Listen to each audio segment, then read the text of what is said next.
my mood. Sidewalk cracks, I hop, I glide. Neighbors wave from the other side. Little kid dancing in my stride. Guess the good day caught a ride. Glow, slow motion. Let the small stuff fall to the floor. Got that quiet devotion, turning every closed sign to open doors. I just lean in, till the bad thoughts lose their portion. Yeah, we grow,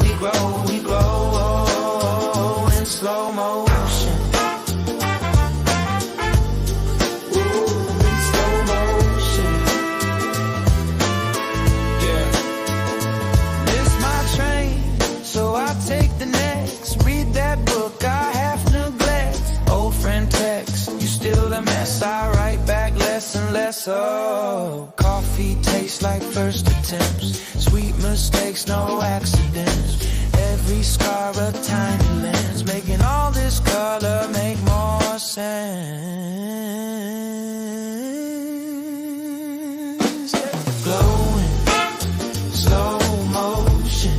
Let the small stuff fall to the floor.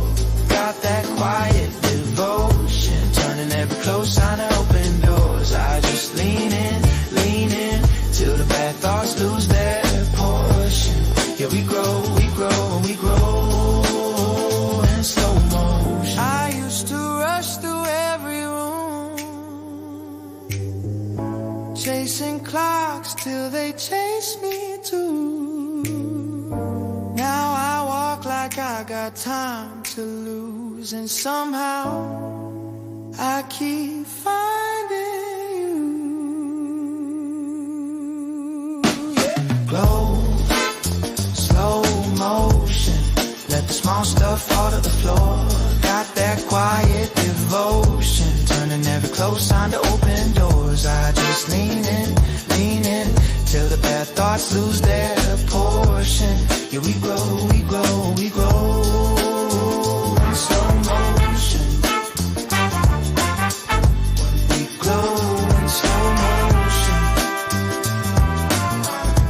We glow in slow motion. We glow in slow motion.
Welcome to the journey of the senses.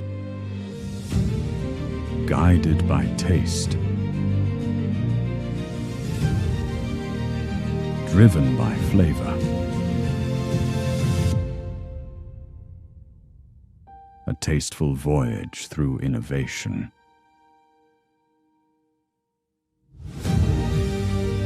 A bite of what's next. Savor every insight and sample the ideas. The future of work is felt through taste.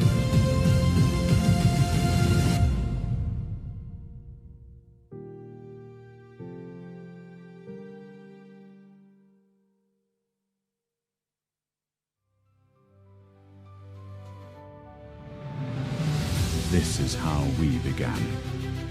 From a brave need for truth and transparency. From a need to hear people's voices. And they started to speak, sharing real work experiences. What works, what hurts, what can be better. When voices are heard, impact grows. Today, Undelucram.Ro means 1.5 million users, 39 million annual page views, 850,000 real contributions. Not just numbers. This is trust measured. To take transparency further, we created Top Employers Undelucram.Ro. A benchmark, a standard, built on real data, not perceptions. It is not a ranking. It is an anchor where employees' voices meet company decisions. Now transparency goes further, beyond borders. Where we work, 14 markets, and growing. More than 16 million annual users, and more than 3 million contributions. The future of work is built on global transparency. The future of work starts here.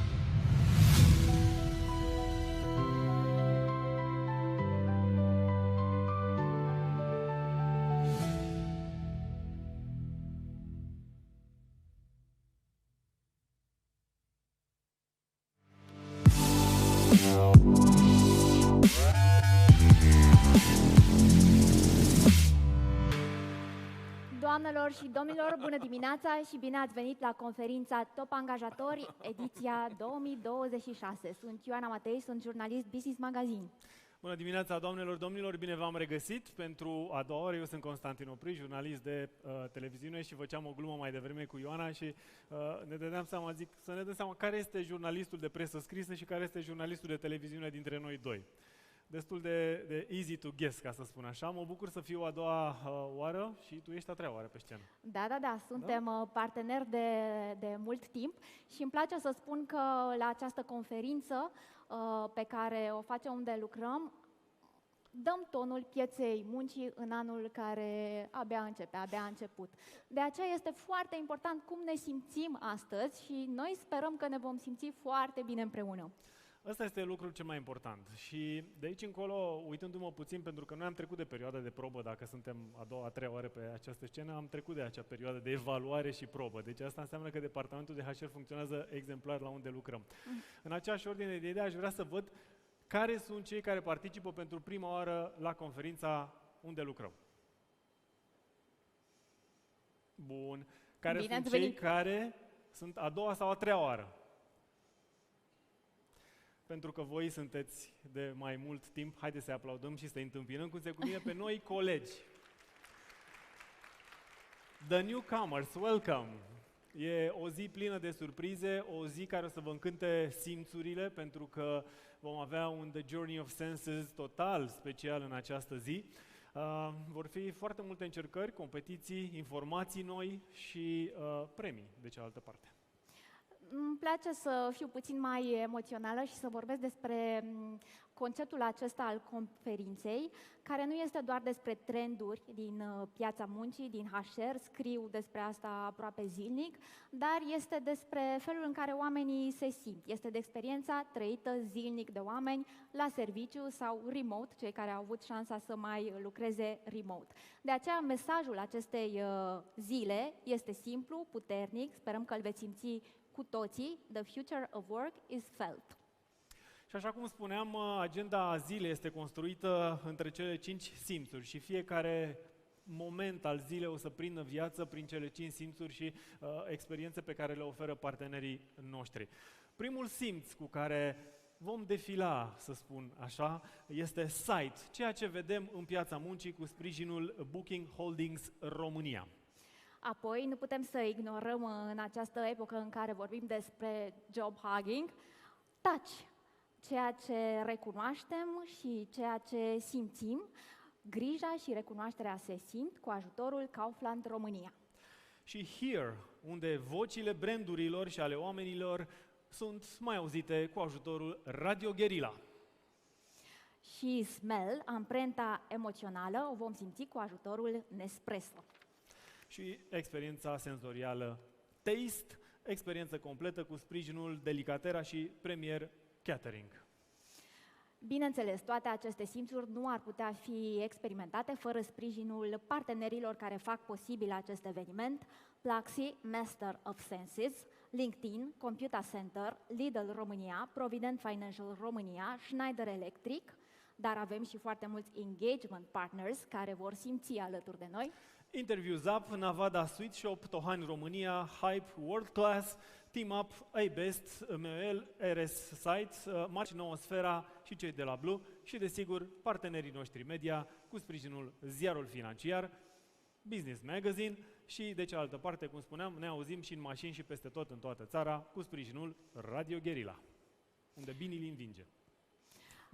Noutatea specială este că astăzi nu doar participați la conferință, o explorați chiar voi, nu doar noi aici pe scenă simțim emoțiile, ci și voi veți avea ocazia să faceți acest lucru. Împreună cu partenerii de la Hype, vă invităm la The Journey of Senses, o experiență interactivă prin cele 5 simțuri menționate deja. Bun, pentru că vrem să încercăm să descoperim cât mai mult și așa cum spuneai și tu la început, Ioana, este despre simțuri, de dimineață, de când te trezești și sună alarma, până în momentul în care intri pe ușa biroului și începi să-ți pregătești lucrurile pe care le-ai de făcut. Este o experiență multisenzorială pe tot acest parcurs, cum îmi place să-i spun. Ce aveți voi de făcut, în schimb, că o să avem nevoie de ajutorul vostru, să vă pregătiți telefoanele mobile, ori să apară pe ecrane și un QR cod pe care avem rugămintea să-l scanați. De asemenea, îl veți găsi și în pauze undeva pe hol-uri pe ecranele digitale. Descărcați aplicația, intrați în Journey of Senses și de acolo veți pleca într-o experiență senzorială și cu primul challenge, așa ca să-i spunem. Da, detalii mai multe veți găsi la standul Hype. Codurile QR vor fi și în lobby și în zonele de networking, deci nu aveți scăpare. Participanții pot câștiga un premiu special. Da, sunt multe premii. Și din partea celor de la Hype, parteneri, și Centrul de Limbi Străine iBest, English for Job Interviews, webinar, MEL, produse premiu pentru ambient, Work-class, abonamente Platinum pentru o anumită perioadă de timp și așa mai departe. Este un kit al premiantului, cum ne place nouă să îi spunem, pe care dumneavoastră îl puteți câștiga. Așadar, scanați aplicația, codul QR, după care începe călătoria simțirilor noastre, ale tuturor. Nu știu dacă avem și noi voie să participăm. Trebuie să întrebăm asta. Ar fi o idee bună. Nu cred că avem voie, dar putem să încercăm. Mie îmi place să testez așa vibe-ul evenimentului în dimineața acestuia, vorbind cu Costin Tudor, cel care de atâția ani ne este partener și este la curent cu, să spun așa, felul în care angajații, candidații simt la cald pulsul pieței, pentru că el reprezintă cea mai mare platformă din România de feedback despre experiența de muncă și poate să vorbească despre locul unde angajații spun cum se simte cu adevărat viața într-o companie, fără filtre, și am văzut asta în nenumăratele recenzii pe care le-am văzut pe platforma Undelucram.Ro. Așadar, cred că cel mai bine e să îi dăm cezarul ce al cezarului. Și împreună să-l aplaudăm, doamnelor, domnul, pe Costin Tudor.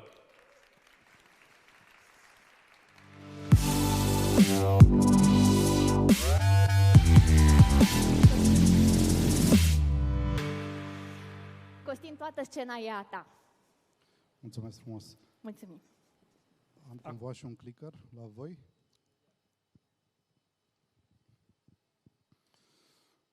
Bună dimineața tuturor! Dați-mi voie să vă spun și eu bine ați venit. Mă bucură și ne bucură prezența voastră aici, de aceea vă mulțumesc. Mulțumesc și celor care ne ascultă online și ne văd. Pentru noi este important ca genul acesta de conferințe, discuțiile pe care le avem și mesajele pe care dorim să le transmitem să poată să ajungă la o audiență cât mai largă. Partenerii noștri de la ziarul financiar și Business Magazine ne ajută cu streamingul online, iar de anul acesta și Radio Guerilla preia momente live din cadrul conferinței. Nouă la Undelucram.Ro ne place să facem lucrurile ușor diferit. Mă rog, nu e neapărat o noutate acest lucru. Însă ce ne motivează cu adevărat este să facem lucruri noi sau lucruri la care alții spun că nu se poate. Acum câțiva ani, pe acest concept a plecat conferința Top Angajatori Undelucram.Ro. De-a lungul anilor am vorbit, inclusiv noi, la Undelucram.Ro, care, fără falsă modestie, este cel mai mare agregator de date despre piața muncii. Am vorbit despre cifre, despre date, KPI, salarii, beneficii, poziții în clasament, premii și diplome, sunt pe undeva pe acolo. Și, într-adevăr, toate sunt importante. Însă nouă experiența ne mai spune și că nu sunt suficiente. De aceea vreau să vă adresez o întrebare. Puteți răspunde în gând. Este o întrebare pe care aș vrea să o pun tuturor care sunt activi în piața muncii în acest moment, fie că este vorba despre angajați, angajatori, antreprenori, freelancer, colaboratori și așa mai departe. Cum vă simțiți la locul vostru de muncă? Și nu mă refer la ce scrie pe site-ul companiei sau la fișa post luni dimineață, cu adevărat. Să știți că atunci când mi-am făcut speech-ul, ChatGPT mi-a spus și era foarte sigur pe el că veți avea numai răspunsuri inspiraționale.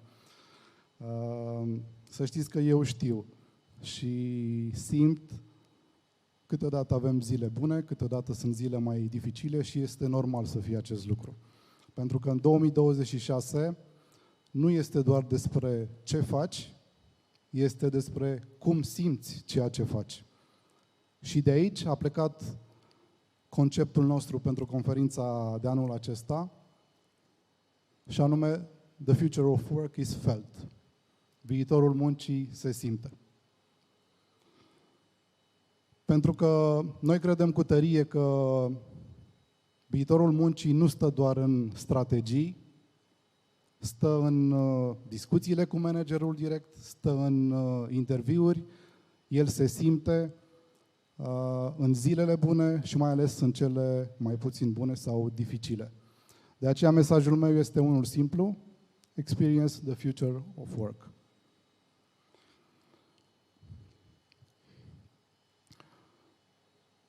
Aș vrea să descoperim împreună cele 5 simțuri care stau în spatele acestui concept. Sincer, nu o să dau prea mult din casă, pentru că nici eu nu știu prea multe detalii pe care colegii noștri le-au pregătit. Însă dați-mi voie să trec prin câteva date pe care noi le avem la Undelucram.Ro și să vedeți și perspectiva noastră despre 2025 și 2026.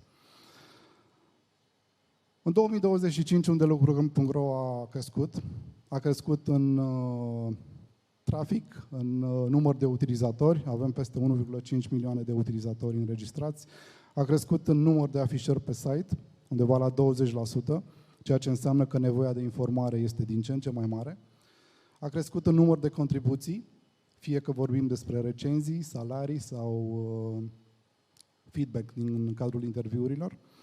Însă noi ne uităm și la gradul sau rata de recomandare a angajatorilor de către angajați sau foști angajați. Și această rată a scăzut cu aproape 10% față de 2024. Să știți că este un procent măricel. Utilizatorii noștri în 2025 au lăsat recenzii despre angajatori din 20 de industrii. Sunt 8 industrii în plus față de 2024, ceea ce înseamnă că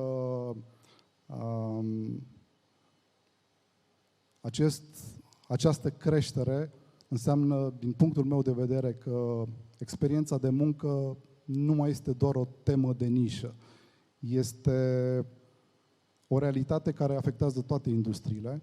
Cele 20 de industrii și clasamentele aferente le puteți vedea și în catalogul pe care îl aveți pe masă și cu această ocazie îl lansăm oficial. Sper să vă placă. Nu este o muncă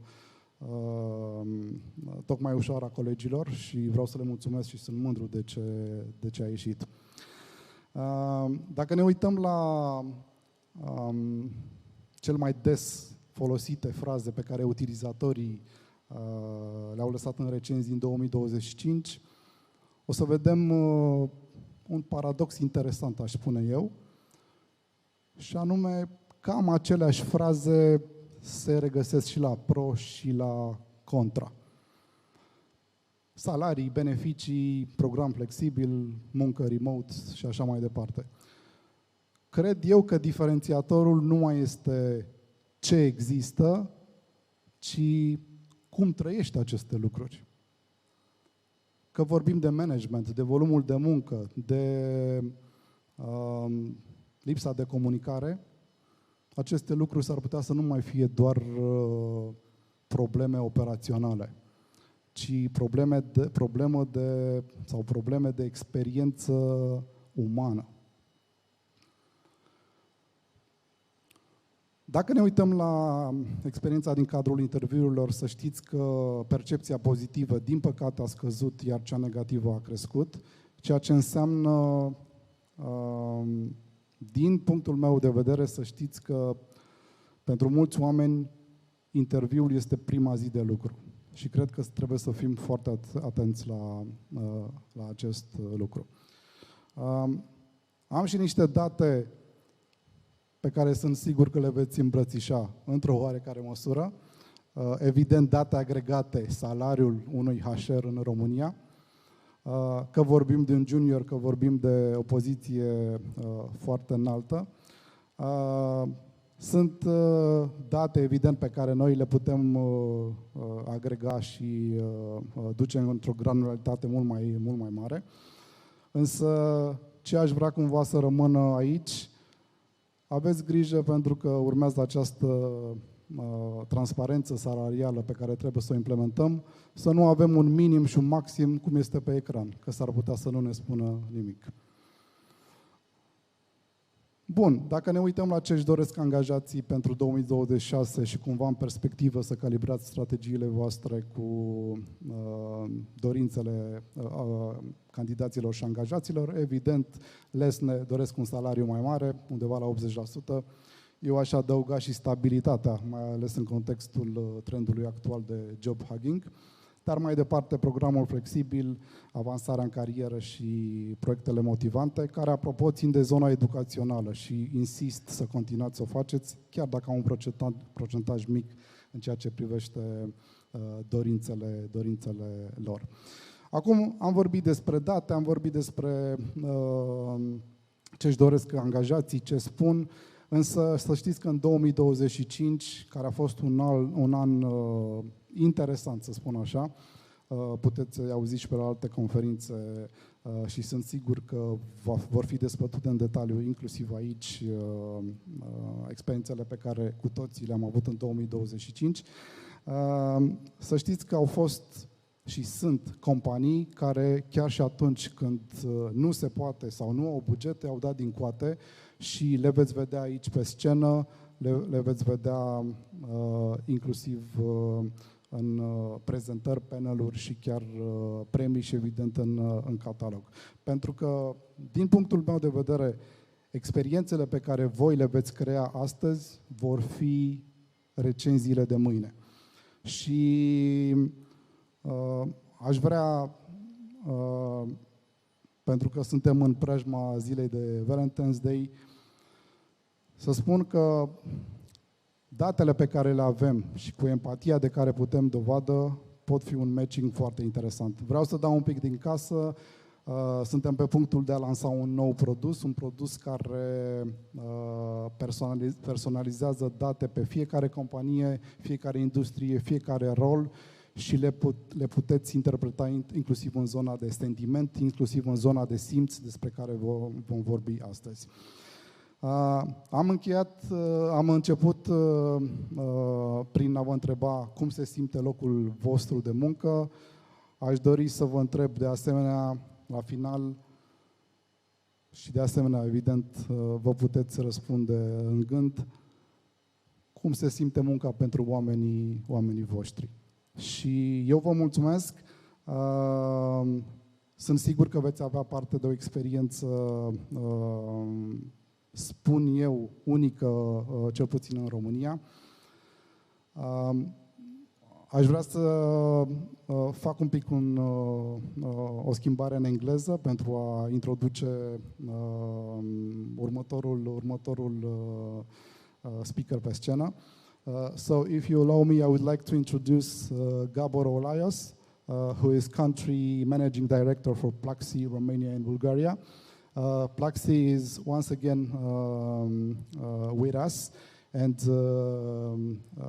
today they are Master of Senses. So, thank you, Gabor.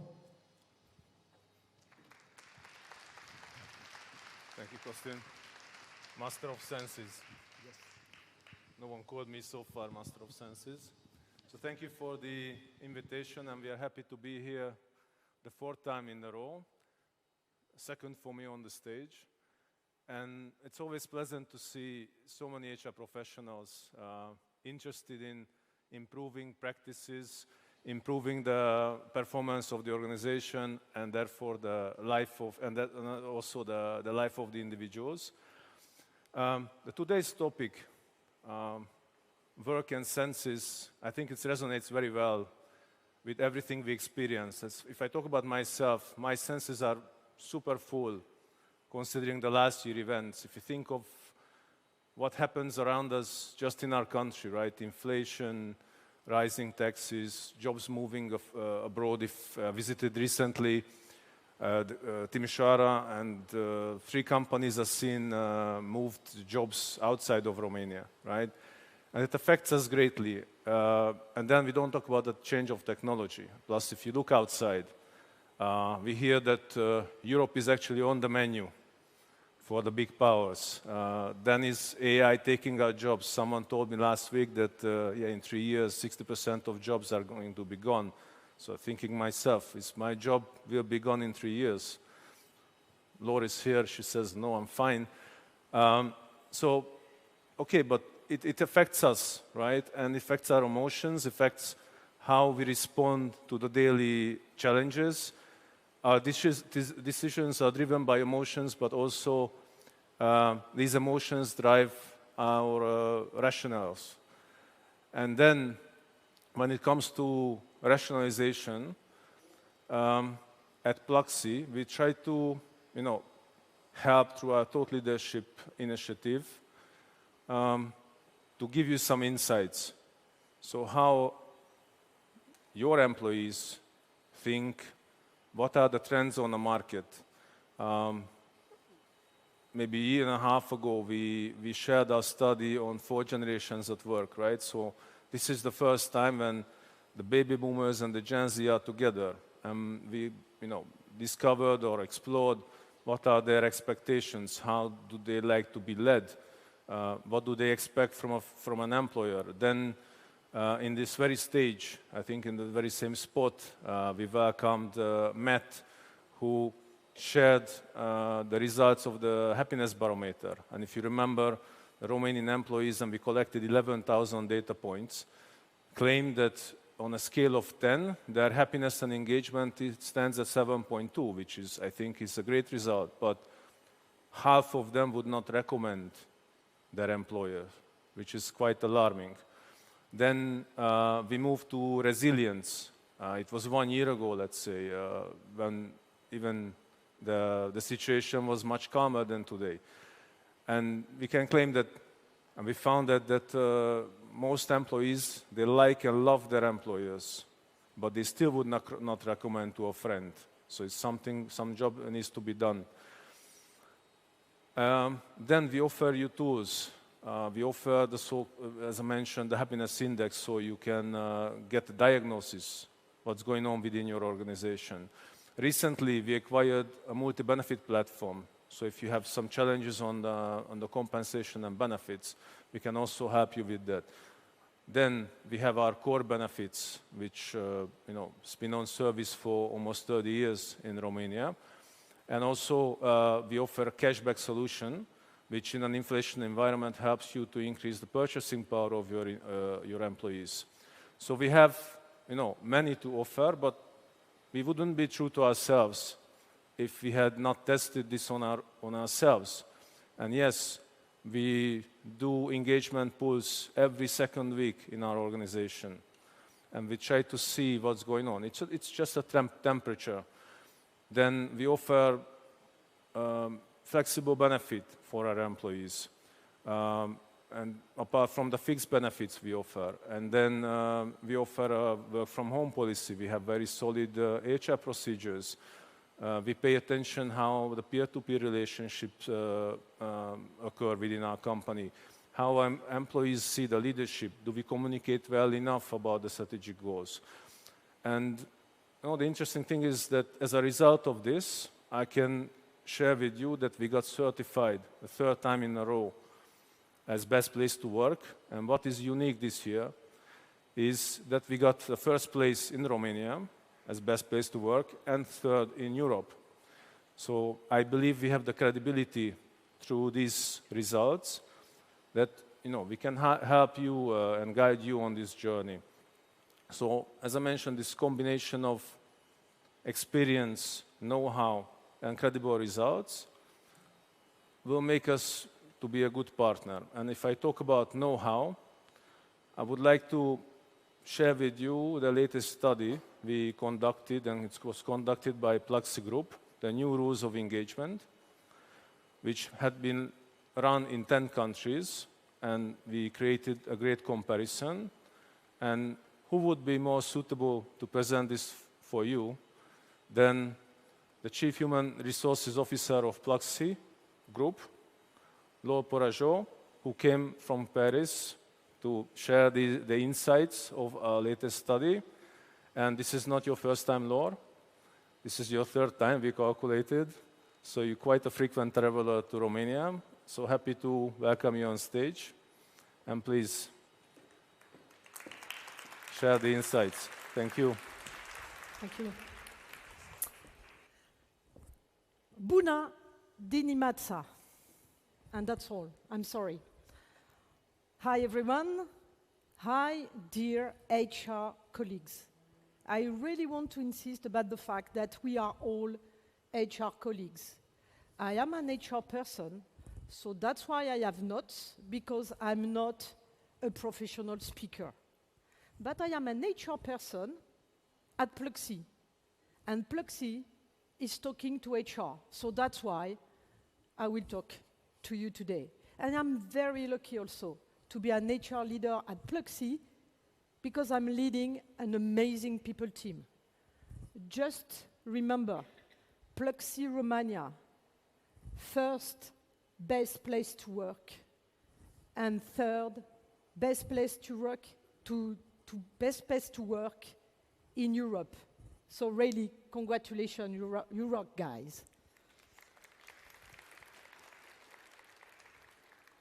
I'm very delighted to be in Bucharest for the third time to discuss a topic at the heart of our Pluxee business, at the heart of my job, and at the heart of your job. It's about employee engagement. For me, it's quite simple. And there are two sentences summarizing what is key for employee engagement. First one, if culture is what people do when no one is watching, engagement is why they choose to do it well. It's the extent of which people are willing and able to give their best. After 20 years in HR, I've learned 4 simple things. First, employee engagement, it's not an HR initiative. It's about leadership. Secondly, it's not measured once a year. Gabor just explained. It's measured regularly and shaped every day through clarity, trust, and meaningful work. It's not something employees give us. It's something we earn as employer. And it's not a wants to have. It's a core business driver. We all know the data. Engaged team deliver higher productivity. Engaged team, it's lower turnover. Engaged team, it's stronger customer experience. An engaged team, it's greater innovation. We know. But behind this data, I would say, there is something more fundamental. Engagement is really the leading indicator of a company health. It tells us whether people believe in what you are building and whether they see themselves as part of it. Let me tell you why Pluxee stands out in the world of employee engagement. Pluxee is an expert not because it offers products, but because it understands people. At its core, Pluxee believes something powerful. When people feel valued, supported, recognized, rewarded, they don't just work, they thrive. And if they thrive, the organization transforms. For the past 50 years, we are celebrating our anniversary this year. Pluxee has been dedicated to moving the world of work forward. The study, New Rules of Engagement, is really the result of that commitment, bringing together our experience and ambition to better understand what truly drives engagement today. So, I hope it's working. Is it working? It's not working?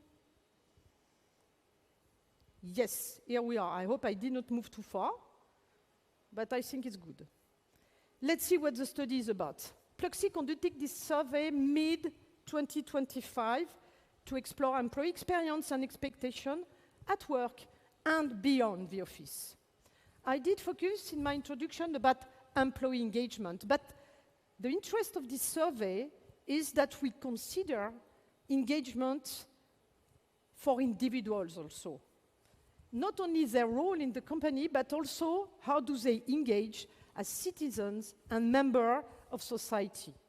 And the study has been supported by a very famous company called Ipsos, one of the world leaders in global markets survey, opinions, and work. And it's operating in 90 countries. So this is really the first survey of this scale on employee engagement. And it's a very unique study. Why? Because we receive insights from 8,700 employees worldwide through a very, very in-depth questionnaire. And we use a unique methodology that combines both qualitative and quantitative approaches. We made 80 videos interview with employees around the world. But we didn't stop of listening employees. To give depth and perspective to the data, we brought in 2 experts, which makes our study more unique. One is a French guy, Jean-Baptiste Barfetti, very renowned as a public policy expert on work and organizational transformation. The second one is an American journalist, Birgit Schulte, Pulitzer Prize winning and director of the Better Life Lab. It's very interesting because their perspective illuminate 2 things: the structural workforce reshaping work and the life experience of employees as they navigate this transformation, while also offering practical solutions for companies wanting to future-proof their workforce engagement. What did we discover in this survey? It was quite interesting because many studies have let us believe that people don't like their jobs. It's not true. Our findings tell us a different story. In Romania, 87% of employees surveyed say they like or love their jobs, compared to 83 globally. So better score in Romania, 87 saying they love their jobs. So employees really see their jobs as a meaningful part of their lives. They invest in energy in their job, but not at any cost. Think about this question. What gets people jumping out of bed and off to work every day? What makes you jumping out of bed and off to work every day? And it's not your phone alarm. Think about this.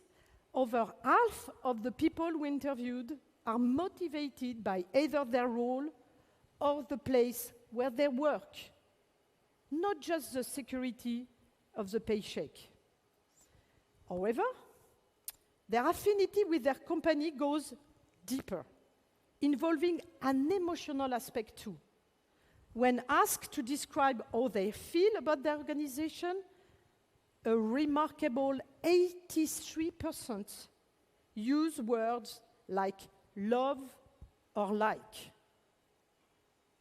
Yesterday, I spent the full day with the Romanian Pluxee team, and I met 16 voluntary employees at Pluxee who are volunteer to promote Pluxee culture internally and externally. 16 who are volunteers because they love their company, because they love their jobs. So they are doing this on top of their day-to-day work to promote our culture. So you know, after knowing that all the studies were talking about disengagement, this survey shows that we can be optimistic, okay? And contrast with what we used to call the great detachment. So, how many employees really want to leave and go home immediately when, after arriving at work? We ask this question. 1 in 5. 1 in 5 of the people we interviewed say, when I'm arriving at work, I want to live back at home. It's not a lot. So employee values their job, their work. But they don't want to feel pressure to choose between their jobs and their personal life.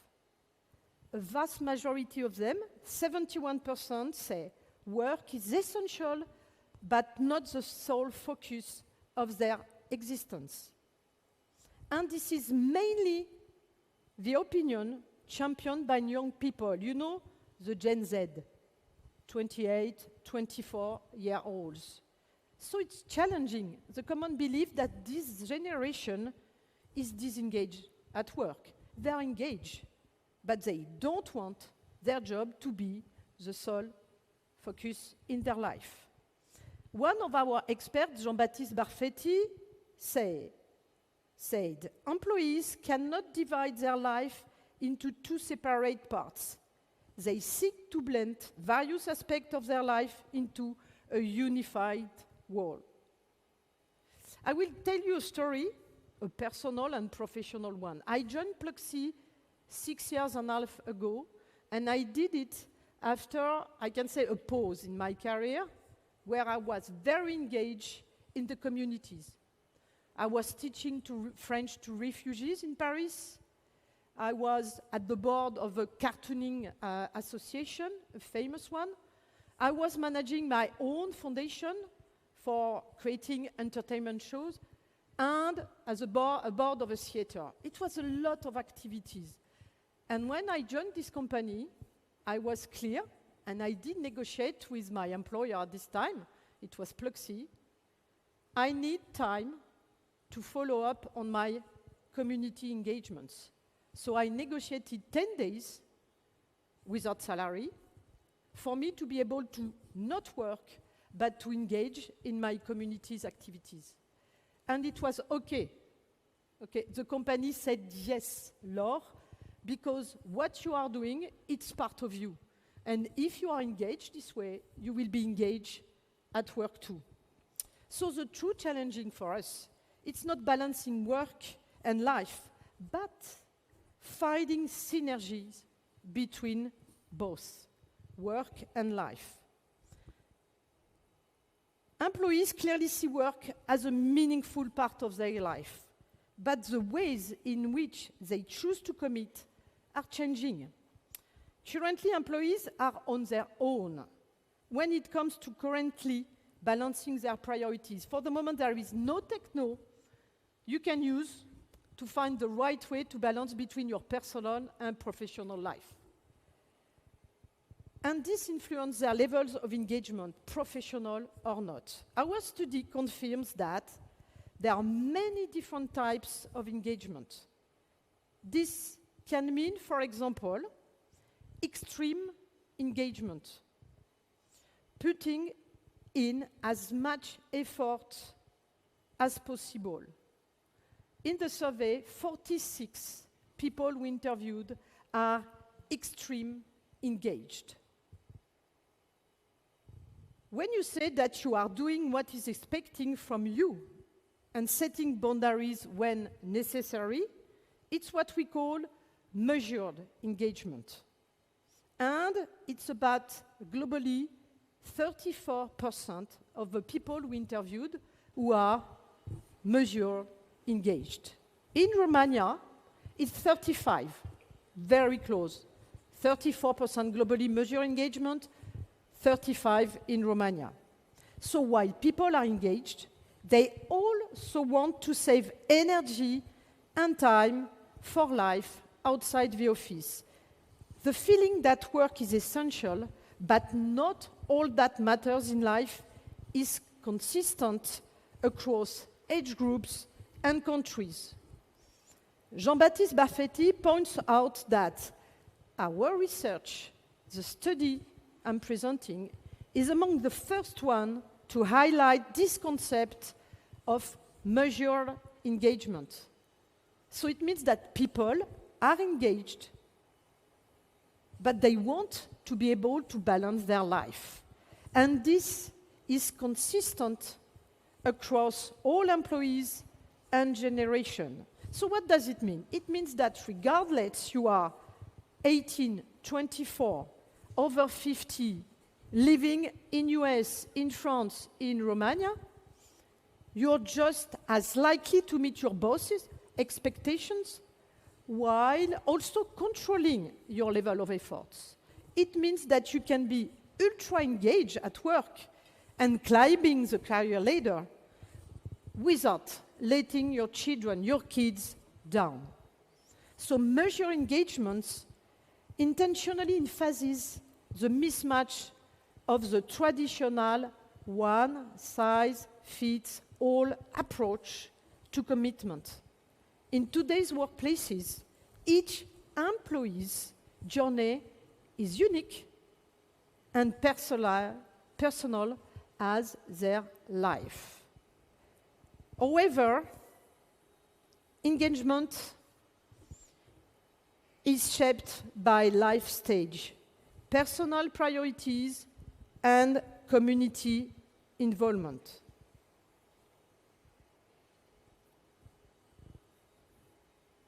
I think I have issue with this. Yes. When we talk about engagement, we are talking about something deeply human. Think about the time in your life when you were truly engaged.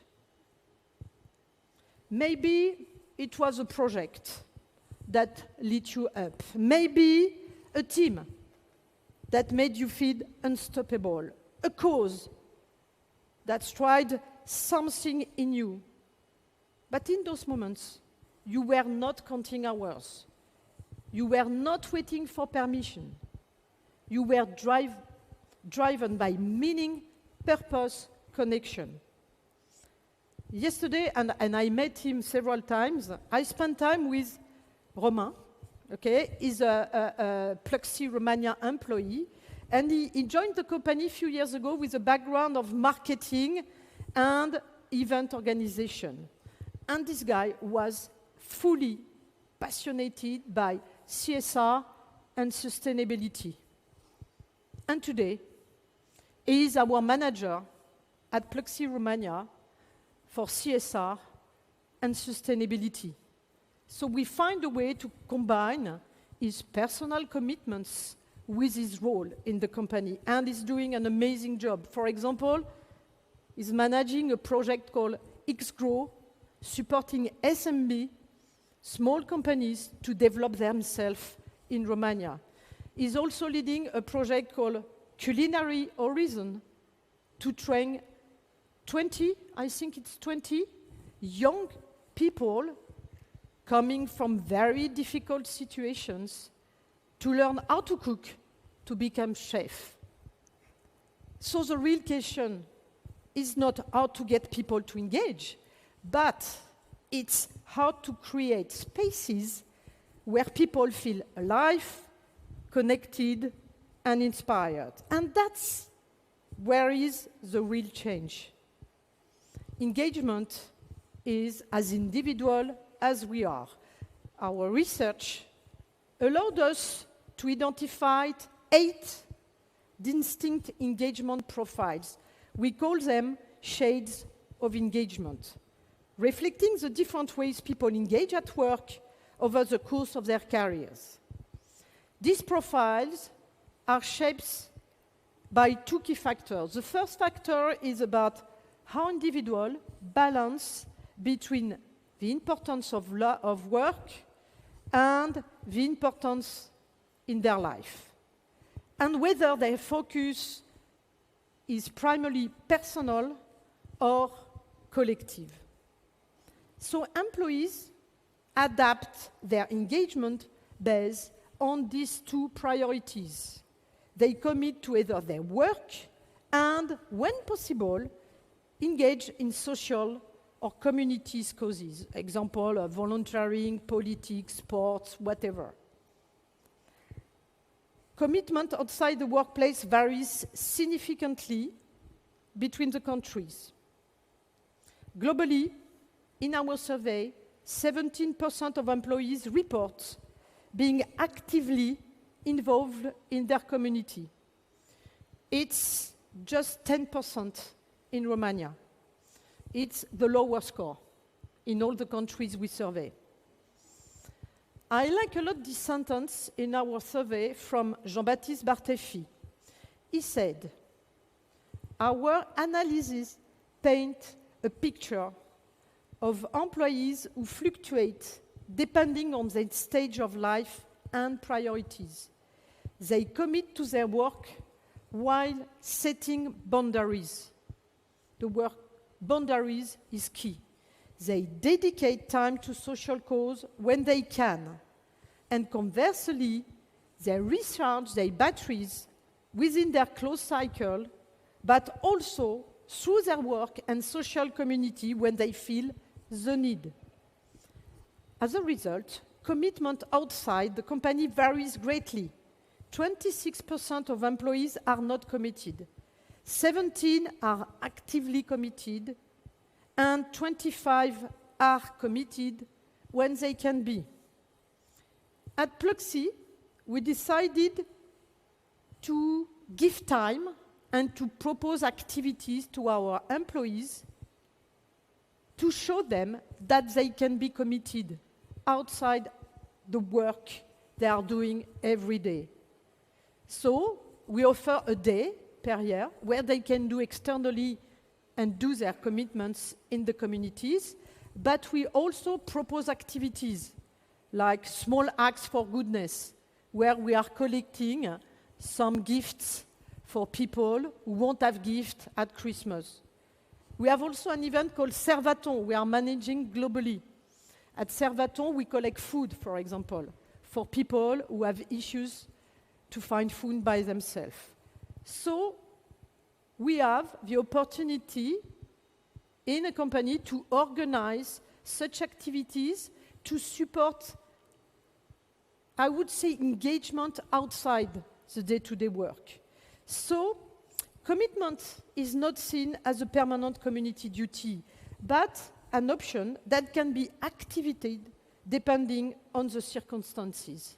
So that is the role of a company. What are the 8 shades of engagement? You have them on the slide. You know, it's really as individual as we are. We said it. And we have 8 profiles existing in all countries we surveyed. Out of the 8 profiles, you can see the yellow one, searching, utilist, attracted, normativist. They are the people who are engaged. Then we have some people who are more measured in their engagement. We have people who are less engaged, outsider. We just give you this example. And in fact, in our survey, we find that in Romania, employees tend to place greater importance on personal life. 53% saying it matters more than work. 53% of people interviewed in Romania say that life outside work is more important than work. So that's why we have more outsider in Romania, 20% compared to the other countries, where globally we have 70%. I think it's a great lesson for us HR people. It's key, what we just said. Because in a lot of organizations, we talk about engagement as a KPI. We have figures, we have this kind of information. But it's far more human. And you know, the people who are in charge in a company to switch to that energy of engagement every single day, it's not us. It's the manager. It's the leader. This is why it's absolutely critical for a manager to understand the engagement levels of his, her team. Why? Because management is the one who will do the engagement of the team as a stronger predictor of engagement and performance. Secondly, because managers are the architect of the employee experience every day. Third, because engagement is deeply personal. If a manager understands these nuances, he can tailor his leadership, her leadership, in a way that will respect the difference, the diversity of motivation within the team. At Pluxee, I have 8 reports, okay? From 22 years old to 60 soon. I have somebody who will be 60 in my team. diversity of age. I have people in France, people in Brazil, people in Czech, people in several countries. I have one with 4 children. So because 4 children, I know that in the way I'm managing him, I need to find the time for him to take care of the children. I have another one, I know that for the moment in his life, his father is sick with Alzheimer, so he needs time to support his family. I have another one, I know that she loves to go deep in the details. So I'm adapting my management to her style. I have another one, I know that she loves to run in the morning.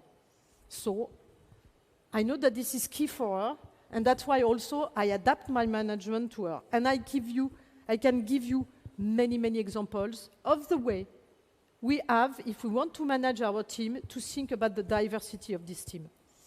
And you know, when managers are activating engagement, no more turnover.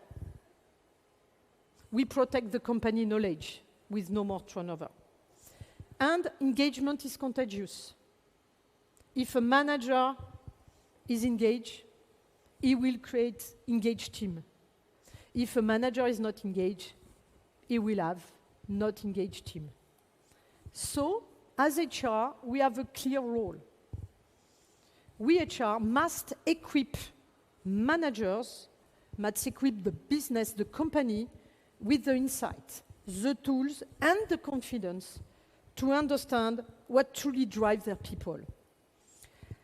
So you know, when life factors clearly play a role, organizations are not powerless. There are concrete actions they can take to unlock engagement when listening to employees. In our survey, more than 1/3 of employees say that having autonomy, feeling empowered, having varied tasks, working in a healthy and challenging environment, constantly learning new things are also key to feeling fulfilled at work. And we have a good example in the 80 interviews we did manage with George, perhaps in Romanian, because he's a Romanian business guy working in operation and IT industry. And when we ask him, what does motivate you in your job and does not motivate you, the first thing he said, he doesn't like bureaucracy. Too much processes, it's disengagement for him. So it's important to know it if you are his manager or her manager, because you have to understand that this guy needs to go straight to the point. Our study shows also that employees expect companies to reciprocate. It's a two-way street. They want an environment where they can grow, we saw it, and be fairly rewarded.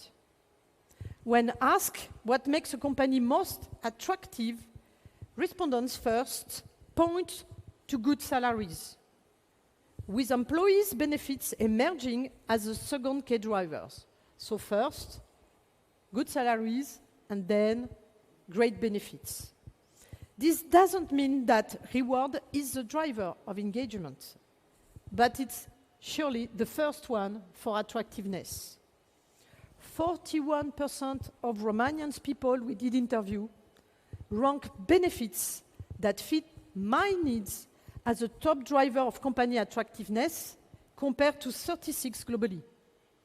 So the benefits you offer, it's very powerful to attract. 41% in Romania said it, and 36% globally. So as the rule of engagement are being redefined, an organization relationship with its employees, both sides, give and take, employees know exactly what they expect from their organization and pointed 3 key factors that can make all the difference. They are looking for material benefits that fit their needs, human connection in a nurturing and caring work environment, growth and autonomy in a challenging workplace where they can consistently learn new things. So, the future of benefits is about empowering, is about connecting, is about caring, it's about learning, and it's about recognition. When asked, remember, the main factors that make a company attractive, 1/3 of employees we interviewed mentioned benefits that meet their needs. I have a good example with a company called Capgemini. I think that you have Capgemini in Romania, yeah. And I met with the HR director in France because they did not know how to adapt their benefits to their people. And we spent time to review each category of employees. Okay, young people, just out from the business school, 25, 30 something. And then other. But we really focus on these people because they are the ones they want to recruit. And you know, it was quite funny because when I've been asked, why do you need to make your life easier? Okay, to have more time to engage at work or to engage externally, they talk about ironing shirts. Because this guy, they change their shirts every day. Most of the time, they are single. They don't have anymore the mother or the father, okay, to iron for them. So that's why they decided to have a benefit, we call it CESU in France, where you can pay somebody to do your cleaning and for them to do the ironing. So, you know, meeting employees where they are and listening what drives them is very straightforward.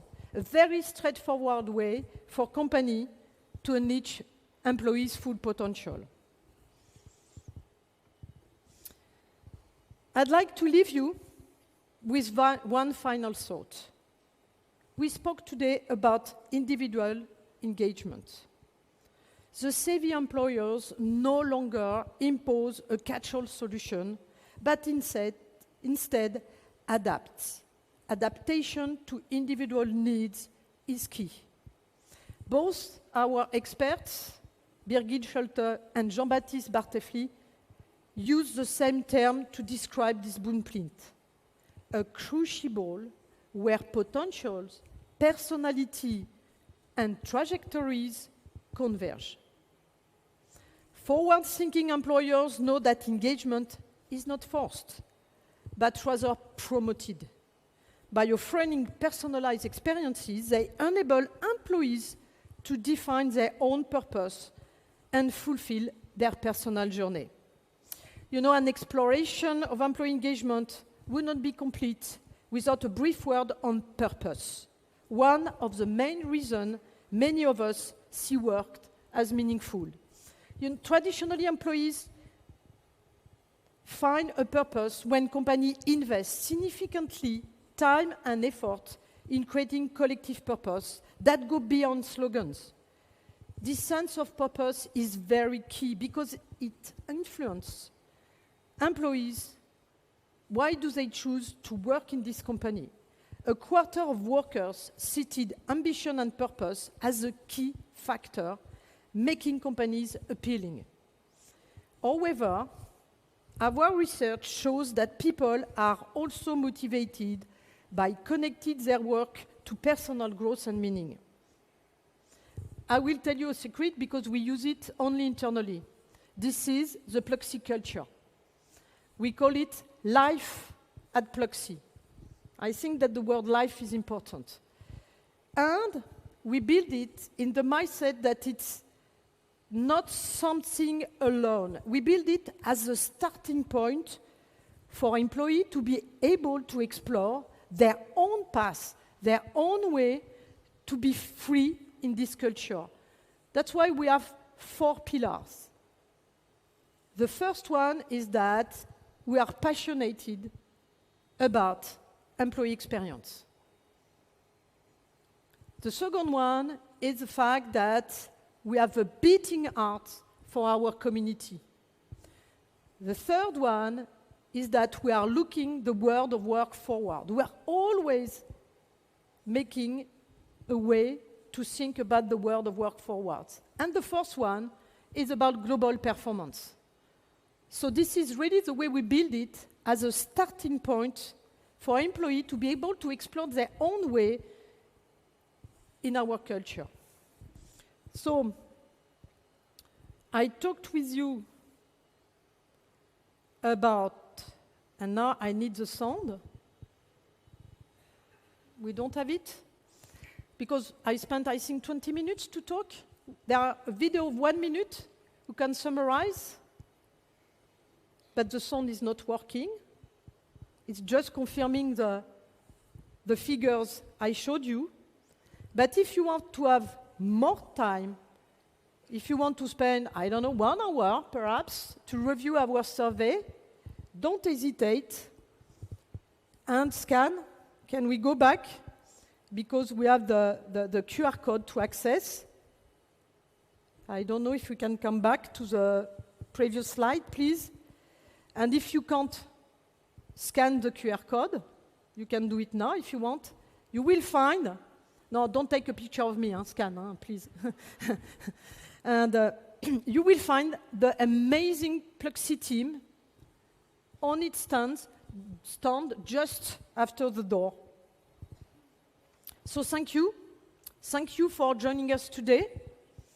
And I hope these insights from Pluxee will spark reflection and conversation on how we at Pluxee move the world of work forward with this survey, with this today, new rules of engagement. So I wish you a great day, a wonderful event, and to be very engaged in whatever you do. Thank you.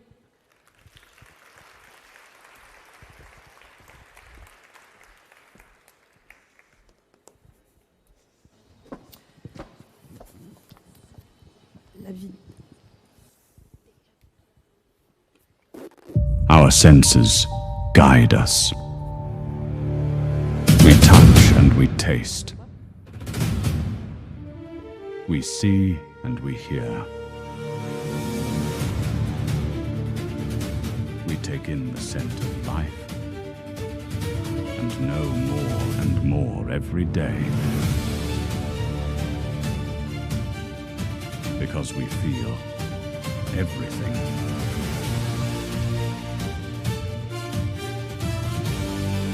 The master of senses is designing the future of work.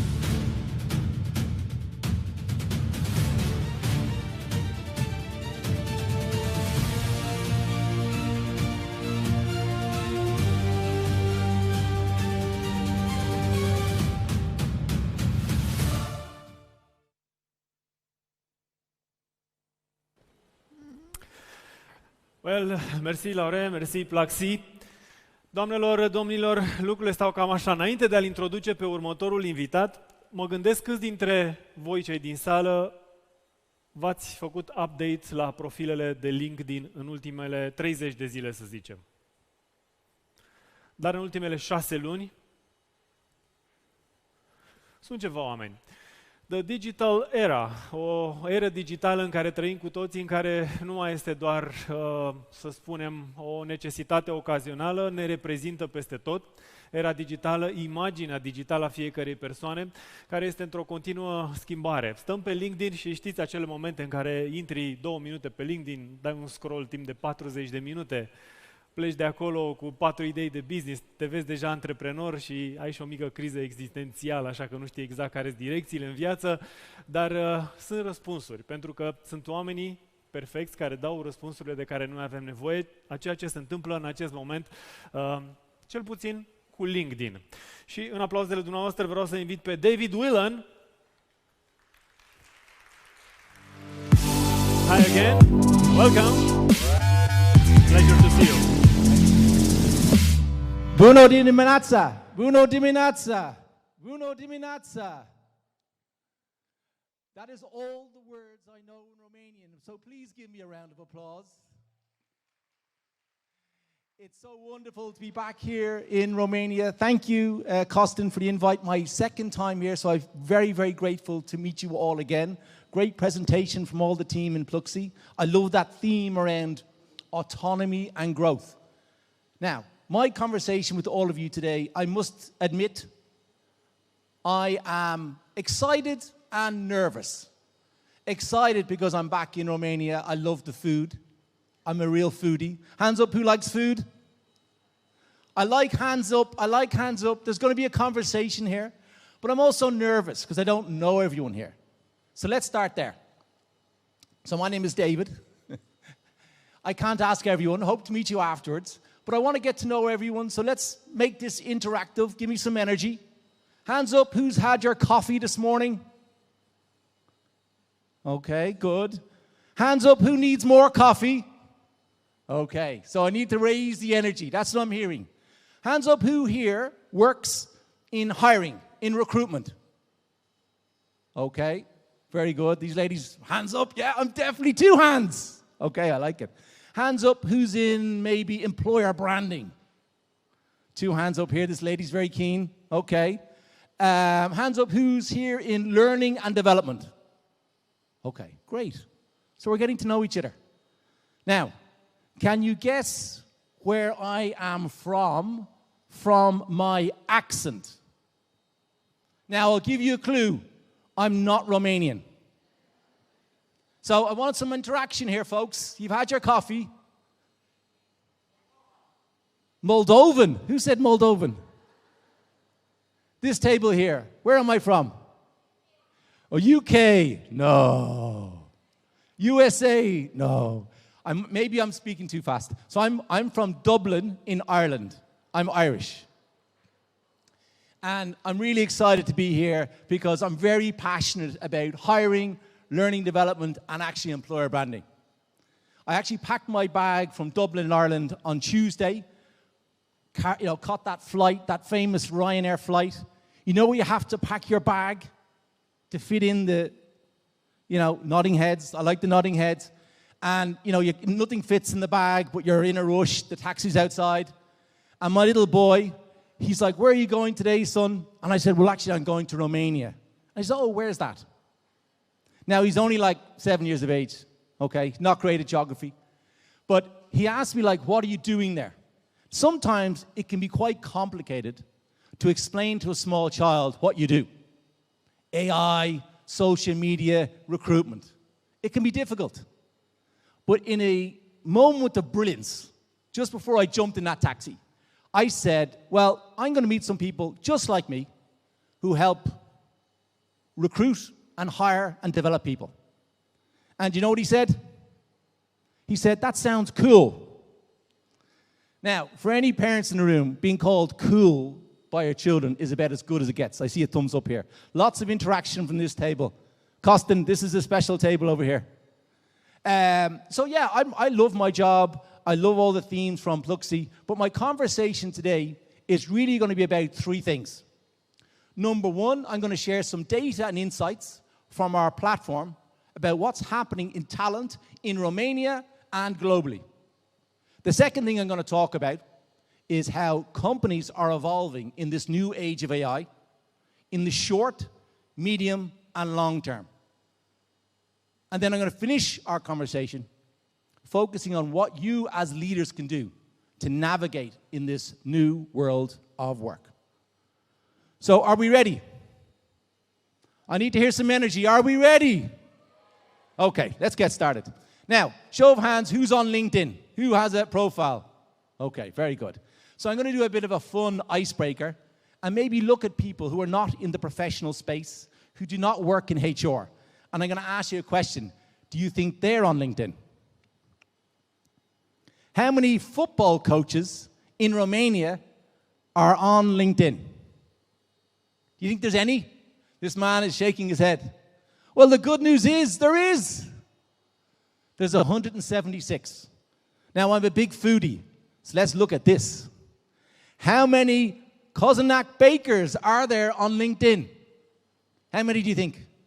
Not many. I've seen shaking heads. Somebody has 3 or 4. There's over 1,000. Now, I kind of cheated. They're bakers. It doesn't say like Koznak bakers. But my favorite food in Romania, I must admit, I'm actually with the team. Elena Semenova's here. Elena, you love this. You'll love this question. So, yes, my favorite food in Romania. How many sarmale makers are there on LinkedIn in Romania? How many do we think? Not many?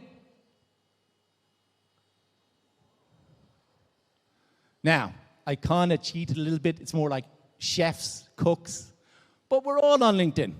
Now, for this room, here's a bigger question. How many tech professionals are there in Romania on LinkedIn? Now, this is an important question. How many do we think? I need some numbers. 100? No, more than 100. 100,000, very close. 112,000. So our platform is growing. It's what we call the economic graph. So we have 1.2 billion members on our platform. Very proud that we've over 4 million members on LinkedIn. The platform updates 5 million times per minute. Okay, so we're able to spot trends in the global economy, before anybody. This is real-time data. 7 people get hired on our platform every minute. And I'd love to connect with everyone after this meeting. It's all about connecting. LinkedIn's mission is about connecting the world's professionals to help them become more productive and successful. That's what we do. But let's double down on Romania. And this is really interesting. That talent in Romania is actually growing, and it's open to change. Hiring globally has slowed down since the pandemic. It actually hasn't returned to the rate pre-COVID. So hiring is still about 10% lower than it was before COVID. And you probably know this, right? What we call in the US and the UK, it's called job hugging. Job hugging. People are staying in their jobs longer. And we're seeing it more of a candidate market. So for the recruiters, it's a little bit easier to hire because more people are open to work. The only challenge is, yes, there's more candidates, but the skills are changing. And I'm sure you know this. Where before certain roles were hard to fill, now they're easier. But there's lots of pressures in your companies to find new types of skills. What do you think the most important skill is right now? New skill. AI. Wow. Smart audience. And this is really good news. We're seeing AI skills in Romania blow up. Really blow up over the last 12 months. Now we know that Romania, in Europe and Central Eastern Europe is a tech hub. But this is really good news for your government and your country. We're seeing a 223% increase in members adding AI literacy skills. This is good news. What do you think are the fastest growing AI skills in Romania? So maybe show of hands, who's used either Copilot or OpenAI in the last week? Okay, very good, very good. So you can see, like last time I was here, we wouldn't have seen everyone put their hands up, right? But we're seeing beyond Copilot and API and OpenAI, the fastest growing AI skills in Romania is here. So we're seeing fantastic adoption, not just of entry-level AI fluency skills, but deep skills. So for the companies that you represent, this is core. These are the new roles that are hard to fill. So it's great to see that your members, our LinkedIn members and your employees are investing in these skills. What do you think is the hardest to fill job still today in Romania? The most in demand? Maybe this side. I need some answers. I'm not going to pick on this table. What do you think is the most in-demand job title? Anybody? Electricians?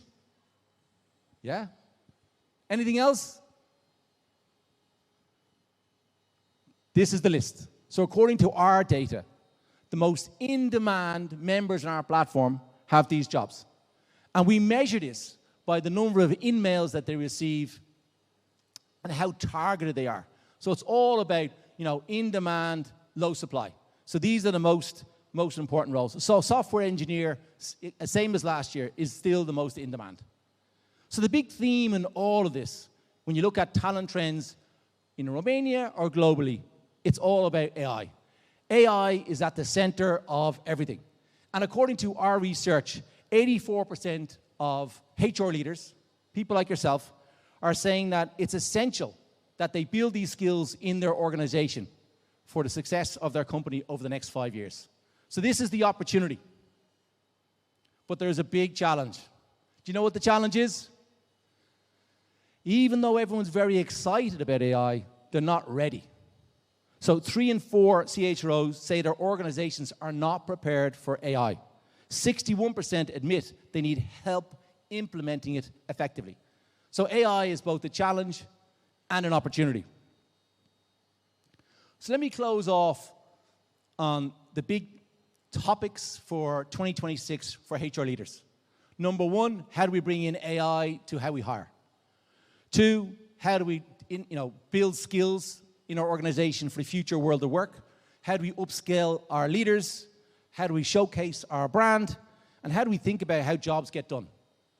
For this audience, really, I think some of this is new, but also some of these things have not changed at all, especially the theme around your employee value proposition. So yes, many things have changed, but one thing has not. When you look at top talent that you're trying to hire, they are in high demand and low supply. So there is still a war on talent. And the companies that are winning that talent are the ones that are able to tell their story, their employer brand, their mission, their vision, activating their employees as brand ambassadors, showcasing their executives to tell the reasons why that talent should move to their company. There still is a war on talent. So even though there's so much change and so much AI coming into our company, one thing that has not changed is that you need to make a convincing argument why people should join your company. So that's the first part of my presentation. The second is more serious, and I definitely need interaction for this. It's how companies are evolving in the age of AI. So the first phase is kind of like what we asked earlier on. Who are using AI tools?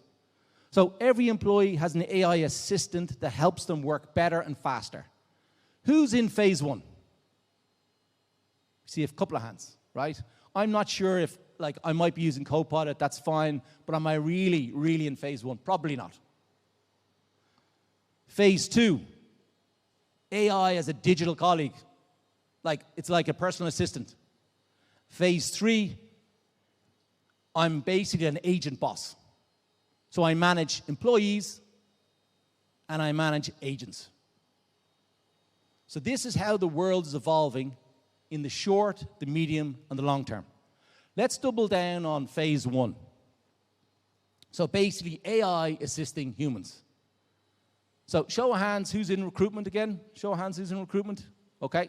So an example of this is if AI is able to tell you, list 10 cities or regions, in Poland with the highest number of data scientists. AI is going to do that job for you. But phase 2 is a lot more serious, because they won't just find the data. What they'll do is they'll source the data. They'll schedule the interviews. They'll send the messages. They'll basically hire that person for you. So this is where the world of work is going.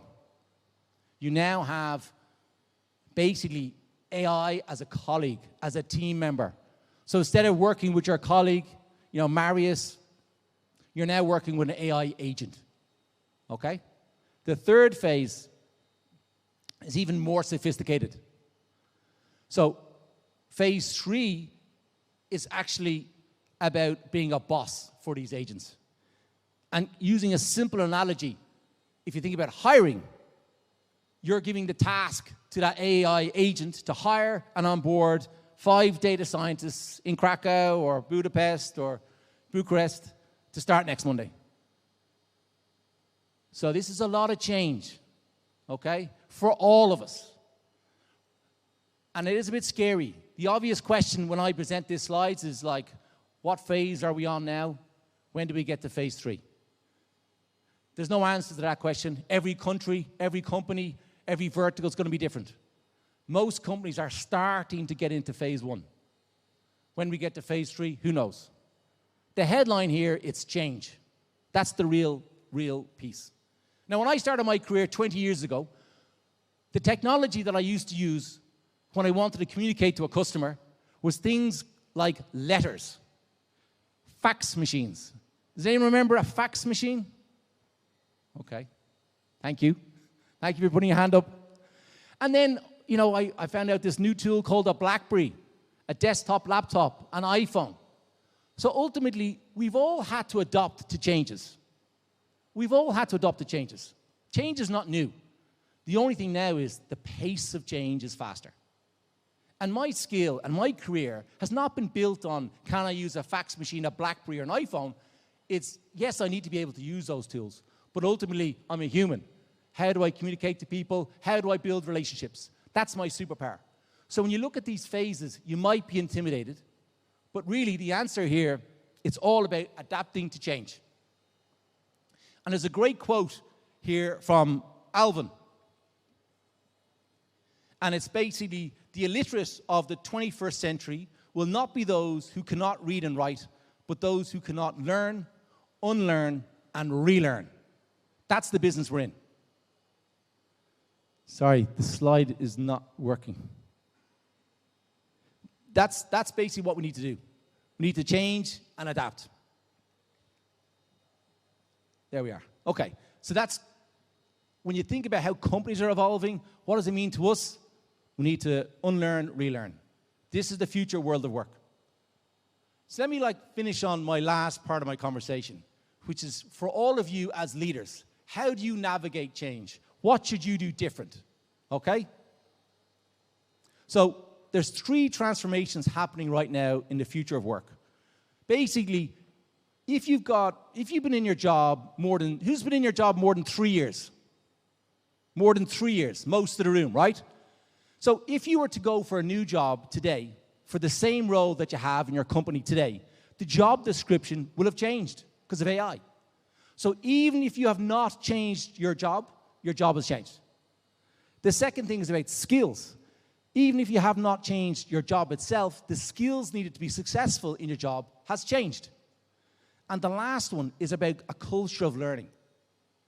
So let me double down on each area. Let's start with the transformation of work itself. And this is about the job to be done. What we used to do before is not what we do in the future. Ultimately, a lot of parts of our roles are going to be automated. Any task that is repetitive can be done better by technology or a computer than us. And what we want to focus on is what we do best, our human skills. Last time I was here, I talked about recruitment, and there are many, many manual tasks in a recruiter's day job. And so what we need to do to leverage technology is to automate those things. And so you focus on what a recruiter does best, and that's to recruit. So there's 2 things a recruiter does best. 1, talk to hiring managers, understanding the job description, understanding the culture of the organization, what's important to that role. What does that hiring manager want? That's the first thing.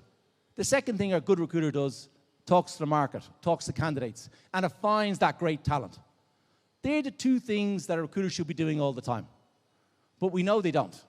Lots of systems, lots of technologies, job descriptions, sourcing. You spend a lot of time in Excel. You spend a lot of time in different technologies and different platforms that don't communicate. And what we want to do is to change the job itself through AI. Now, if I can move maybe the next slide, because I might be stuck on this one. I can talk you through what that change looks like. So, on the next slide, what we want to bring that to life with some examples. The next slide talks about some global insight. Basically, the headline here is what AI is bringing is time back to you. So if you're getting time back through being more efficient, what are you going to do with that time? If you're in recruitment, if you're in learning development, if you're in employer branding. If technology is giving you time back, what are you going to do with it? So going back to the recruitment example, in LinkedIn, we've evolved our platform. We've launched a new, what we call a hiring assistant 6 months ago, and it does exactly that. It allows your teams to do what they do best. Talk to hiring managers and talk to recruiters. So this typical process that was done by a human, these are very manual processes. These are now all automated. Now, I'm just sharing this as one example, but the same could be done for any part of your role. So you as leaders need to lean into AI because the job is changing. Technology can do many of these manual tasks better, quicker, and more efficient than you can. Moving on to skills. We expect that LinkedIn member skills will have changed by as much as 70% by 2030. Let that sink in. By 70%. So even if you're not changing jobs, the skills needed to do your job is going to change. And I want to share an example of LinkedIn. So as an employee of LinkedIn, what do you think I'm working on? Like LinkedIn's given us guidance on what we should be focusing on. What do you think the skills a LinkedIn employee should be working on right now? AI? Yes. Anything else?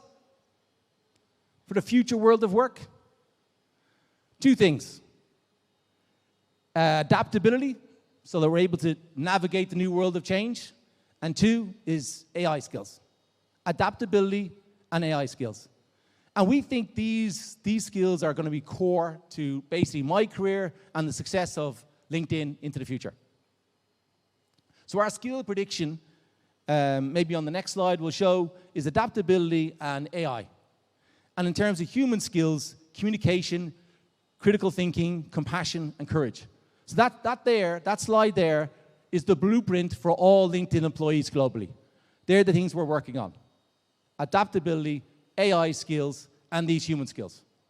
I can also share some research from LinkedIn on what we think are the essential skills for all employees globally, not just LinkedIn. We'd like to see them. Cognitive, interpersonal, self-leadership, and digital. So again, it's this theme of, yes, we need to lean in. We need to be better at using AI tools, digital fluency, using platforms like Copilot or OpenAI. But we also need to focus on our human skills. Because as our jobs change, we're going to be much more efficient, much more productive. So what are we going to do with that time that we're given back? The jobs themselves are changing. So you as a manager, maybe show of hands, who's a manager or manages people? Okay, lots of hands up. So we know the workplace is changing. So if the workplace is changing, you need to drive that change. And this may annoy some of the colleagues in hiring, but ultimately, if you work for a company that's going through this big change, you can't hire your way through this change. Of course, you're going to have to hire, but that's not going to change the company. The most important part is you need to change the current employees by upskilling and reskilling them on the new skills, not the old skills. So there's a big focus now on this learning curve. And my advice to everyone in this room is that learning is no longer an employee perk. It's an expectation, it's an obligation. You need to invest in skills. If the world of work is changing, are you ahead of this curve or are you behind this curve? So investing in your skills, it's not like you get a free coffee, in the office. It's not that like you get a parking space or you get a day off. This is core. This is not cool. This is core. So I really encourage you to start thinking about, as managers and leaders, how are you bringing this change into your company? At LinkedIn, one of the things that we're working on is what we call Career Hub. And for the very first time, we're allowing employees to actually build their own career plan on our platform. And for the very first time, they can identify roles that they want to grow into, and we can create a tailored learning path for them to upskill. And in that flow, we also surface up the jobs that are available in our company. So it answers the most important question for every employee. When you ask an employee, will you invest in your skills? Will you focus on your communication skills, your change management? You need to improve your feedback. You need to be better at using AI tools. What they're going to say is, I'm too busy. They're going to say, I'm too busy. But the world of work is changing. So the other way of combating that kind of pushback, it's this. For the employee, what is in it for them? And the answer is internal mobility. If a company's asking me to invest in my skills, I need to see a future for me in my company, not outside my company.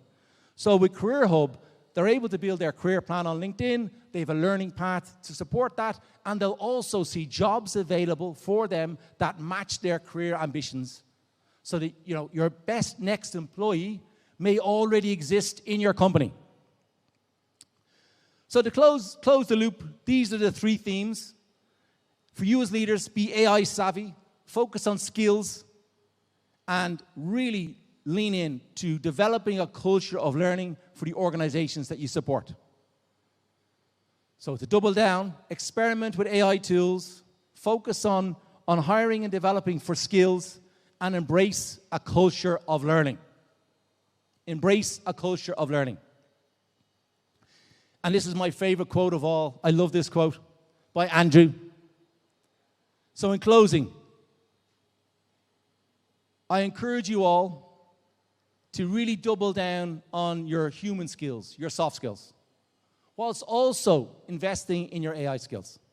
Because in this new world of work, to navigate this new AI age, it's so important that as machines get better, we need to get better at being humans.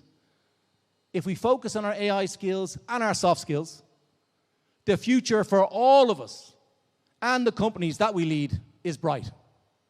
Thank you.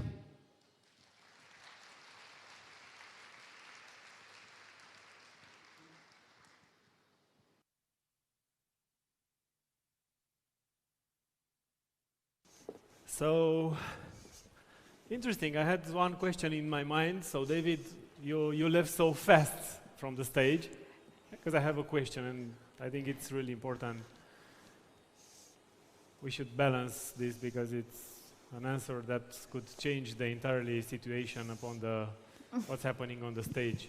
Yes. You like more the cozonac with nucă or the one with rahat? Well, I'm from Ireland, and we love vegetables, and we love cabbage, so I'm all in. Like, I have it for breakfast, I have it for lunch, and I have it for dinner. I mean, it's probably the main reason why I'm here, if I'm allowed to say that. Okay, and do you think that sarmale makers will be replaced in the future? Or is it a skill that will never be replaced by technology? It will never change. It will never change. It's like me being here today. Of course, AI helped me build some of those slides. The Kozenak slide was built by Copilot. Okay. Right? But the most important is, am I able to tell a story about it? Mm-hmm. That's a human skill. Yeah, and we love your skill. We love the way you interact with the audience, and we hope you will be here next year also. Yes, thank you. Thank you very much. Thank you, thank you. Thank you so David much, David. Williams from LinkedIn. Interesant că totuși LinkedIn rămâne platforma tuturor comunităților de HR, dar și cea a bunicuțelor care se apucă să împăturească sarmale și poate vor să facă un business nepoților. Este o structură într-o continuă adaptabilitate și cred că de aici încolo noi trebuie doar să fim cei care getting better and better to understand what's happening behind. Exact, da. Ăsta este marele avantaj pentru care noi suntem aici și eu mă bucur de fiecare dată în calitate de jurnalist și cred că și tu simți același lucru, e că noi când plecăm de aici cu ajutorul vostru și a celor care sunt pe scenă, noi plecăm mai bogați cu foarte multe informații pe care le putem da mai departe celor care ne urmăresc. Și asta este un great service, like. Exact, și sper ca nici jobul nostru să nu fie înlocuit de AI în viitor, deși avatarurile nu sunt foarte greu de creat, să sperăm că și ceea ce transmitem noi nu poate fi înlocuit, cel puțin emoțiile pe care le am eu de fiecare dată. Mi-ar plăcea să trecem la următorul moment, care se leagă de conceptul evenimentului. Vom trece spre elementul vizual al acestuia. Site. Explorăm site-ul, așa frumos cum sună în engleză, pentru că văzul este primul filtru prin care înțelegem realitatea și mie îmi place să cred că în calitate de angajat este foarte important să te simți văzut, în primul rând. Asta și după ce reușești să vezi tot felul de rapoarte, statistici, cifre pe care până la urmă poate angajatul vine și ți le aduce în calitate de manager sau manager de HR. Și de aici încolo tu, ca și angajat, cumva vrei să fii și văzut. Deci văzul acesta în mintea și în imaginația tuturor cred că are un sens al înțelegerii mult prea mare. Așadar, the sight, the way we see, the sight. It's really nice. Sună foarte bine, e foarte important că în perioada aceasta angajatorii vor să-și vadă colegii la birou. Foarte multe companii au un program prin care încearcă să-și motiveze angajații chiar să fie văzuți fizic la locul de muncă, dar haideți să vedem mai multe în videoclipul pe care îl vor pune colegii mei.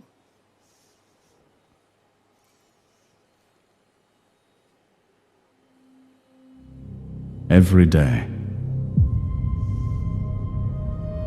we see the world around us. We see the people. We see the changes. We see the future.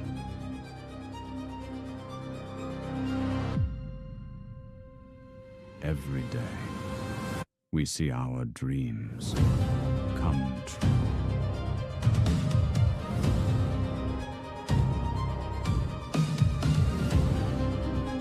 The future of work is felt through sight.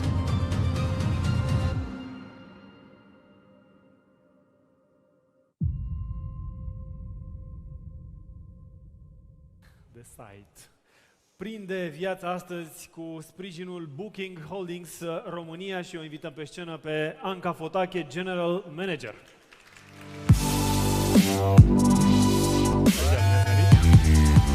Bună dimineața, sau ar fi mai bine să spun bună ziua.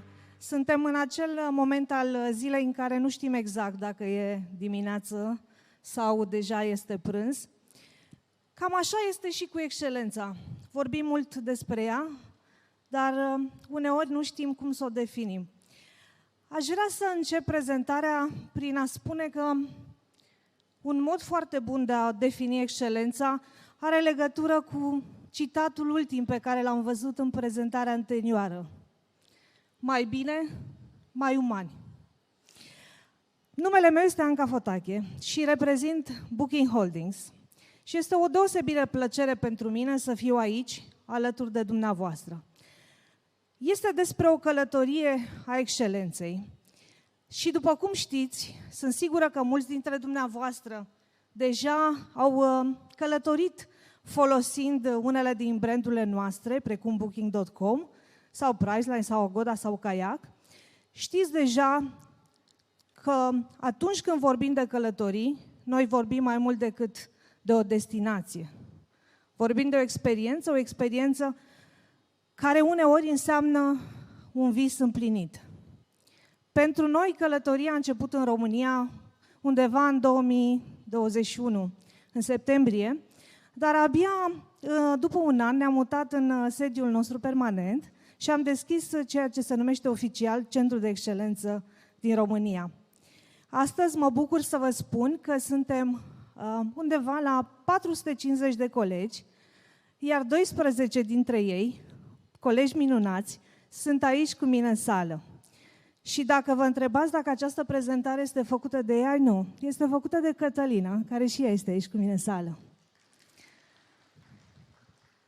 Ne dorim să creștem și mai mult în România, dar înainte de asta aș vrea să vă spun că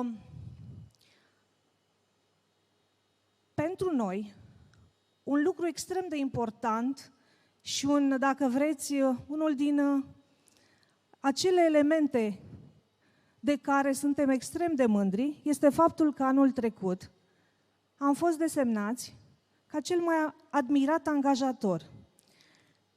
Este un vis împlinit. Știți, genul acela de vise pe care le spui, nu-mi vine să-mi cred ochilor, pentru că nu-ți vine să crezi că ceea ce tu credeai, îți doreai, se întâmplă în realitate. Și mă bucur că rolul meu astăzi este de a vorbi sub această mare umbrelă, care este vederea. Pentru că de cele mai multe ori, poate dintre toate simțurile, noi asociem vederea cu încrederea. Și a fost un moment extraordinar pe care noi l-am sărbătorit împreună, pentru că în momentul în care ești desemnat de unde lucrăm, cel mai admirat angajator, pe baza, bineînțeles, a ceea ce spun colegii tăi, acesta este un reper de încredere pentru colegi, dar și pentru noi, pentru angajatori. Acest lucru m-a făcut să mă gândesc la această călătorie pe care noi am avut-o în cei 4 ani de când suntem în România și vreau să împărtășesc cu dumneavoastră astăzi niște gânduri. Nu o să vedeți studii, nu o să vedeți rețete și nu veți vedea un decalog, deși sunt 10 gânduri pe care vreau să le împărtășesc.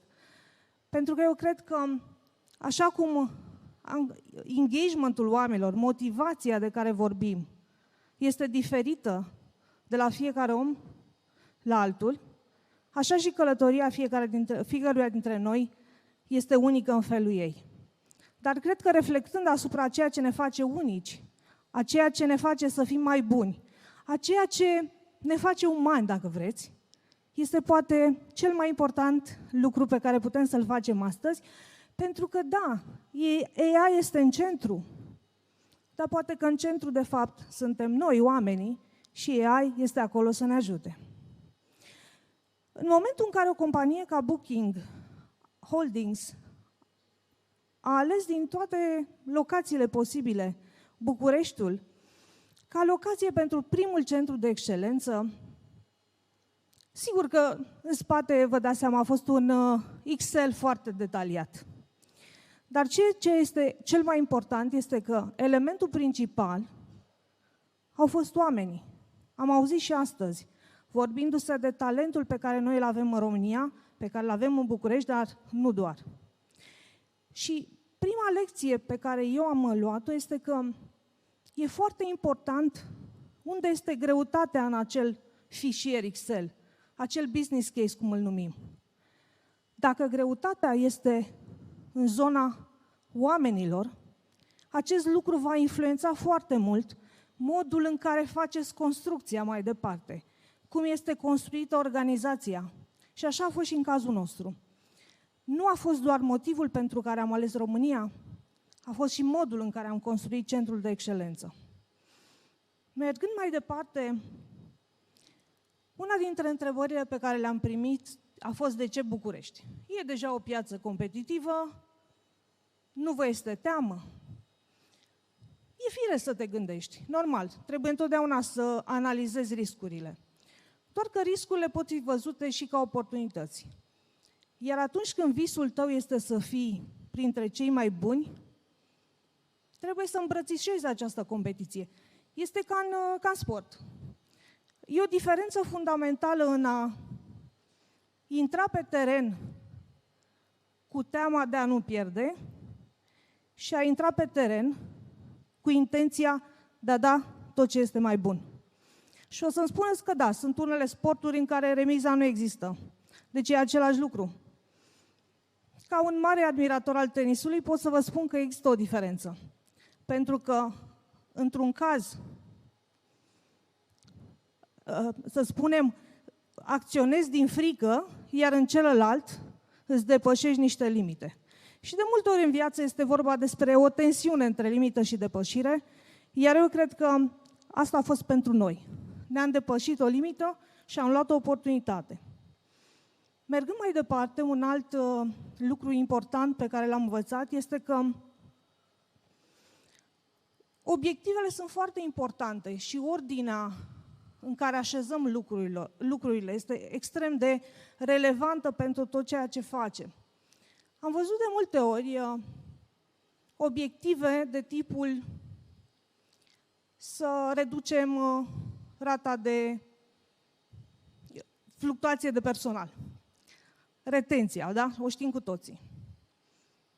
Este un efect. Ceea ce ne dorim sau ceea ce am înțeles noi că e important este de fapt să construim acest mediu de lucru extraordinar, the Great Place to Work.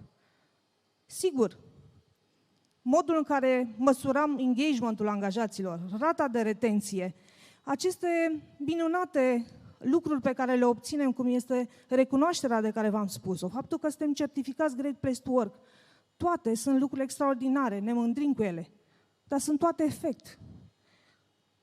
Prioritatea este foarte importantă, așa cum este importantă și în discuția legată de AI.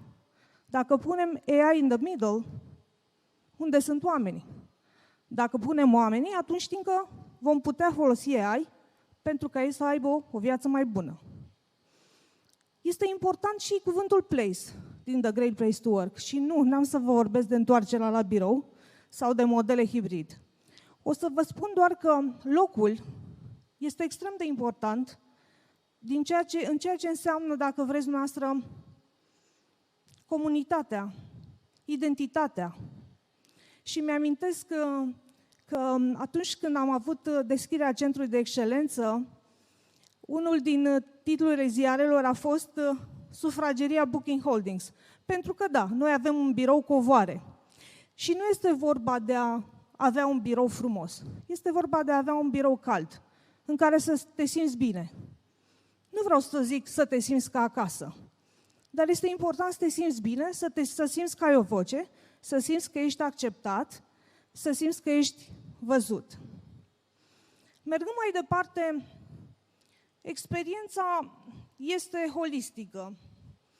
Ea se formează în toate punctele ei, nu doar, să spunem, atunci când povestim despre ce oportunități avem noi de carieră sau despre beneficii, de la început, din momentul în care cineva află despre noi, până în momentul în care interacționează cu echipa de recrutare, până în momentul în care se întâlnește cu echipa de HR, în momentul în care are prima zi. Toate aceste momente sunt importante. Iar gândul pe care vreau să-l împărtășesc cu dumneavoastră este că nimic nu trebuie ignorat sau tratat superficial. Fiindcă, până la urmă, nu poți separa toată această călătorie de zi cu zi pe care colegii noștri o au cu noi, nu poți segmenta în diverse procese, proceduri, momente. Următorul gând este branding, de fapt, employer branding. Lecția noastră importantă este că nu este suficient să ai un, dacă vreți, brand comercial foarte bun sau de succes sau cunoscut în piață. Oamenii trebuie să te cunoască și ca angajator, să știe cine ești tu. Și de aceea un efort important pe care noi l-am pus a fost în a crea această identitate pentru Centrul de Excelență din România. Și cel mai important a fost că am creat această identitate împreună cu colegii noștri, astfel încât să-i reprezinte, astfel încât să fie, dacă vreți, relevantă pentru ADN-ul acestei noi organizații. Și mi-amintesc că am primit recomandarea de a folosi în acele elemente de campanie profesioniști, sau mai exact, actori profesioniști.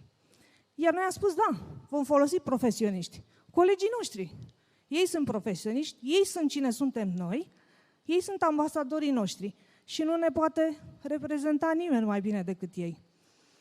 Poate nu întâmplător, dacă ați văzut filmulețul de campanie, se termină cu cam înțias. Veniți să ne vedeți, să vedeți cine suntem noi. Poate vă place și vreți să veniți la noi, sau poate nu. Dar cel puțin știți că vă spunem exact cum suntem.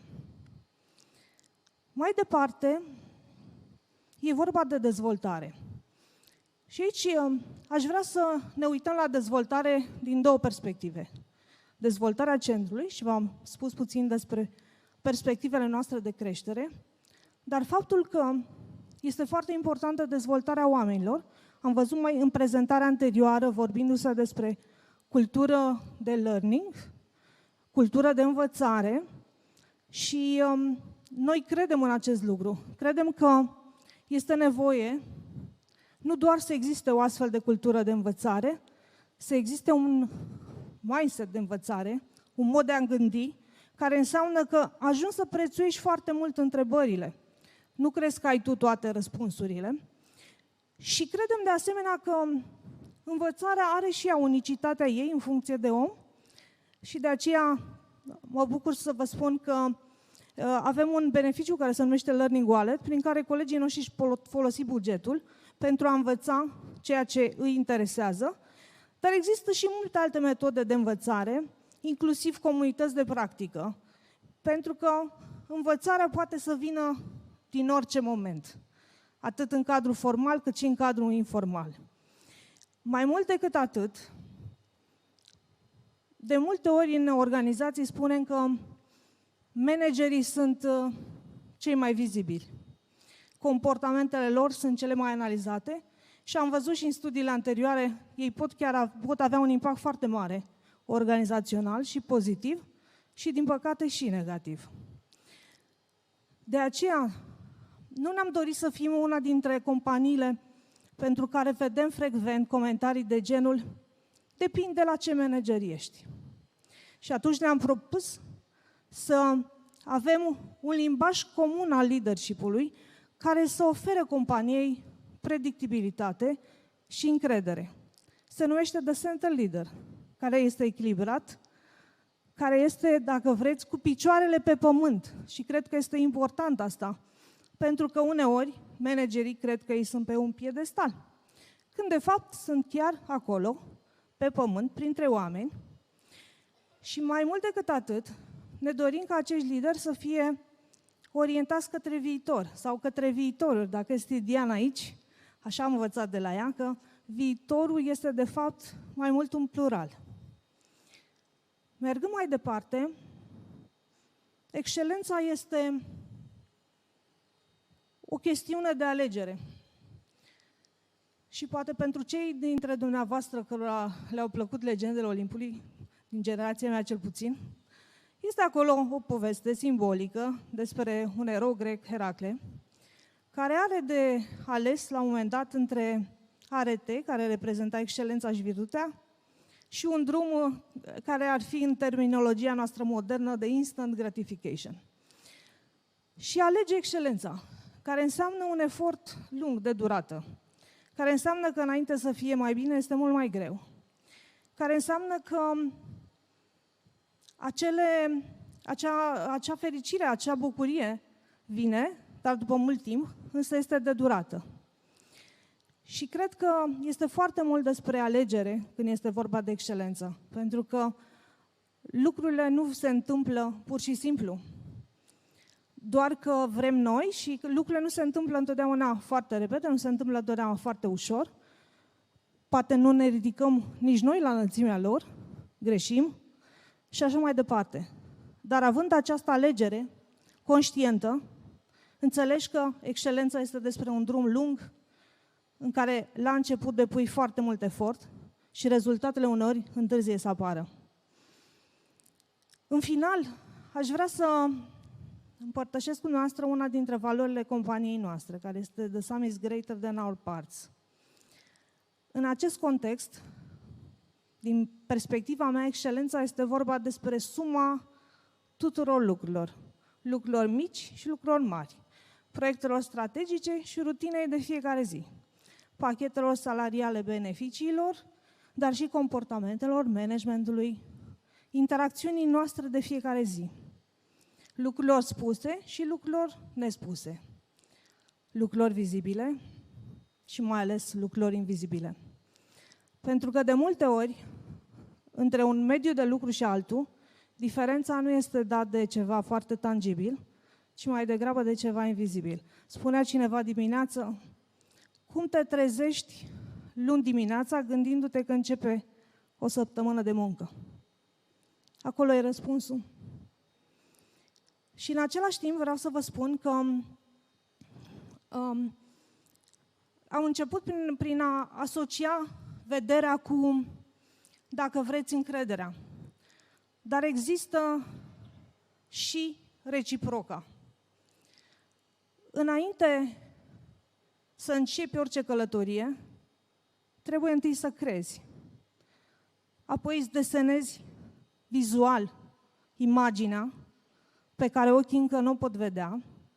apoi aduci alți oameni cu tine care încep să creadă în călătoria ta și încep să se gândească că este călătoria pe care vor să o facă împreună cu tine, apoi ești pregătit să depui extrem de mult efort și rezultatele chiar nu sunt garantate, pentru că în final să fie construit ceva care poate fi văzut de toată lumea.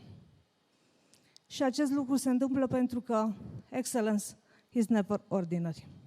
Vă mulțumesc!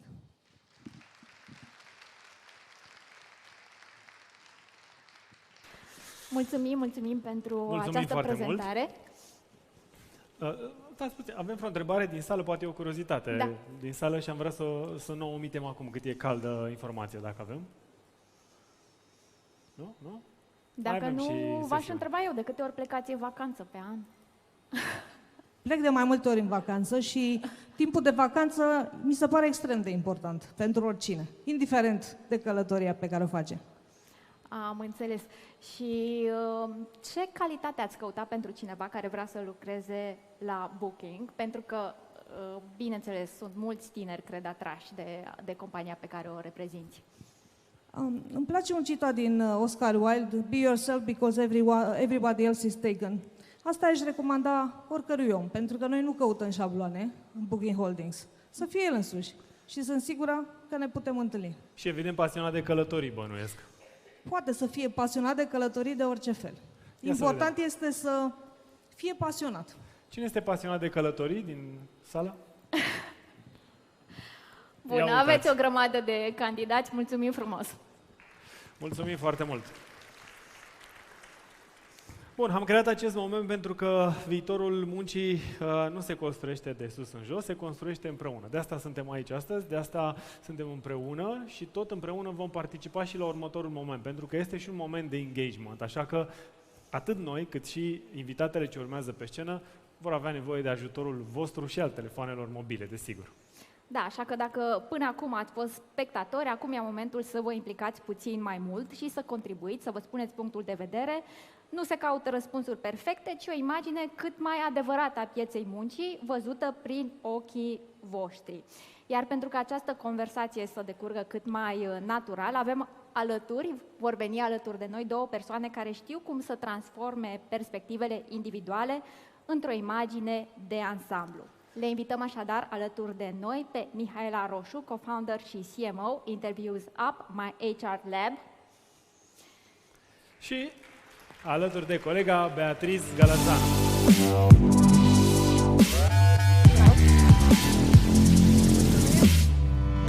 Mulțumim tare mult pentru această primire.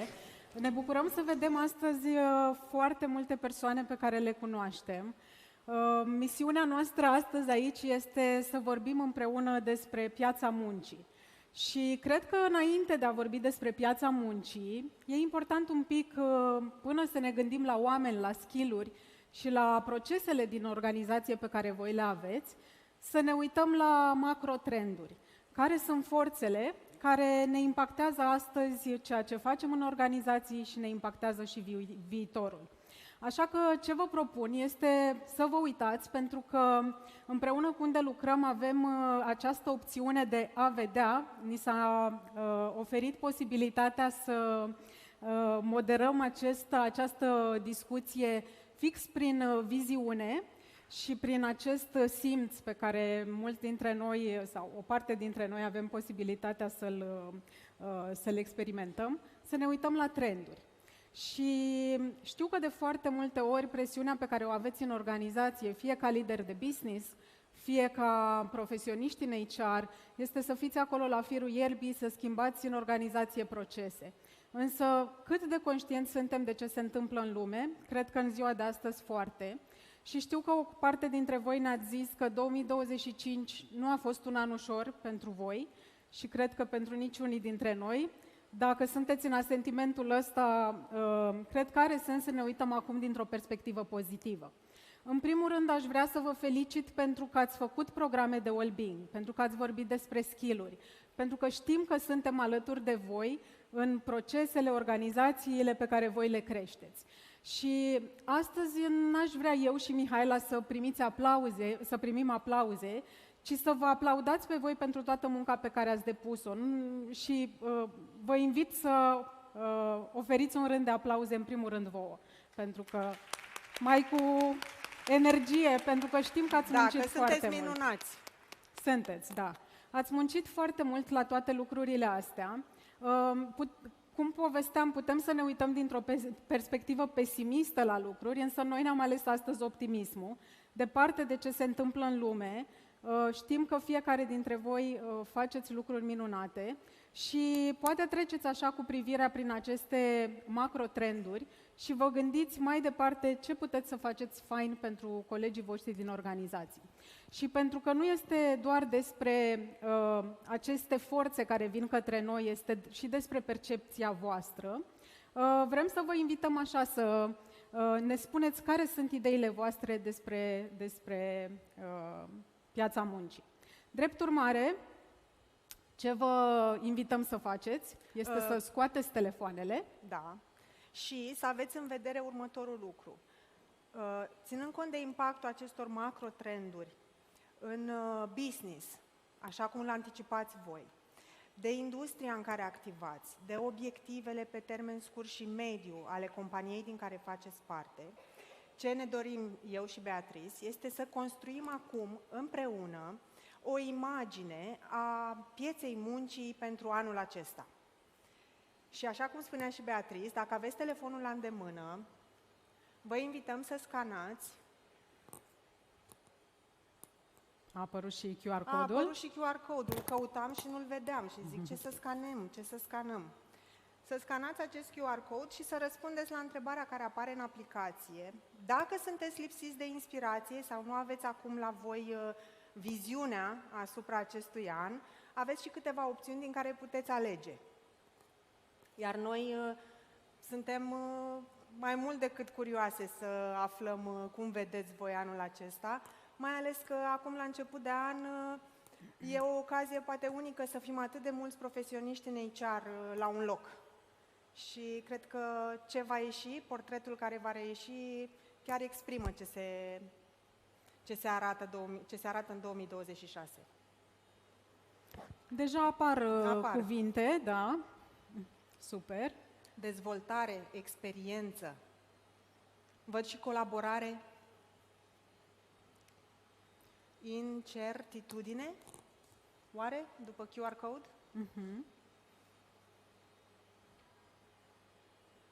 Așa că apreciez foarte mult că am putut să cresc alături de organizație. Rolul meu s-a tot schimbat pe parcursul celor 5 ani și ce aș mai vrea să precizez este că lucrez cu o echipă de management extraordinară cu care împărtășesc aceleași principii și valori și asta este un alt punct de satisfacție pentru mine, astfel încât pot să integrez ce fac la muncă, cu cine sunt eu ca om, ca profesionist și aș zice chiar și pe plan personal ca soție și mamă. Excelent. Curios aici, și fac paranteză în discuție, cum ați reușit să scalați și care a fost momentul în care ați avut cea mai mare creștere de personal? Când a fost acel an, acea perioadă a anului respectiv în care ați trecut de la 25 de angajați la 80 sau... Da, în fiecare an au fost creșteri spectaculoase și procente impresionante, sigur, acum depinde cu ce bază socotești, dar aș zice că mereu a doua jumătate a anului a fost marcată de creșteri mai spectaculoase, pentru că în prima fază e o zonă de construcție în care facem strategii, planuri și începem implementarea, iar rezultatele se văd în timp. Angajările și creșterea pe care am avut-o e continuă, dar aș zice, punctând întrebarea ta, că ar fi poate o zonă mai pe final de an când se concretizează un număr mai mare. Și bugetele, așa, apar cifrele clarități, știi, în bugete. Mulțumim tare mult de tot. Cu drag. Sperăm că veți crește și anul acesta.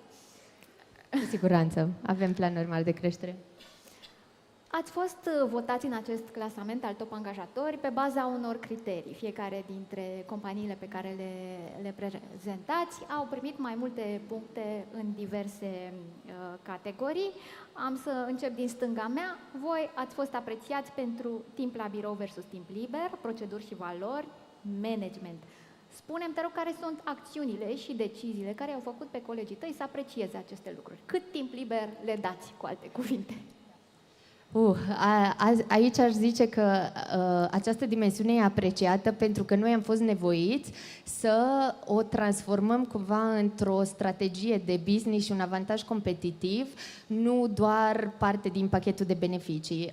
Computer Center în România a început în plină pandemie, în momentul în care nu se putea veni la birou, erau restricții și atunci a trebuit să găsim niște metode creative ca să putem să atragem primii angajați. Cred că asta, primul an a fost cel mai greu, să te angajezi în pandemie într-o companie nouă de care nu ai mai auzit în viața ta și să ai încredere că asta ți-ar oferi stabilitatea de care ai nevoie. Nu, e o provocare să porți aceste discuții cu candidații și atunci am capitalizat, aș zice, pe ce am putut să construim atunci la început de drum și am mers direct ca strategie de a construi echipa la nivel național. Deci nu doar în Cluj, unde avem noi sediu social, ci am mers cumva cu un mindset remote first, dar în Cluj există și posibilitatea de a lucra hybrid, unde avem biroul și asta încă este un factor foarte, foarte apreciat de colegii noștri. Referitor la proceduri și valori, aici, având în vedere feedback-urile pe care le primim pe unde lucrăm, aș zice că mai mult lipsa procedurilor este apreciată la noi sau faptul că nu suntem încă așa de tare reglementați în procese. Asta sigur și datorită dimensiunii organizaționale. Cu siguranță suntem într-o poziție privilegiată pentru că cu cât organizația crește, cu atât e tot mai mare nevoia de structură, dar primim feedback-uri ca ne place foarte mult atmosfera, simțim un vibe de startup, ne simțim foarte apropiați de manageri, apropo și de componenta de management. Da. Cam asta. E distractiv să lucrezi la voi. Mulțumesc frumos! Mulțumesc. E distractiv în general, probabil, să vezi companiile din Cluj cum scalează destul de rapid și scalează pe o energie foarte liniștită și bine dispusă, așa. În stilul francezilor, că discutam anterior despre cum e pauza de masă la francez, cu un pahar de vin, se întorc la muncă, zâmbesc toți. Da. Continuând puțin pe zona de care menționai anterior, referitor la proceduri și valori, Lidl, ați punctat extraordinar de bine pe segmentul pachet salariar, proceduri și valori și oportunitățile de avansare. Aș întreba puțin care au fost acțiunile și deciziile care au adus recunoaștere concrete din partea angajaților pentru motiv pentru care ați punctat atât de bine la aceste criterii. Care au fost acțiunile implementate de succes? Acest top este, dacă ne uităm în urmă și în anii precedenți, cam același. Direcția cam asta, da. Cam asta este, pentru că un pilon important în strategia noastră de resurse umane este bunăstarea angajaților. Iar ca focus principal aici, pilonul de compensații și beneficii este unul pe care noi în care investim pe parcursul unui an foarte multe resurse. Respectiv este foarte important pentru noi, în primul rând, poziționarea noastră în piață și atunci suntem atenți acolo la cât suntem de competitivi. Știm că industria de retail alimentar este o industrie volatilă din punct de vedere personal, în sensul că fluctuația de personal este mare și atunci, având în vedere că, în general, acum nu mai putem spune că doar în blue collars e importantă stabilitatea financiară, ci pe toate nivelurile, dar cu precădere la noi în Lidl, pentru că operăm în retail alimentar, ăsta este un focus și atunci o mare parte din acțiunile noastre concrete în zona de compensații și beneficii sunt acolo. Respectiv cum putem să reinvestim. Suntem o organizație care reinvestește mare parte din profitul pe care îl facem în intern pentru a asigura angajaților noștri stabilitate 360 de grade, în sensul că nu vorbim doar despre salarii și pachetul de remunerații, dar și restul din sistem care e important pentru ei, nu știu, echipamente, cu ce aplicații lucrează, cu ce practic luăm în calcul tot universul. Da? Deci este în focus pentru noi și ăsta este motivul pentru care avem rezultatele astea, pentru că și răspundem la o nevoie pe care ei o au. Prin dialogul continuu pe care îl avem, asta este unul dintre elementele care sunt cele mai importante. Dintre cele 3 criterii, pachet salarial, proceduri și valori, oportunitățile de avansare, dintre cele 3 criterii la care ați excelat foarte bine în 2025, pe care l-ați simțit ca fiind cel mai provocator și la care a trebuit să depuneți dublu efort? Efort depunem pentru toate. Da? Ziceam mai devreme că un mare focus de resurse, inclusiv în echipa de resurse umane, sunt alocate pentru a asigura acest nivel de stabilitate. Un alt aspect pe care noi l-am avut în focus în anul 2025 a fost faptul că a fost anul în care noi am avut un focus mare pe introducerea valorilor în organizație. Am povestit și la conferința trecută despre asta. Și efortul mai mare a fost și anul trecut, rămâne în continuare, este de a alinia echipa de management la aceste valori pe care noi vrem să le trăim în organizație. Este foarte important pentru noi ca ceea ce se vede în extern, prin diversele campanii pe care le facem, să le trăim și să le simțim. Este parte din viziunea echipei de HR. Și atunci, acolo este cea mai mare atenție, n-aș zice provocare, neapărat, ca să dăm o notă pozitivă, dar acolo este cel mai mare focus și în următoarea perioadă, mai ales în contextul faptului că cuvântul în perioada asta este adaptabilitate, iar liderii sunt cei care trebuie să fie ambasadorii schimbării și să fie role model. Excelent, mulțumesc! Cristina, voi ați fost apreciați pentru procedurile și valorile pe care le aveți, pentru timpul la birou versus timpul liber, dar și pentru pachetul salarial. Spune-ne ce faceți bine la toate aceste capitole. Nici nu știu cu ce să încep. Cu pachetul salarial. Nu, ăla las la final. Ăla e... Ok. Am să încep cu proceduri și valori și am să spun, a fost foarte distractiv. Acum, cred că vreo câteva luni, am angajat un coleg care a venit de la o altă companie, nu o să spun normal, și ne-a spus, a venit la mine în birou și mi-a zis, Kitty, să știi că ce se știe despre voi în piață, mai ales în compania de care vin, băi, voi aveți proceduri, frate, sunt by the book. Noi în intern considerăm că mai avem de lucru, adică suntem mereu și ne gândim, nu este de ajuns, am stricat ceva, e un proces care n-a mers, hai să-l reparăm. Întotdeauna încercăm să luăm din lecții, pentru că sunt lecții la urma urmei, nu chestii negative, nu mergem în pesimism, luăm din lecții ce putem îmbunătăți, ce putem schimba. Și chestia asta nu se întâmplă că vine Departamentul de Resurse Umane sau cel de calitate care să spună trebuie să facem acest lucru. Este încurajată întreaga companie să vină cu idei. Avem o platformă, se numește My Bright Idea, nu am inventat-o eu, era aici când am ajuns eu acum mulți ani. Și cu toate acestea, deși este de foarte mult timp pusă în funcțiune, încă dă rezultate. Iar în momentul în care avem o dilemă sau avem, să spunem, o sincopă într-un anumit proces, primul lucru pe care îl facem este să consultăm echipele de specialiști. Nu mergem cu ideea că, da, directorul general, directorul de resurse umane sau cel financiar știe cel mai bine ce trebuie să facă. Creăm o echipă, o comunitate care să susțină și împreună reușim. Am zis de proceduri, timp la birou, timp acasă. Nu sunt un exemplu bun pentru munca hibrid, dar am ascultat un pic antevorbitorii care au fost și care au spus că la birou trebuie să te simți bine.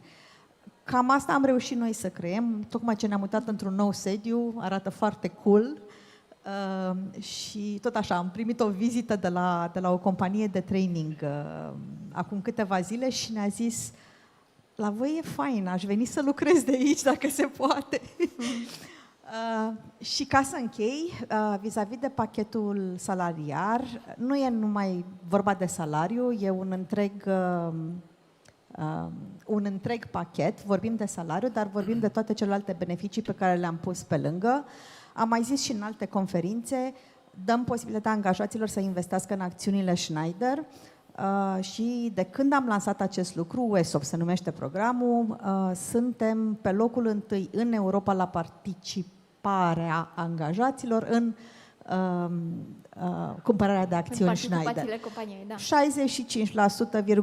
65,5%, no pressure, colegele mele din echipa de HR pentru anul acesta. Ne întreabă toată lumea cum facem și ce reușim. Nimic. Cred că este foarte multă transparență și cred că este exact acel semnal venit direct, rapid, nu așteptăm topul de la Top Angajatori, îl vedem în fiecare an undeva prin luna mai, așa, cam atunci știm. Ai spus că v-ați mutat într-un birou fain. Ce înseamnă fain în ziua de azi? Pentru că vorbeam înainte de pandemie de, nu știu, baruri, de prosecco pentru IT-ști. La voi ce e frumos?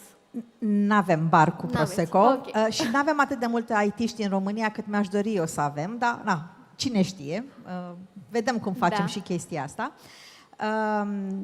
Am încercat să îmbinăm partea aceasta de spațiu profesional cu partea de spațiu care să-ți ofere acea bucățică de căldură. Ne plac foarte mult cărțile. În echipa de management chiar avem o glumă, data viitoare când ne întâlnim, trebuie să venim și cu o bibliotecă, că nu mai ajunge, nu mai dăm carte și urmează și biblioteca. Toate evenimentele pe care le organizăm intern se cam termină cu dat de o carte. Am început acum anul, am hotărât cu directorul general să facem o sesiune pentru echipa de management și am pornit de la ceva ce am citit acum foarte, foarte mulți ani, apropo de instabilitate și incertitudine și ce mai se vorbește prin piață. E o carte foarte simplu de citit, cum mi-au spus colegii, cu scris mare, kitty și cu multe poze. Se numește Who Moved My Cheese? Sau pe românește, Cine mi-a mutat cașcavalul? Cred că o știe cam toată lumea. Pornind de la bucățica aceasta, de a îmbina lucrurile care sunt mai calde cu lucruri care sunt clar cu impact profesional, cred că asta atrage. Noul nostru sediu este un showroom, de fapt, pentru echipamente pe care noi le avem și soluții. Și deja am început să chemăm clienți, să chemăm parteneri, să chemăm firme de training, de ce nu? Și suntem foarte mândri să le arătăm. Sunt printre ambasadorii care știu să arate puțin prin sistem, prin sediu, ce echipamente avem, deși nu am terminat facultate tehnică. Deci cam asta înseamnă fain la noi. Este cumva un journey of senses și acolo, de la și echipamente, intrare. Și cărți, e interesant cu siguranță. Pentru că menționai despre transparență și aș întreba, este transparența un instrument periculos în ziua de astăzi și dacă... Asta e cu directiva? Nu, cum îl gestionezi cât mai eficient pentru companie? Am avut, de-a lungul carierei, unul dintre mentorii mei, dintre colegii cu care am lucrat foarte, foarte îndeaproape, îmi spunea în felul următor: Kitty, oamenii nu sunt proști. Cred în acest lucru. Dacă noi tratăm colegii, și au să spun, colegii, prietenii, familia, copiii, ca și cum ar fi cumva o treaptă mai jos, mai la stânga, mai la dreapta, nu înțeleg, nu are sens să explic, pentru că oricum n-au să înțeleagă, atunci chiar asta se va întâmpla, adică punem acel label. Dacă suntem transparenți, dacă o punem în contextul corect, dacă nu este doar un episod, așa, din când în când îmi convine mie de la Departamentul de Resurse Umane, atunci e un pic mai dificil. Deci trebuie să fie o constantă. Asta face parte din cultură și cred că asta am încercat să construim împreună cu echipa de management, bucățica aceasta de transparență și de a fi, nu doar ca un slogan, e ușa deschisă la HR, nu, chiar e ușa deschisă. Acum chiar e închisă, că e chestie cu securitate, nu mai avem voie cu ușa deschisă. Și e și lumea pe aici prin sală la eveniment, bănuiesc. Mulțumesc mult. Aș merge mai departe pentru Provident. Mă uitam pe niște informații date de la colegi. În 2025 ați avut o inițiativă inedită de comunicare pe care ați lansat-o sub următorul mesaj. Ai deja cel mai important rol. Acela de mamă, fiică, fiecare ce rol are în companie, dar ai și un rol la noi în echipă. Această campanie a venit cu un mesaj foarte puternic. Care au fost elementele pe care le-ați văzut imediat după, ca și schimbare, după ce ați plantat această campanie în piață? Campania asta a pornit din discuțiile cu oamenii, așa cum ați zis și voi. Pentru noi cel mai important e să vorbim cu ei și o facem des. Cred că și anul trecut, tot pe scena asta, vă povesteam de country tour-uri, de inițiativa în care leadership-ul și directorii noștri merg în fiecare sucursală din țară și vorbesc cu oamenii. Nou agenda, discuție deschisă, întrebări și răspunsuri. O inițiativă care nouă ne aduce foarte mult, pentru că de acolo ne vin ideile și acolo vedem oamenii. Pentru că de la București avem o paradigmă, avem niște percepții, dar vorbind și mergând în țară și văzând cât de divers suntem cu toții, de acolo ne vin ideile. Și campania asta așa s-a născut, vorbind cu oamenii și văzându-i pe oameni și văzând cât de mult în speech-ul lor, într-o discuție deschisă în care nu avem o agendă, vine în mod natural discursul legat de ce fac eu ca mamă, ce fac în timpul serviciului, cum mă duc la prânz să-mi iau copilul sau cum mă duc la prânz să-mi ajut părinții sau să le încălzesc mâncarea. Și asta a fost ideea campaniei. Ce am văzut la oameni, am văzut foarte multă ușurare, foarte multă naturalețe, prin faptul că i-am ajutat să nu mai spună am o programare urgentă, când de fapt ele mergeau la crèche să-și ia copilul. Sau am văzut foarte multă, un zâmbet calin așa la ei, pentru că am fost acolo și am înțeles și i-am ajutat să vorbească despre, de fapt, ce contează cel mai mult. E clar că ce contează cel mai mult e acasă pentru fiecare dintre noi și atunci, neignorând lucrul ăsta sau punându-l cu și mai mult, chiar ostentativ, am zice, într-un mod foarte plăcut, punându-l pe masă și încurajându-i să vorbească despre asta, am observat că și serviciul devine practic un fel de yin și yang. Sunt acasă, contez acasă, dar pot contribui și aici. Și atunci, ajutându-i și înlesnindu-le să vorbească despre ambele lor și să le facă cu brio, ambele, 2, 3, 5 câte are fiecare, am observat că i-am văzut mult mai pasionați și mult mai încurajați să vină să facă și să vorbească despre ei în toate ipostazele. Bun, deci au fost mult mai implicați, mult mai deschiși, mult mai calzi, că au reușit să depășească acea barieră, poate rigidă cumva, in a way, pe care o simți la un anumit nivel. Ți-e teamă, ți-e rușine. Ți-e teamă, ți-e rușine, poate te simți privit. O întrebare ar fi, pe mine cine mă mai angajează? Am, nu știu, poate 65 de ani. Pe mine cine mă mai angajează? Eu nu sunt un candidat eligibil dorit. Ei bine, ba da, ești. Ești un om pe care îl vrem, pentru că știm cât de multă loialitate poți arăta, știm cât de multă experiență ai și toate lucrurile astea sunt niște plusuri și pentru tine și pentru noi. Dar, dincolo de aceste discuții, mă întreb cum reușiți concret să integrați programele diferite ale oamenilor din organizație. Am scris și la Business Magazine despre munca asincronă. Într-adevăr, toată lumea are probleme acasă. Cum faci totuși să îi strângi pe oameni și în același loc privind spre aceeași direcție? Suntem o organizație de vânzări și atunci fiecare măsoară timpul relativ și pentru fiecare înseamnă diferit. Pentru colegii din vânzări cu siguranță înseamnă bani în principal și modul cum îmi petrec timpul pentru a-mi întoarce venituri. Pentru colegii din sediul central, timpul poate se măsoară altfel. Timpul poate se măsoară într-o discuție, într-o intervenție pe care o am cu un coleg pe care încerc să-l ajut. Nu e ușor să-i aduci pe toți împreună și cred că nici nu ne propunem să facem asta neapărat.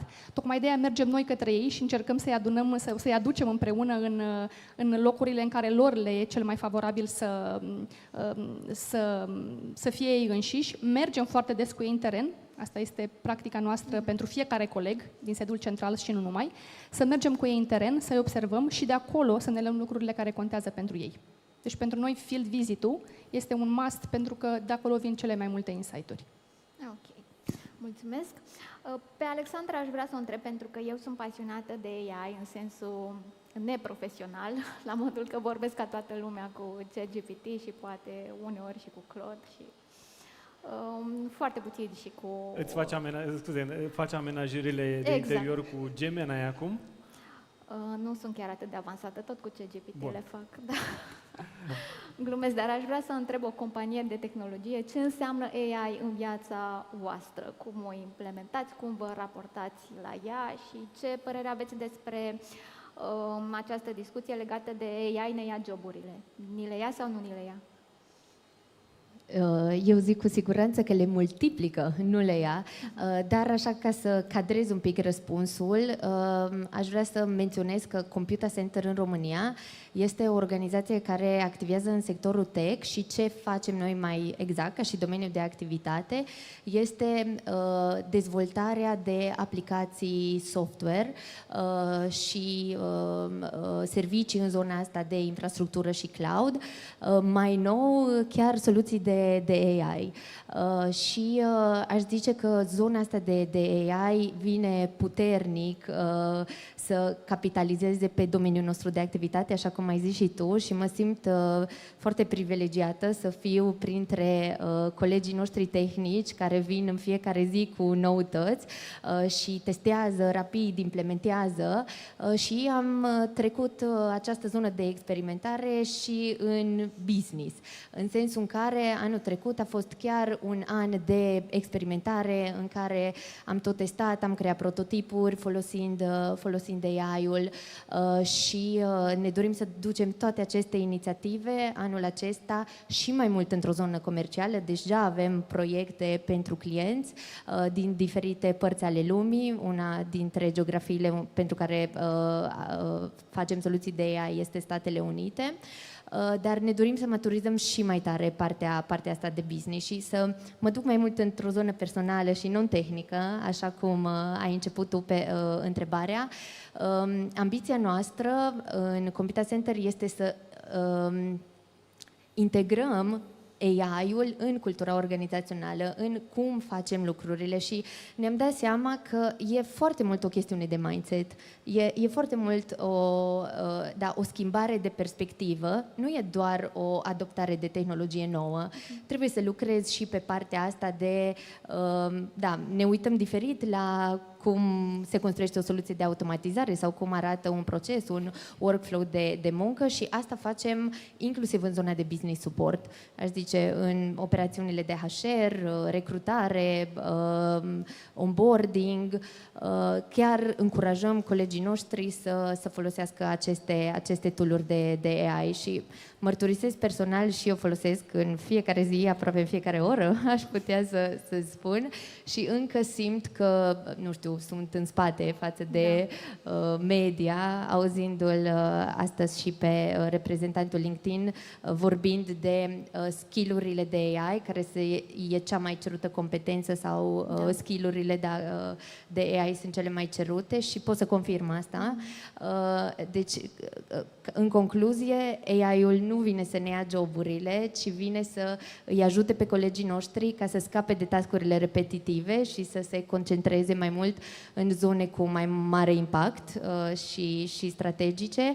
Și ce văd eu este o creștere tot mai mare a profesioniștilor, atât tehnici, dar și în zona de departamente suport, să angajezi oameni care știu deja să folosească AI-ul. Deci noi integrăm acest screening deja în zona de interviuri și îți mărturisesc că doar dacă aș fi foarte constrânsă de anumite împrejurări de business, aș mai angaja pe cineva care nu folosește și nu are deja niște skill-uri solide de prompt engineering. Dar îți dai seama când cineva își face CV-ul cu ChatGPT?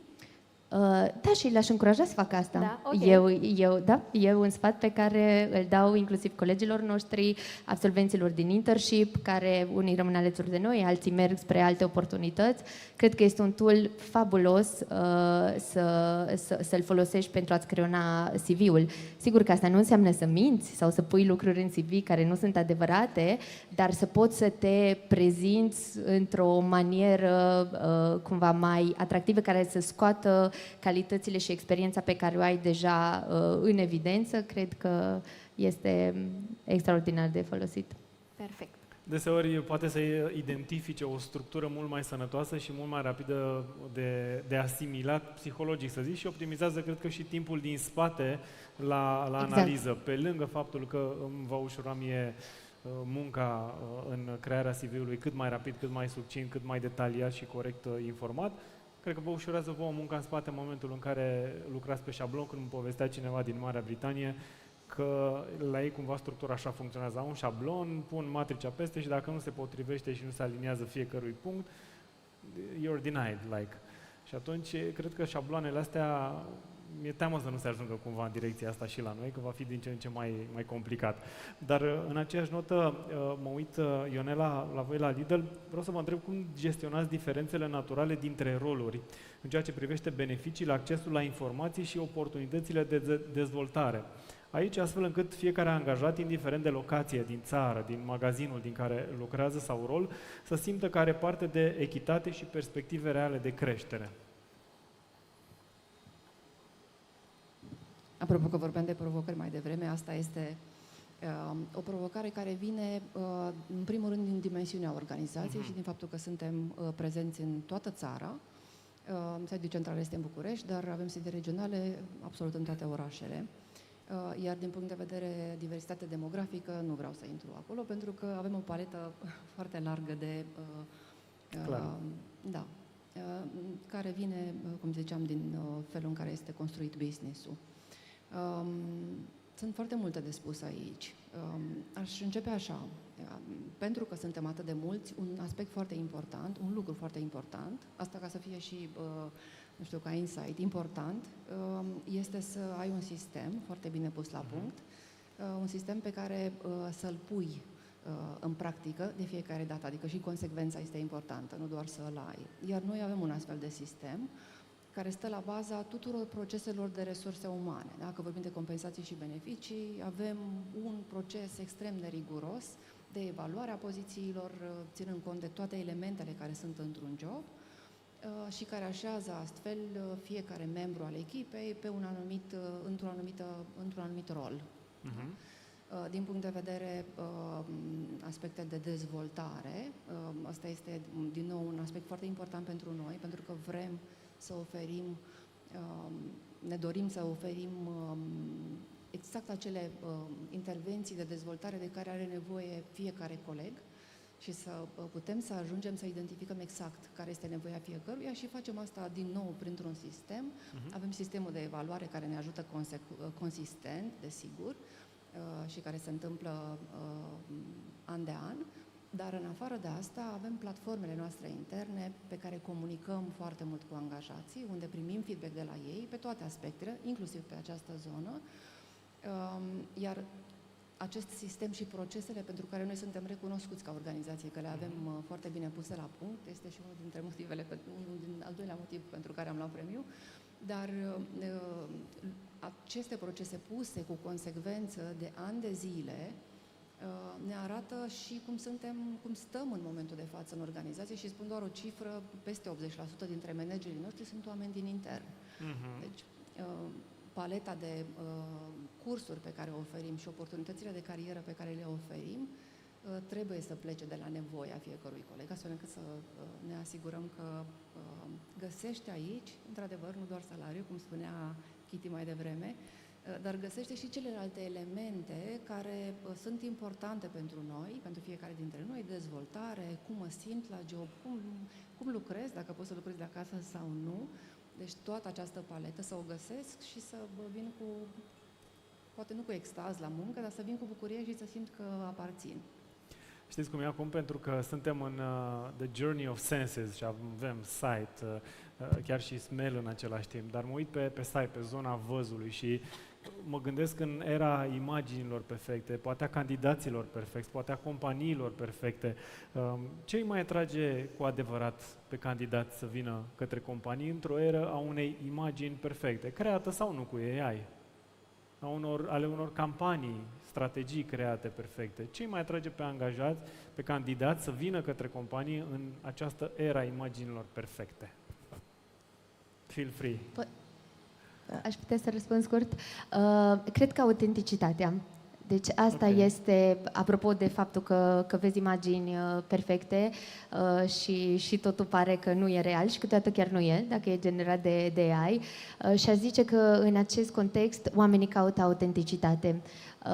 Și un gest concret cu care noi am încercat să le oferim această autenticitate, să vadă în spatele, nu știu, deciziilor de management, procedurilor și să aibă acces la interacțiuni umane, calde și autentice, a fost să implementăm o practică de a face town hall-uri o dată la 2 săptămâni, încă de când eram 15 angajați. Și de fiecare dată când aduceam oameni noi în echipă, ziceau: ce, aveți town hall-uri la dată la 2 săptămâni? Adică imediat se gândeau la un all hands meeting care să fie așa foarte oficios, cu multe comentarii, un pic boring, și vedeau și că e o oră jumate în agenda. Dar feedback-urile pe care le primeam de fiecare dată de la colegii care se alăturau pe parcurs a fost: wow, nu am crezut că un eveniment de gen town hall poate să fie așa de engaging, pot să mă conectez așa de bine cu organizația, pot să vă înțeleg pe voi ca și echipă de management și de leadership, pentru că am creat town hall-urile astea într-un fel foarte informal, foarte apropiat de colegi, e într-un context hibrid, unii sunt la birou, alții sunt acasă, se scrie foarte mult pe chat, glume, gif-uri, deci există o atmosferă incredibilă și cred că dacă am fi început să facem aceste town hall-uri acum, când suntem un pic peste 200, nu am fi obținut același efect decât în scenariul în care am făcut asta de la început și am crescut-o ca parte din cultura organizațională și a unei tradiții de care ne e foarte, foarte, foarte drag. Excelent, mulțumim mult! Răspuns? Eu cred că atunci când vorbim de joburi, de viață, de vacanțe, de parteneri, e foarte important sau satisfacția vine în momentul în care găsim ceea ce căutăm. Și cred că e foarte important ca atunci când un candidat vine la un interviu să știe că în locul ăla poate găsi ceea ce caută. La fel ca în viață. Suntem oameni minunați împreună, separat, dar împreună nu funcționăm. Cred că așa e și la job. Să simtă mai mult decât să vadă dincolo de imaginea și când vin perfectă. acolo să înțeleagă și să vorbească. Noi avem practica asta prin care la interviu facem un pairing între candidatul nou și oameni random din organizație pentru a-i ajuta să ia un puls al ceea ce se întâmplă înăuntru. Și ăsta e un element care pentru noi aduce foarte multe beneficii în ultimii ani. Sentimentul de apartenență, și ai menționat un pic mai devreme, și ce aș mai spune, adăugat un pic peste partea aceasta, din nou revin la bucățica aceea de transparență. În momentul în care nu există o barieră între angajați și manageri, e totul mult mai simplu. Avem o platformă și e foarte scurt răspuns. Avem o platformă, am lansat-o acum mulți ani de zile, se numește Open Talent Market. Între timp mergem un pic spre zona de AI și o îmbunătățim să fie și mai bine pentru viitor. În respectiva platformă poți să te înregistrezi și ca mentor, poți să ceri să devii și mentee. Nu este numai cu top-down, adică am o anumită vârstă, doar eu pot să fiu un mentor. Nu, poate să fie și bottom-up, generația care este foarte digitală și foarte AI-driven, poate să facă reverse mentoring pentru cei care poate vor să învețe și vor să se dezvolte. Da? Apartenență. Vreau să zic și foarte pe scurt. Poți să-i atragi pentru o campanie de employer branding, cu siguranță, foarte bine poți să-l apun, care să răspundă diverselor nevoi pe care fiecare le are. Dar cred că ce este important și ce ne-am demonstrat noi nouă că este foarte important este să găsească în interior ceea ce spunem noi în afară că vor găsi. Deci consecvența și faptul că cu consecvența cu campania de employer branding pe care o facem, dar și grija consistentă pe care o arătăm în prima perioadă, cel puțin în primele 6 luni de zile, este o grijă mai mare pentru a putea să ne asigurăm... de fapt. Arată că ceea ce... Valorile nu sunt doar pe pereți. Bun, pentru că ne apropiem de finalul acestei discuții și... Lasă-mă să pun și întrebarea legată de job hugging, te rog frumos, pentru că am scris un material la Business Magazine despre acest trend din presa internațională, care se pare că se regăsește și la noi și aș vrea să văd dacă se regăsește și în companiile voastre. Se vorbește despre job hugging, acea tendință de a te agăța de job. Mă întreb dacă este relevantă pentru voi această discuție. Vedeți oameni în ipostaza aceasta, nu neapărat în companiile voastre, ci la nivel de piață. Cred că anul trecut, în fine, a fost și un an poate un pic mai atipic, am unit 2 zone, South East Europe cu Middle East Europe, așa am ajuns să coordonez proiecte la nivel de regiune, de CUE. Ce aș spune este că tocmai prin tool-urile pe care le-am dezvoltat și partea aceasta de AI pe care am introdus-o și la noi nu e dacă vrei să folosești. La noi nu e cu trebuie, nu e la categoria impuse. Okay. Eu am vorbit cu un coleg care, ai auzit, au lansat chestia asta, vreau și eu să văd cum e. Cam așa merge, din vorbă în vorbă, colegii vin și încearcă să fie mai buni în fiecare zi în folosirea AI-ului. Revenind la platforma de care spuneam, se numește Schneider Career Hub, în momentul în care am lansat-o, și aici iarăși o să se supere colegele mele pe mine, suntem pe primul loc în lume la adopție. 76% în doar 2 luni de zile. Și acum încercăm să le explicăm celorlalți colegi din alte țări de ce în România există această curiozitate. La noi oamenii nu prea se agață de job, tocmai că le oferim tool-urile, dar și posibilitatea de a crește în interior. Okay. De asta, mai degrabă sărbătorim pe cei care se pensionează decât să ne uităm la altfel de attrition. Am înțeles, Dana? Da, noi vedem asta în organizație și cred că job hugging e, de fapt, o poveste cu 2 fațete. Poate fi și o chestie optimistă, dacă vine dacă vine din sens, dacă vine din loialitate, e un indicator foarte bun. Dacă vine însă din teamă, din epuizare, din nevoia de a fi precaut, atunci, într-adevăr, e un factor care poate deveni toxic. Cred că important e cât de aproape ești de oameni ca să vezi diferența între cele două. Și la fel de important este, așa cum spuneai și tu, Cristina, să dai posibilitatea oamenilor să schimbe în interiorul companiei, să poată găsi o opțiune, dar în același timp să nu confundăm job hugging-ul cu ideea de a tolera neperformanța. Asta e un mesaj foarte clar pe care noi îl transmitem, pentru că foarte ușor putem aluneca în zona aceea și este un lucru care pentru noi e cu toleranță zero. Și ăsta ar fi și lucrul la care ne uităm și în continuare, încercând să ajutăm oamenii, dar să nu tolerăm ceea ce ar fi practic incompatibil cu valorile noastre. Ok, să îmbrățișeze jobul, dar cu scop și să fie productivi în continuare. Mulțumesc. Ionela? Aș vrea să completez ce a zis Dana. Dacă e să ne uităm la cifre, Lidl România, din punct de vedere fluctuație, cel puțin în ultimii 4 ani de zile, cifrele sunt cam acolo. Adică nu sunt diferențe în fluctuația de personal. Ceea ce ne poate spune că oamenii nu stau la noi doar pentru că trăim vremurile pe care le trăim, ci și pentru că facem foarte multe lucruri. Da.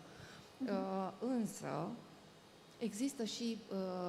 poate să existe acest fenomen și să fie foarte subtil și să nu putem să îl evaluăm sau să ne dăm seama că există. Ce cred că este important, așa cum a zis și Dana, este să ne asumăm responsabilitatea, chiar că este responsabilitatea noastră a echipei de HR, să pregătim oamenii pentru vremurile pe care le trăim. Respectiv, cumva ce ai spus tu, Dana, și noi ne uităm la asta, la cum putem să facem reskilling, pentru că, cum spunea și David înainte de panelul nostru, joburile, ok, se cheamă la fel încă, dar din punct de vedere skill-uri și din punct de vedere competențe de care ai nevoie, ele se schimbă și eu mă uit se schimbă din ce în ce mai mult, mă uit la rolul meu. Într-un fel mă concentram pe anumite lucruri anul trecut, acum 2 ani, acum 3 ani, anul ăsta am alt focus și asta, bineînțeles, înseamnă un reskilling continuu. Revenind la responsabilitatea noastră ca echipă de HR, aici este responsabilitatea de a ne uita cu atenție în organizație la rolurile pe care le avem, la cum se transformă rolurile, dar în principal cum pregătim pe oameni astfel încât să poată să ducă rolurile noi mai departe. Te rog, Constantin. Te rog, trecem la întrebarea ta. Nu, voiam să întreb și pe Alexandra dacă își îmbrățișează jobul sau nu și în sens pozitiv sau, dar cu siguranță ea e o pozitivă. Da, aș zice că sectorul tech poate că a fost marcat în ultimii ani de anumite turbulențe și de acest context socioeconomic global într-un mod aparte și vedem într-adevăr tot pe acest fond de piață competitivă vedem o îmbunătățire a ratei de retention în ultimii 3 ani, dar e important și sunt foarte de acord cu ce a zis Dana, să nu iei acest indicator cumva singular, ci ci trebuie cuplat cu alte măsurători pe care le facem în companie și aici cel mai important pentru noi este rata de engagement, pe care o măsurăm o dată la 2 săptămâni printr-un tool anonim intern și atunci dacă rata de engagement și feedback-urile pe care le primim din foarte multe surse, nu doar feedback-urile de pe unde lucrăm, sunt bune și foarte bune, overall, sigur că toată lumea are lucruri de îmbunătățit și există și feedback-uri constructive, dar dacă majoritatea sunt în această direcție, cred că lumea rămâne pentru că apreciază mediul de lucru. Perfect. Excelent, mulțumim tare mult. Voiam să încheiem într-un ton, să zic eu, destul de important pentru angajații care v-au votat în anul 2025 și extrem de important pentru angajații care vă vor vota și în anul 2026, pentru că puterea exemplului, puterea feedback-ului în momentele în care ne aflăm, cred că sunt extrem de importante și de valide în reușirea de a găsi cele mai bune, cele mai eficiente, cele mai bune soluții atât pentru companie cât și pentru angajați. Și v-aș întreba care este mesajul, foarte pe scurt o să vă rog, pentru cei angajații care v-au votat în 2025 pe platforma Undelucram.Ro și pentru cei care urmează, sau nu au făcut-o deja, dar o vor face în 2026. Încep eu? Aș vrea, în primul rând, să le mulțumesc. Pentru noi, feedback-ul este unul dintre cele mai importante, este primul punct în absolut tot ce facem, inclusiv în definirea strategiei de resurse umane. În intern, pe lângă feedback-ul pe care îl avem pe această platformă externă, pe lângă acest feedback, avem o platformă internă, We Are Leader se cheamă, care este deschisă tuturor angajaților și unde avem feedback-uri din absolut toate categoriile, de la condiții de muncă până la, nu știu, echipamente de lucru care trebuie schimbate și așa mai departe. Suntem o companie și o organizație care își fundamentează orice acțiune pe zona de resurse umane plecând de la asta, deci un foarte mare mulțumesc și încurajare să vină și mai mulți și să acorde și mai mult feedback, pentru că ne ajută. Mulțumesc. Și noi mulțumim. Vă rog. O să spun cam același lucru pe care l-a spus și Ionela. În primul rând, mulțumesc tuturor celor care au dat feedback. E primul lucru pe care aș vrea să-l spun. Eu mulțumesc în special celor care vin și dau feedback negativ. Și de ce spun chestia asta? Pentru că s-ar putea să avem nevoie cu toții să vedem în oglindă, să ne uităm puțin și din cealaltă parte. Nu numai din perspectiva mea ca director de resurse umane. Trebuie să înțeleg puțin și cum se vede de cealaltă parte a mesei. Și cred că de acolo avem cel mai mult de învățat. Fie că vorbim de platforma noastră internă, că cred că toate companiile au platforma internă de sondaj de satisfacție a angajaților, fie că vorbim de topul unde lucrăm. Da? Feedback-ul întotdeauna ajută și să continue să ni-l dea. Și mulțumesc! Așa se schimbă lucrurile, vă rog. Mesajul foarte, foarte scurt al nostru este hashtag pe bune. Asta este numele campaniei noastre pe care o derulăm deja de anul trecut, o campanie continuă în care încurajăm colegii să vorbească pe bune. Avem nevoie de feedback, avem nevoie să știm ce facem bine și ce nu facem bine și avem nevoie de multe reality check-uri de la ei, pe care doar ei le văd, că noi construim, orchestrăm cultură, climat, dar de fapt ei o trăiesc și o construiesc de la temelii și de multe ori, doar o paranteză scurtă, ne lovim de paradigma că având o certificare, având o recunoaștere, având un loc aici pe scenă, e o diferență între trăirea internă, experiența internă și ceea ce ilustrăm noi aici. Și e foarte adevărat, pentru că nu putem să ajungem la 2000, 4000, 15.000 sau cât sunteți voi, Ionela, nu avem cum. Și tocmai de-aia e foarte important să știm că ceea ce construim și orchestrăm noi ajunge, chiar dacă nu are ecou la toată lumea, dar mesajul double way, din ambele sensuri, e foarte important, așa că hashtag pe bune și în 2026 și de aici încolo. Pe bune, îți mulțumim. Te rog. Și eu vreau să le mulțumesc din suflet colegilor care ne-au votat și care ne-au lăsat recenzii, atât pozitive cât și constructive. Acestea ne ajută să evoluăm. Suntem foarte, foarte recunoscători pentru încrederea pe care ne-o acordă și aș vrea să le spun că nu o luăm de-a gata. Știu că această încredere se construiește greu, zilnic, în fiecare interacțiune pe care o avem cu ei, în deciziile pe care le luăm și celor care ne vor vota în 2026, vreau să le spun că Ne dorim să construim în continuare o organizație care ascultă și care îmbunătățește pe baza feedback-ului pe care colegii noștri ni-l transmit și care construiește alături de ei. Și anul viitor, dacă va fi să fim din nou în acest top unde lucrăm, sper să fie din cauza faptului că am reușit să ascultăm. Mulțumesc! Bun, aș vrea să încheiem într-o notă foarte energică, așa că am să vă mai adresez, poate și Constantin, nu știu, dacă poți să fii la fel de rapid ca mine, încă o întrebare rapidă la care aștept un răspuns foarte rapid de la voi. Am să încep de la tine, Alexandra. Spune-mi, ce simți te salvează cel mai des la job? Un cuvânt, rapid, un cuvânt. Ce simți te salvează pe tine cel mai des la job? Văzul, auzul, mirosul? Okay. Văzul, clar. Nu știu ce mai face părere. Ok. Dana, în era imaginilor perfecte, ce îi mai trage cu adevărat pe candidați? Imperfecțiune. Ok, mulțumesc. Cristina, care este replica din HR pe care ai face-o să dispară pentru totdeauna?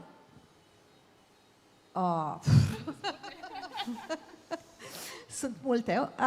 Am să zic, nu se poate. Nu există, nu se poate. Ce miros, am una repede, vă trimite instant înapoi la începutul carierei? Ionela. Scuze, mirosul de pâine. Mirosul de pâine caldă. Super, deci sună foarte bine, miroase foarte bine deja și de la cei care ne așteaptă cu masa pusă. Aplauze pentru invitatele noastre din acest dialog. Mulțumim foarte mult! Vă mulțumim mult! Vă invităm la prânz și la networking. Vom merge și noi acolo, dar nu înainte de a mai face un anunț referitor la momentul nostru special. The Journey of Senses, da. Pentru că despre asta este vorba în aceste momente. Vă reamintim de codul QR pe care trebuie să-l scanați de pe ecran și de aici încolo să parcurgem împreună toate elementele surprinzătoare și să ne lăsăm simțurile cumva purtate de ceea ce au pregătit colegii noștri la această ediție. Da, vă explic rapid cum funcționează această experiență de care puteți beneficia în perioada prânzului, dar și până la finalul evenimentului. Primul pas, scanați codul QR afișat acum pe ecran și descărcați aplicația The Good Place. Odată intrați în aplicație, începeți aventura la standul Plaxi Master of Senses, unde veți descoperi prima provocare, apoi explorați celelalte standuri, fiecare este dedicat unui simț și vine cu o provocare scurtă și distractivă. Pentru fiecare provocare îndeplinită veți primi un card digital în aplicație, trebuie să colectați cel puțin un card pentru fiecare simț și vor fi minimum 5 pentru a finaliza călătoria. Pasul 4, după ce ați experimentat toate cele 5 simțuri, echipa Hype vă așteaptă la standul lor pentru a vă înscrie la tombolă. Ei bine, și acestea fiind zise, nu ne rămâne decât să vă spunem poftă bună, să vă bucurați de surprizele de la Cocktail Bar și Cake Bar oferite de Nevada Sweet Shop și în același timp interacționăm și ne bucurăm de activările partenerilor prezenți aici. Poftă bună tuturor, ne vedem în 40 de minute. Ne vedem în partea a doua a evenimentului. Poftă bună! 2026, discursul motivațional pentru angajații tăi nu doar se spune, ci se trăiește în fiecare zi. Cea mai bună fiecare zi nu trece. Se trăiește cu Plaxi, lider în beneficii extrasalariale.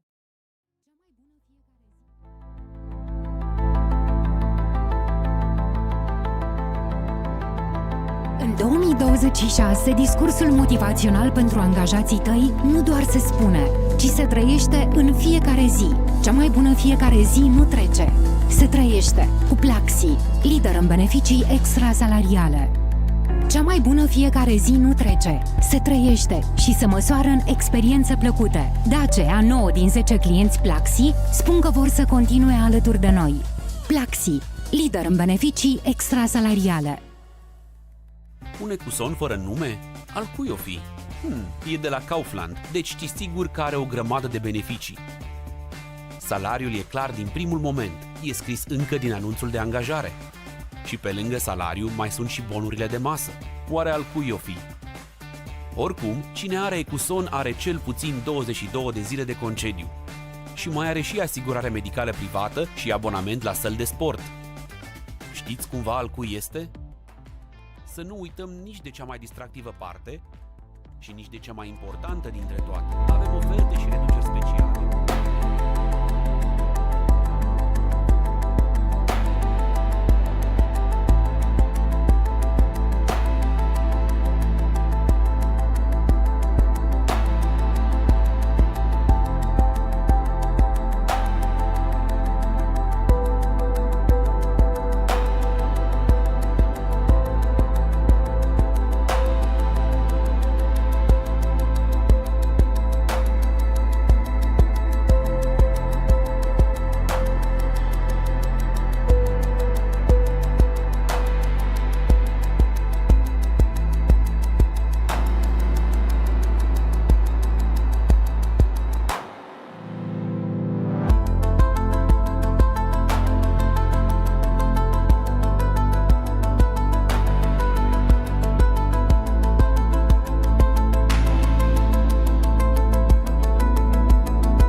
book half open on page 9, like time just took a breath. Oh, bare feet tangled in my jeans, dust rings where records used to lean.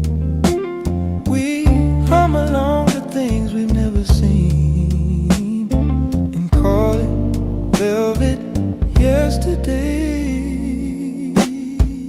Velvet yesterday, roll it back, let it play. Your head on my shoulder, drifting away. Velvet yesterday, slow and soft, golden frayed. I keep every crack in the frame.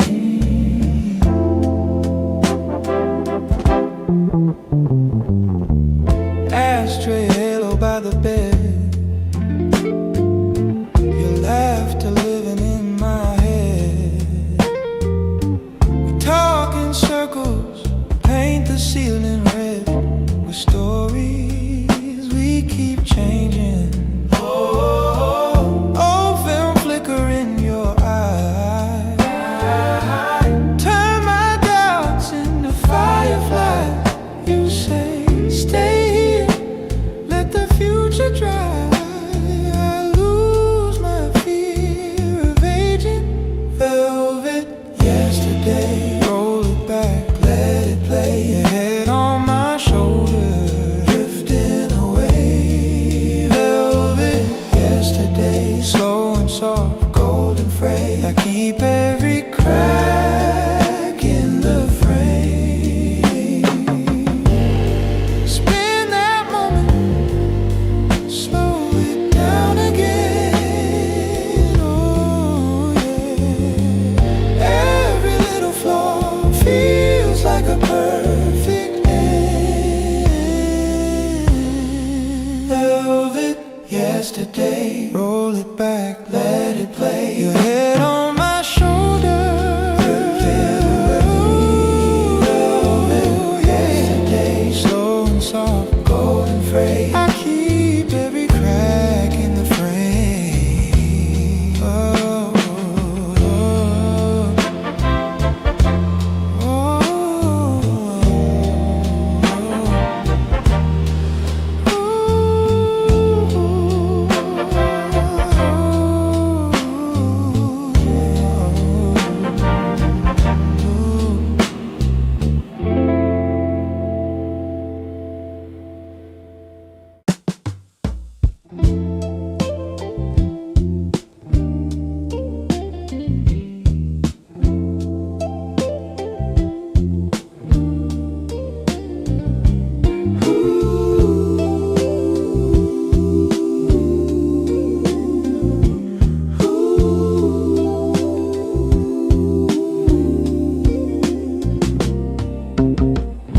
sunrise leaking through the blinds,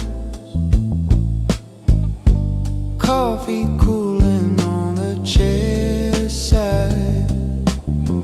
Your book half open on page 9, like time just took a breath. Bare feet tangled in my jeans, dust rings where records used to lean. We hum along to things we've never seen and call it velvet yesterday. Velvet yesterday, roll it back, let it play. Your head on my shoulder, drifting away. Velvet yesterday, slow and soft, golden frayed. I keep every crack in the frame. Ashtray halo by the bed, your laughter living in my head. We talk in circles, paint the ceiling red with stories we keep changing.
light on my cereal spoon.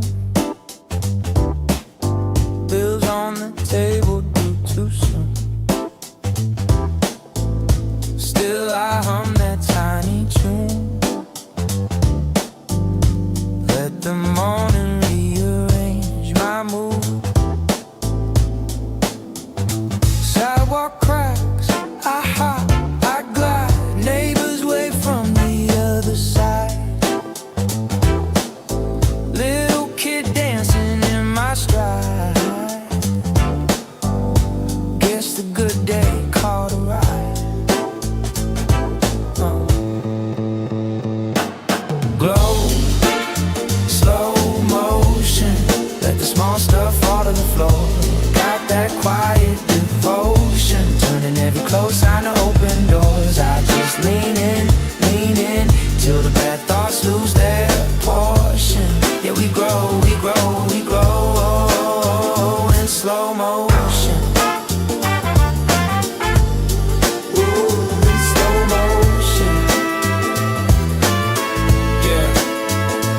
Miss my train, so I take the next. Read that book I half neglect.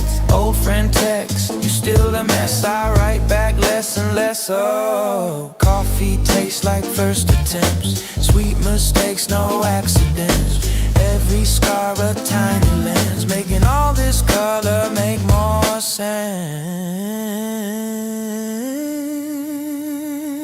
Yeah. Glowing, slow motion. Let the small stuff fall to the floor. Got that quiet devotion, turning every closed sign to open doors. I just lean in, till the bad thoughts lose their portion. Yeah, we grow, we grow, we grow in slow motion. I used to rush through every room, chasing clocks till they chase me too. Now I walk like I got time to lose, and somehow I keep finding you. Yeah. Glow, slow motion. Let the small stuff fall to the floor. Got that quiet devotion, turning every closed sign to open doors. I just lean in, till the bad thoughts lose their portion. Yeah, we grow, we grow, we grow in slow motion. We glow in slow motion. We glow in slow motion. We glow in slow motion.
Night train in my chest, same route, same rest stops.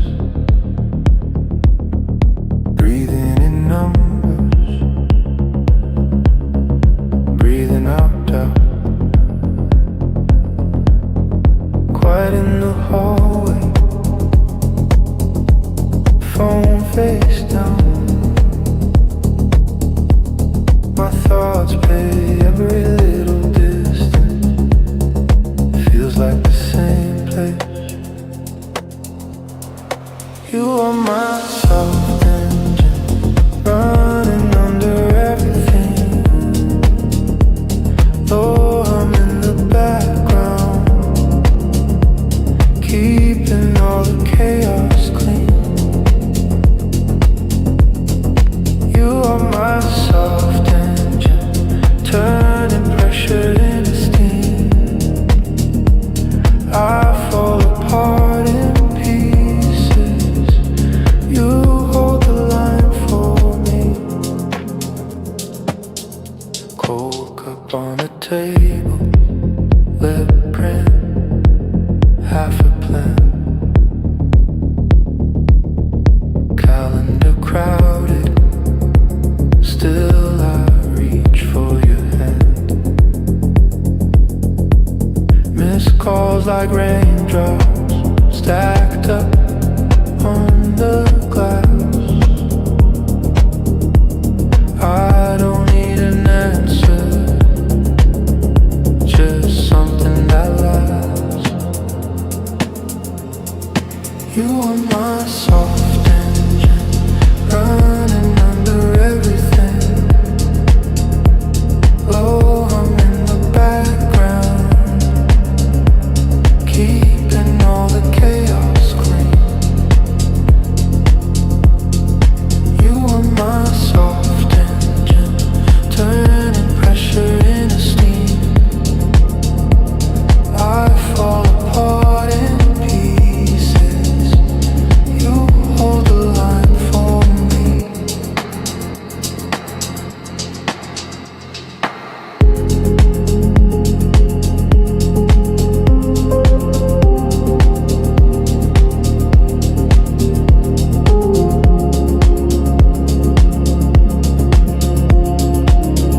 Gold cufflinks, late checkout.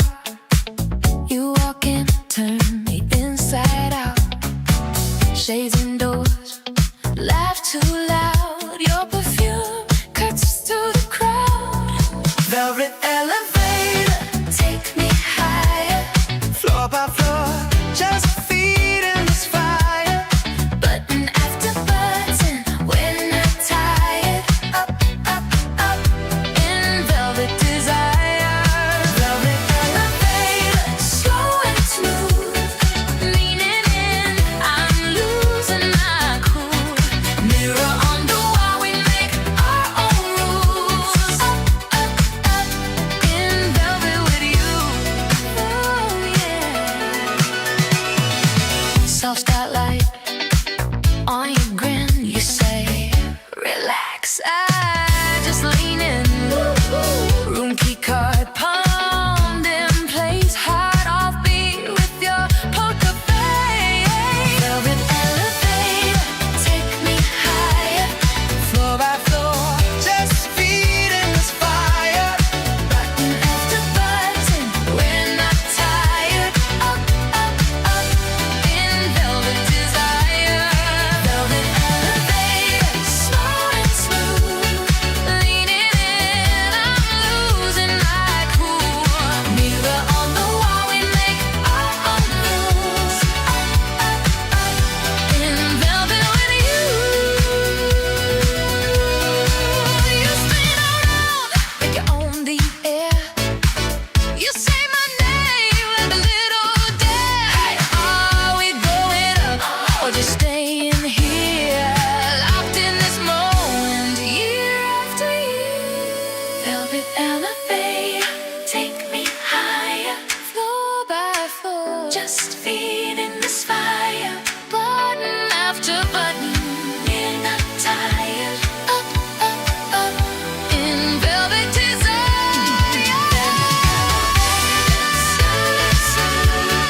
Leaning in, I'm lost in your groove. Mirror on the wall, we make our own rules. Up, up, up, in velvet with you.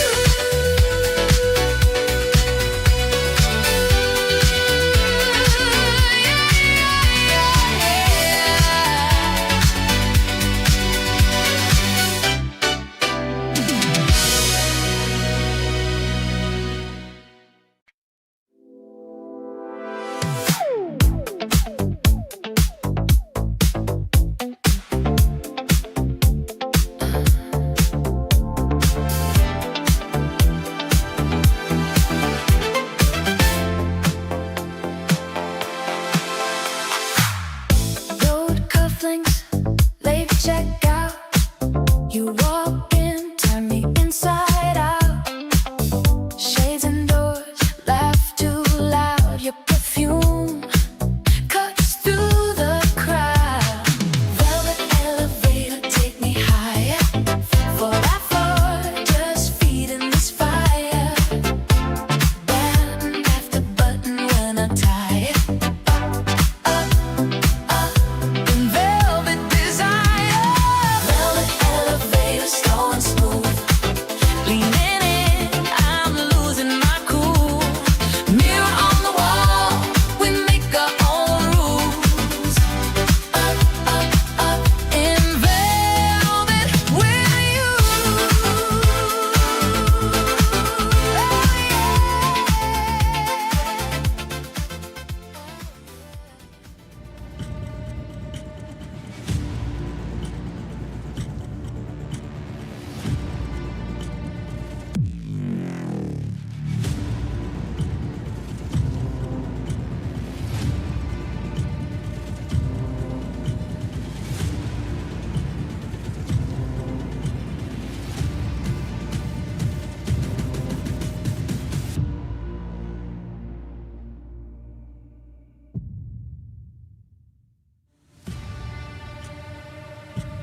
Doamnelor și domnilor, vă invităm în sală.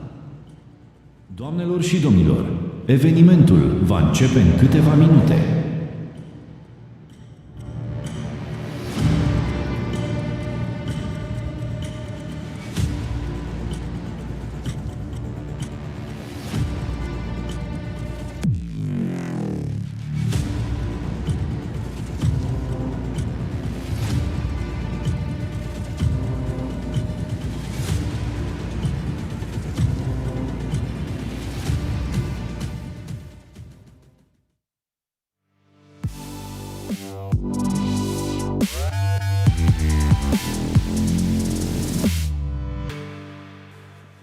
Hei, să ne fie de bine nouă tuturor, să vă fie de bine, doamnelor, domnilor.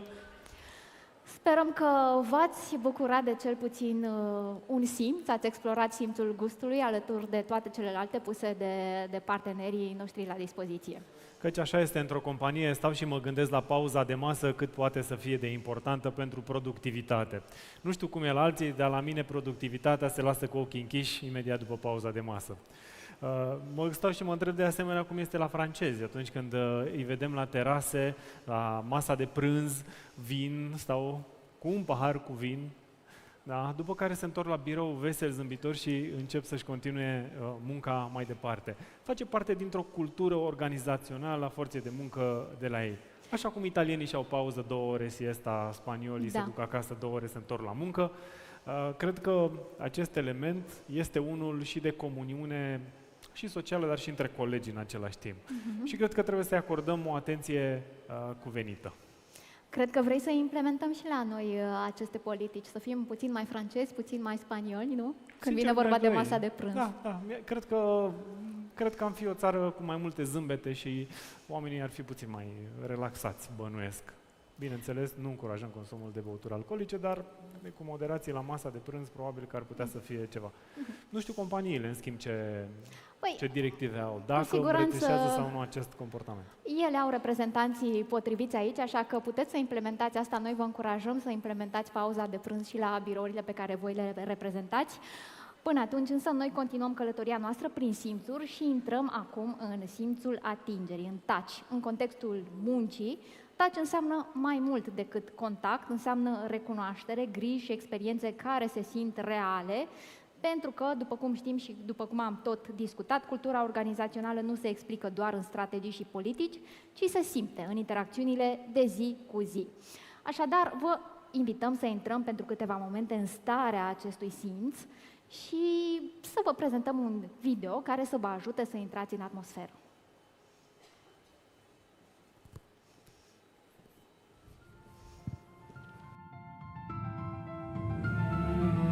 Start the day with a touch to wake your energy.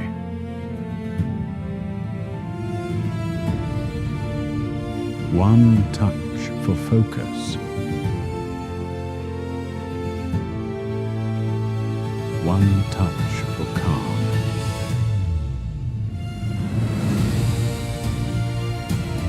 The power to push forward is at your fingertips.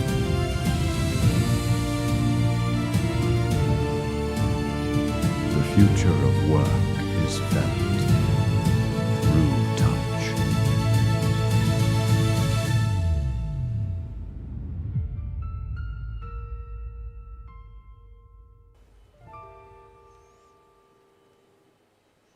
So, the power of touch. Doamnelor, domnilor, pe scenă, chiar acum o invităm pe scenă pe Estera Anghilescu, Recruiting and Employee Branding Director, și pe Dan Deheneș, Logistic Executive Director, Kaufland România.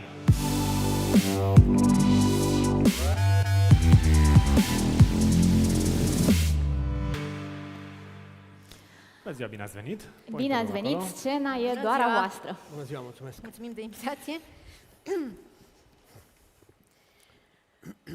Sper că suntem toți energici după pauza de prânz. Într-adevăr, și noi ne-am inspirat, apropo de ceea ce povesteau și prezentatorii noștri astăzi de la țări vest-europene. Vorbim mai în special despre Germania și despre Franța, în momentul în care ne-am gândit să lansăm primul studiu dual universitar din România.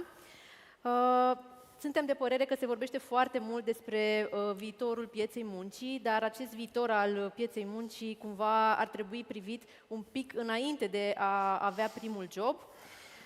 Respectiv, prin studiul dual universitar, noi ne-am propus să stabilim un drum spre succesul în carieră și cum am făcut asta o să încercăm să vă prezentăm astăzi în acest duo, Dan și cu mine.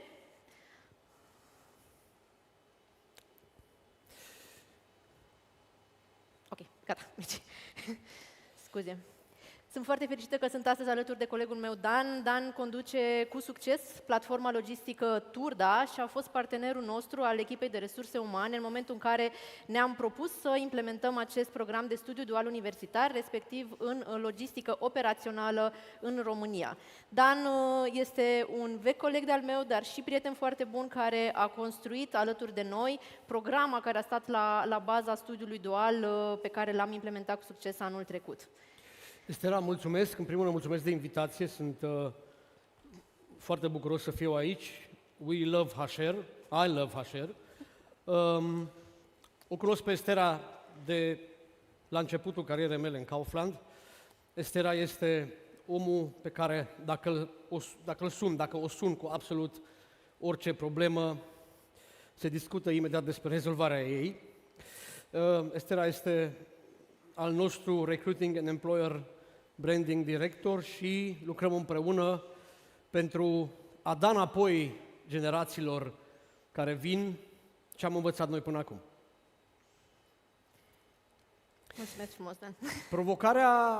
Provocarea noastră vine din business. Când am început, sau la startul acestui program, pentru noi a fost foarte clară realitatea din business. Noi activăm în food retail, vânzări și logistică, într-o piață foarte emergentă, cu o strategie de expansiune foarte accelerată. Kaufland deschide din 2005 încoace în fiecare an între 10 și 15 magazine. Lucrul acesta a generat clar în permanență o nevoie de recrutare și o nevoie de căutare de talente în piață. Din perspectiva logisticii, pot să spun că am fost cumva privați de acest lucru, pentru că în România nu a existat o școală teoretică de logistică, nu a existat o universitate în care să se studieze logistica, în afară de mici excepții, cursuri făcute într-un semestru. Prin urmare, pe lângă creșterea oamenilor din interior, pentru că am fost nevoiți în mare parte să facem asta, am avut în permanență un ochi în piață și o recrutare de care aveam nevoie pentru a ne continua și a scala business-ul. Ideea de formare a unui candidat care vine din piață este una care, deși este funcțională, necesită foarte multe resurse. La nivel de logistică, ca un candidat să ajungă la un nivel de performanță 100% în conformitate cu standardele noastre, era nevoie să pregătim între 1 și 2 ani, mai degrabă 2 ani de zile. Bineînțeles, în această perioadă și retenția era o provocare.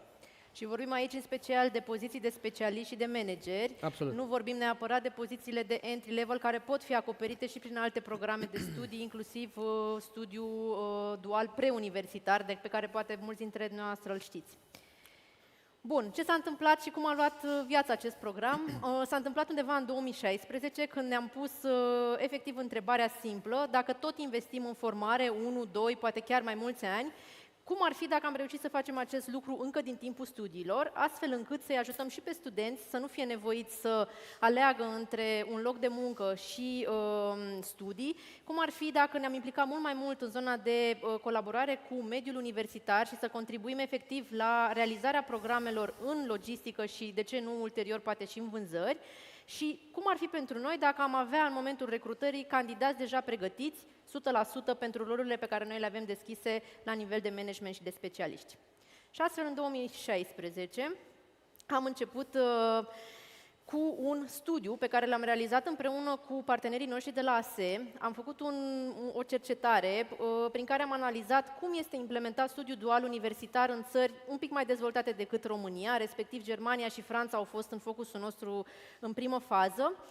Și am încercat ca acele rezultate pe care le-am obținut din studiu și modul pe care ni l-a recomandat studiul să-l aplicăm pentru a avea un cadru legislativ în România, am demarat practic discuții cu toți stakeholderii din partea legislativă, politică. Am adus la masă, la Parlament, la momentul respectiv, Ministrul Educației și Cercetării, Ministrul Muncii, astfel încât să ne susțină această inițiativă și să reușim împreună să construim cadrul legislativ necesar pentru realizarea unui studiu de bachelor în sistem dual. S-a întâmplat asta, dar cu mulți ani mai târziu, respectiv anul trecut, după 9 ani de așteptare și diverse inițiative suplimentare, când s-a dat drumul practic la un cadru legislativ pentru studiile de master și ulterior și cele de licență. Bun, aș vrea să-mi iau un minut și să povestesc pe scurt cum a început totul. Undeva în februarie 2025 primesc un mesaj de la domnul profesor Daniel Meț, prorectorul Universității din Alba Iulia, 1 decembrie Alba Iulia, în care îmi scria despre ideea lui studiu dual. Știu că există o nevoie mare în piață pe logistică operațională, dânsul a identificat lucrul acesta și are o idee despre cum am putea colabora împreună și că vrea neapărat să lucreze cu Kaufland. Am sărit ca ars pentru că era un subiect pentru mine pe care îl așteptam de foarte mult timp. I-am spus, dați-mi voie să dau un telefon, însă dacă revin către dumneavoastră cu un răspuns negativ, aș dori să mă implic și privat în această poveste, să-mi aduc aportul. Am dat un telefon, ghiciți pe cine am sunat? Pe Estera. Am sunat-o pe Estera, am început să explic entuziasmat, n-am ajuns la întrebarea cheie și Estera m-a oprit și mi-a spus, Dan, facem. Eu eram cumva reticent, am zis, Estera, hai să totuși să ne luăm un feedback din board, ceva. Estera a spus, nu, facem. Cam asta a fost, așa s-a născut studiul dual. Am revenit către domnul profesor și am spus, facem. Din acel moment, în circa 5 luni de zile, am pus pe picioare acest program, în așa fel încât la momentul acesta avem prima generație de studenți care tocmai ce intră în semestru 2. Aș face o paranteză aici, apropo de ce a venit așa repede acel da. Într-adevăr, noi ne-am dorit din 2016 să implementăm un astfel de program, în special pentru zona de vânzări, dar în momentul în care a apărut oportunitatea de a ne implica în zona logistică, ne-am dat seama că este în egală măsură necesar un astfel de program și în partea de logistică. În anul întâi discutăm despre un share între partea teoretică și partea practică 60-40. În anul întâi se pun bazele teoretice academice cu un soi de onboarding în zona de operațiuni. În anul 2 și 3 share-ul se schimbă, focusul este mai mult pe partea de practică și în anul 2 și 3 începem să învățăm pe copii de facto ce înseamnă logistica operațională. Încet, încet, din anul 2 și 3, competența teoretică sau mixul între competență teoretică și practică se transformă în competența reală. Bun, poate vă întrebați de ce facem acest lucru mai mult decât ceea ce am povestit până acum apropo de beneficii pentru toate părțile implicate. Pentru noi, ca și companie, este foarte important să avem acces direct la tineri talentați și la ideile pe care aceștia le aduc cu ei. Este important să fim priviți ca un brand implicat în educație și în viitor și de aceea avem foarte multe parteneriate cu mediul universitar, alături de care încercăm să construim astfel de programe, dar și altele.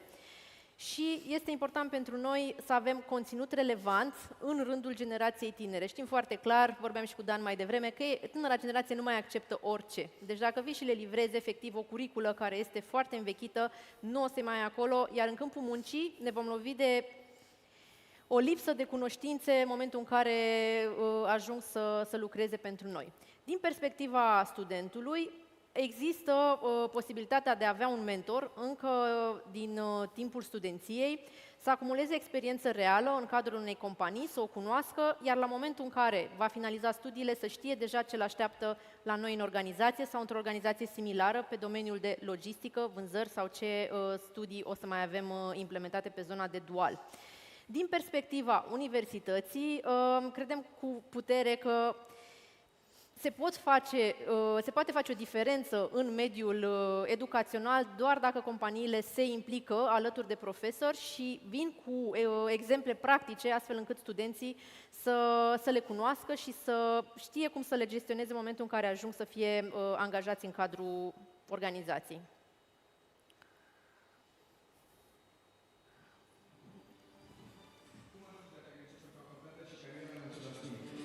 Universitatea 1 decembrie 1918 din Alba Iulia, alături de Kaufland, lansează pentru tine primul program universitar dual de logistică operațională din România.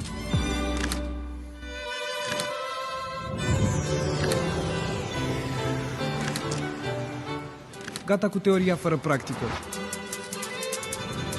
Înveți, lucrezi, ești plătit. Totul în același program. Bursă de 1500 de lei pe lună. Program de licență de 3 ani. Practică în centrul logistic Kaufland Turda. Diplomă de licență recunoscută de Ministerul Educației și Cercetării. Mentori care te vor ghida. Masă și transport asigurate în zilele de practică. Experiență de muncă încă din timpul facultății.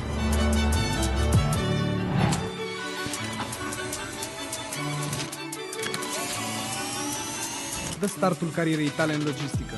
Înscrie-te în primul program universitar dual de logistică operațională din România. Detalii pe cariere.Kaufland.Ro. Secțiunea Studiu Dual Universitar. Acesta a fost video pe care l-am pregătit pentru lansarea programului. Țin minte, anul trecut, foarte din scurt, am filmat chiar la Dan în platforma logistică din Turda. Colegii din video sunt chiar colegii lui Dan. Mulțumesc pe această cale încă o dată pentru și suportul pe care ni-l ofer în zona de employer branding, Dan. Sigur. Discutăm de generațiile tinere, de Gen Z. Practic, aceștia sunt copiii pe care îi formăm. Sunt tată a 2 băieți din Gen Z și aș putea să spun că mi-au inspirația de acolo.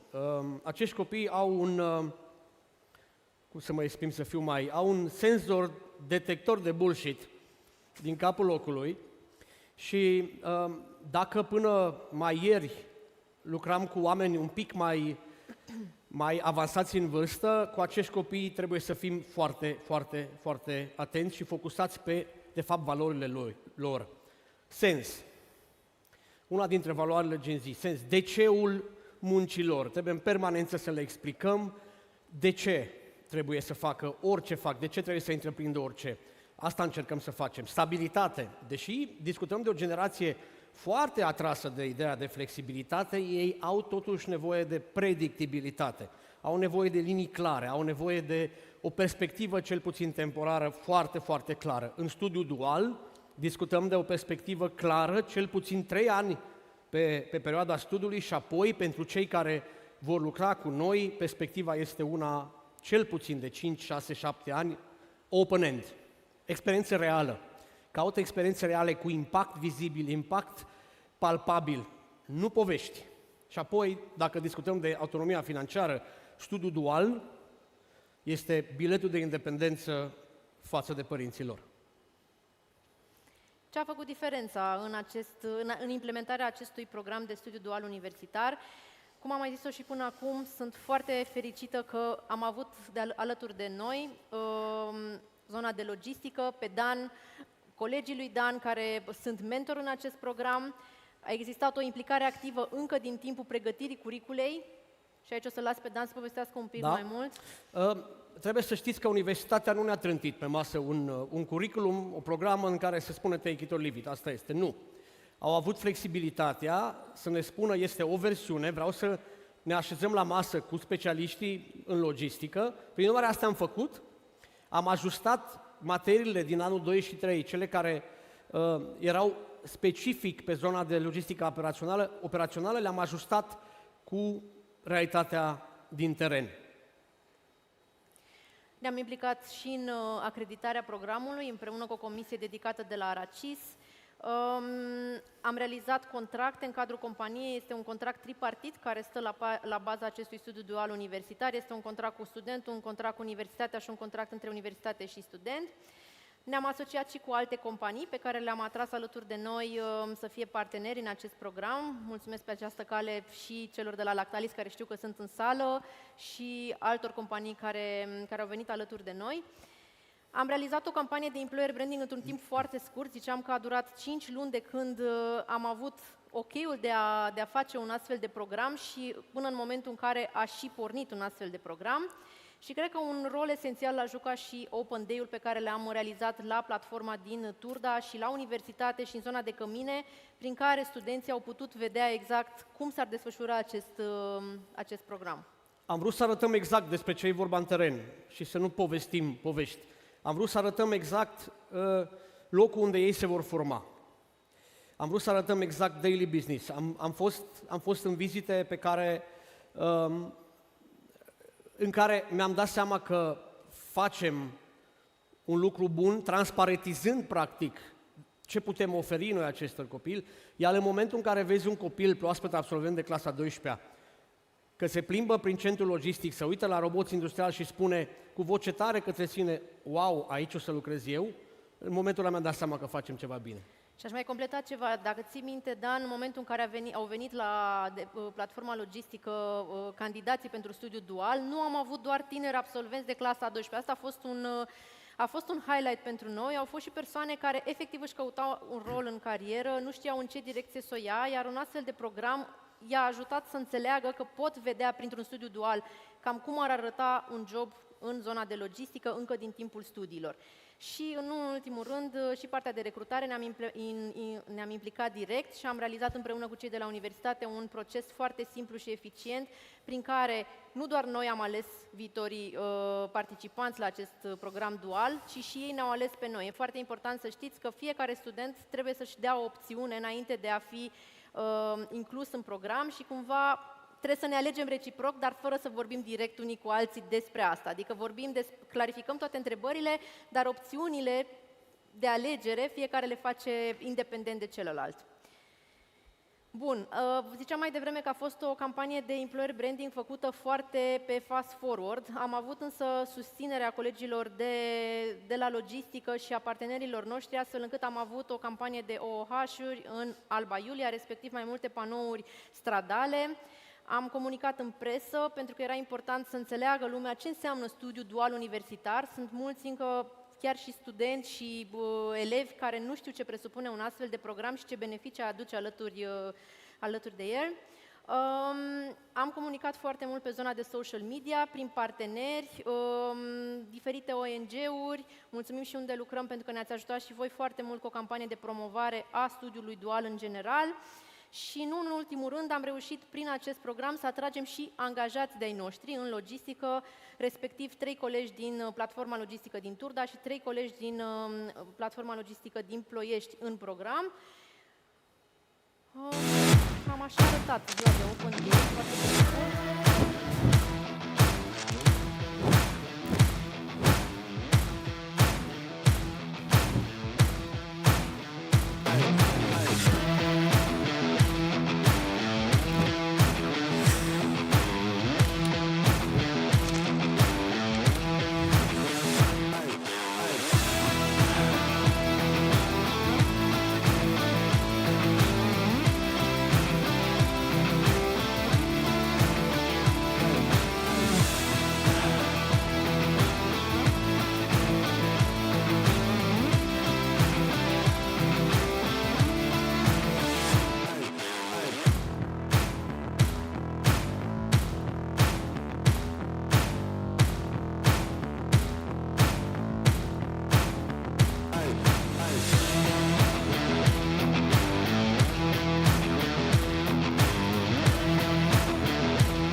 Rezultatele nu s-au lăsat foarte mult așteptate. Am avut un reach online de peste 150.000, 82 de aplicanți, 33 de studenți care au ales să înceapă acest program alături de noi și de partenerii noștri. Avem aici un split, apropo de 19 femei, 14 bărbați și, după cum ziceam mai devreme, sunt atât tineri absolvenți de liceu, cât și persoane aflate poate un pic mai departe în carieră, care totuși doresc o reconversie profesională. Aș vrea să adaug aici cine a făcut posibilă treaba asta. Trebuie să-i menționăm pe domnul profesor de la Universitatea 1 decembrie Alba Iulia, domnul profesor Daniel Meț, cum am spus mai devreme, doamna profesor Silvia Maican. Cei doi sunt partenerii noștri și, nu în ultimul rând, colaborarea extraordinară între logistică și HR. Așa este. Young people often face a tough choice, study or work. But what if you could do both? Build your career while studying for your future. Logistics drive future development. Yet companies struggle to find job-ready professionals. Graduates leave with theory, but not the practice employers need. To close this gap, December 1st, 1918, University of Alba Iulia and Kaufland, Romania, launched Romania's first dual study program in logistics, a pioneering local initiative that lets students earn while learning and graduate ready for real-world challenges. A simple but powerful idea. Combine theory with real practice. Students learn in class and apply it directly in Kaufland logistics centers. A true partnership between academia and business. A story supported by media, influencers, and the community. An open day in Alba Iulia brought students, teachers, and industry leaders together inside classrooms, stores, and warehouses. A citywide outdoor campaign made the initiative visible to everyone. Local and national influencers joined in, sparking conversations online. A press and media campaign reached millions nationwide, backed by our partners. And a multi-channel video stunt generated over 500,000 views. The impact? Immediate. Out of 90 applicants, 40 joined this year, while 17 students onboarded at Kaufland, a scalable model that builds bridges between universities and employers. Because the future of logistics education starts here.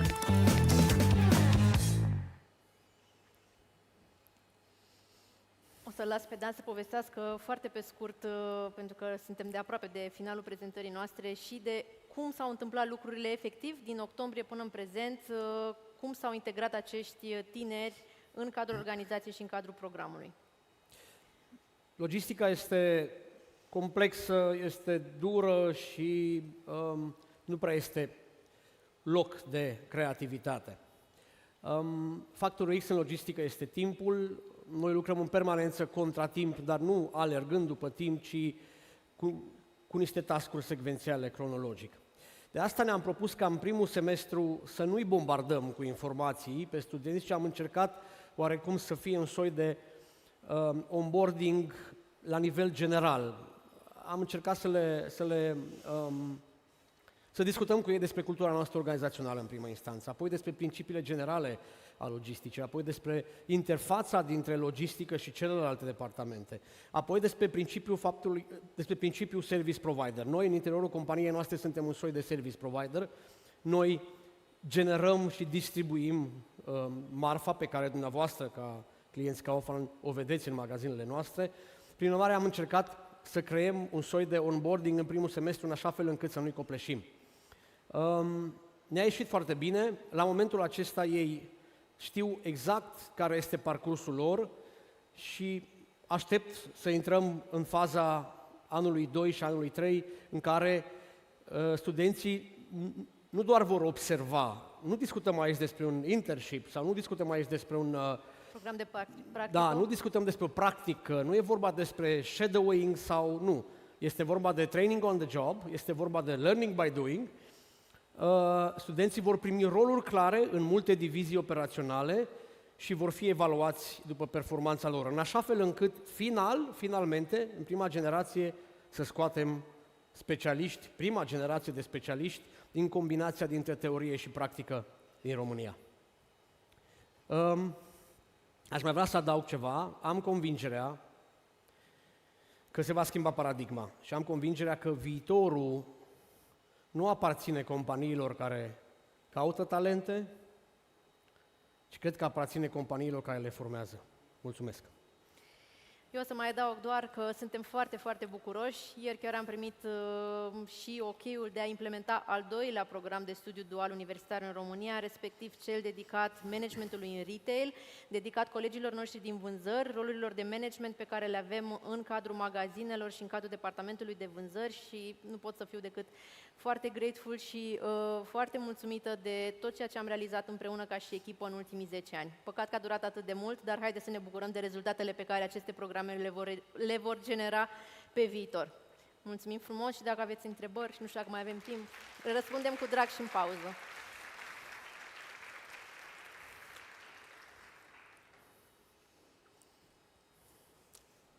Bun, deci, fără întrebări. Mulțumim. Da, nu știu. Așteptăm să...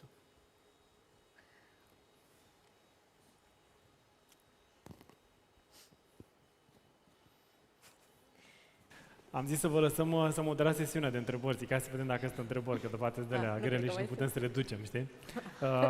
Deși timpul ne presează puțin, hai să luăm totuși o întrebare, două maximum, dacă avem din sală, dacă nu, oricând Estera și Dan cu siguranță vă pot răspunde la absolut toate întrebările pe care le aveți într-un ton mai personal decât oficial de pe scenă.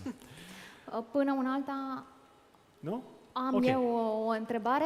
V-aș întreba ce ați învățat voi de la Gen Z, cu ce v-au surprins și ce ați învățat fiecare dintre voi de la ei? Răspund eu?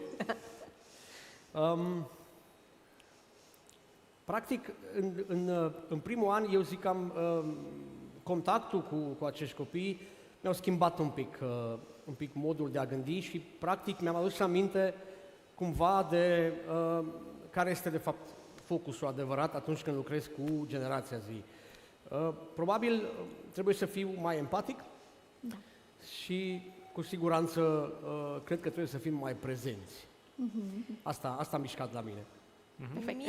Mie mi-a schimbat un pic perspectiva asupra lucrurilor și cred că sunt o componentă foarte bună în echipa noastră ca să te provoace să vezi dacă există un mod mai bun de a face lucrurile decât le-am făcut până în prezent. Și cred că avem nevoie de astfel de întrebări și aceste provocări permanente din partea lor, astfel încât să devenim cu toții mai buni. Corect, da. Excelent. Mulțumim tare mult, felicitări! Mulțumim! Mult succes în continuare! Hai să îi lăsăm pe colegi să ne facă puțin spațiu și setup pentru ceea ce urmează, așa că haideți, băieți, să se pregătească puțin pentru că urmează o sesiune de HR Dialogues, din nou. Încercăm să explorăm un dialog. Continuăm călătoria pe care am început-o. Despre ce ne spun datele în acest moment. Ce ne spun oamenii? HR Open Dialogue, un dialog în care testăm cum se simte munca în organizații. Vom folosi datele reale, date la care și dumneavoastră poate ați contribuit atunci când ați acordat feedback de asemenea. Experiențe și opinii din comunitatea de HR. Vom porni de la câteva date legate de experiența și percepția angajaților despre companii. Și mi-amintesc că spunea cineva o vorbă legată de HR, a zis, dom'le, HR este acel departament care ajută business-urile să crească, să facă afaceri prospere și sănătoase și oamenii să nu rămână mici. Nu știu ce a vrut să spună exact, dar fiecare înțelege... Vei afla până la finalul zilei. Eu tot aud în interviurile pe care le facem noi despre faptul că omul este cea mai importantă resursă a unei companii sau omul este cel mai important activ. Și mă întreb ce se ascunde în spatele acestor vorbe, adică sunt doar vorbe sau oamenii chiar fac acțiuni concrete. Am văzut în prima parte a evenimentului, de la angajatorii de top pe care i-am prezentat că chiar se întâmplă lucruri, dar aș vrea să ducem discuția mai departe și să vedem și ce spun cifrele, așa cum spuneai tu. Cred că suntem gata să îi așteptăm și pe invitații noștri. Da, haideți să invităm, doamnelor, domnilor, Mihai Zanț, antreprenor, executive coach, partener cofondator al careershift.ro.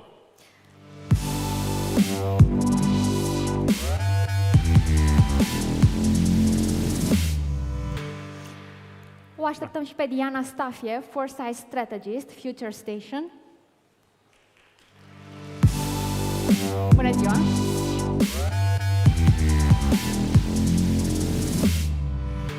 Petruș Stuparu, partener Trend Consult.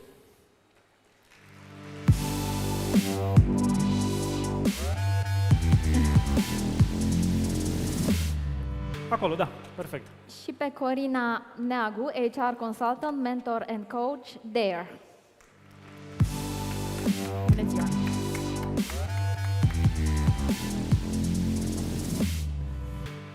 Așadar, bine ați venit, doamnelor, domnilor. Sper că este o zi productivă, o zi de birou, de joi productivă. Da, oare asta se contorizează la munca de la birou sau la munca remote? Da, unde o încadrăm pe asta? Unde ați încadra momentul în care sunteți aici pe scenă la conferința unde lucrăm? Este la munca de la birou sau la work sau la munca from... de acasă, work from... Everywhere. Work from everywhere, așa. Mihai e și cunoscut pentru un hashtag de office everywhere, așa că... Când era el era în Thailanda, eu eram la Piatra Neamț. Nu e ca în Thailanda, dar am pus hashtag Office Today de aici, de la conferință. Corect. Iată cum atmosfera se detensionează ușor într-un departament aici pe scenă. Este departamentul nostru, dacă putem să spunem așa. Bănuiesc că și în departamentele cu care lucrați, lucrurile merg tot cu același optimism, cu același zâmbet, nu? Câteodată. Incredibil. Pentru că 2026 abia a început și acest HR Open Dialogue, ce ne spun datele, ce ne spun oamenii. Mi-amintesc că discutam în apropierea momentului pandemic cu câteva companii foarte mari și îmi spuneau, dom'le, noi am făcut o singură mare greșeală. Am ignorat datele. Am ignorat datele despre clienții noștri, datele despre cine sunt cumpărătorii noștri, datele despre financiar, absolut tot. Și ne-am dat seama că, într-un moment de close-up, noi nu avem nimic, de fapt. Noi aveam niște oameni care ne treceau by default pragul, neștiind ce să facem mai departe. Și atunci avem datele. Cred că suntem conștienți și marea majoritate a companiilor la nivel de piață sunt conștiente de puterea datelor din spate. Ce ne spun datele sau ce ne spun oamenii e mai important? Cum ați interpreta? Vă rog, e prima întrebare de deschidere. Așa. Pot să zic eu? Te rog. Cred că răspunsul este da. În sensul în care foarte des noi ne gândim foarte dihotomic, albă sau neagră, și motivat sau demotivat, și răspunsul este da. Dacă munciți de suficient de mult timp în firme, voi știți că cifrele pot să vă spună orice poveste vreți voi.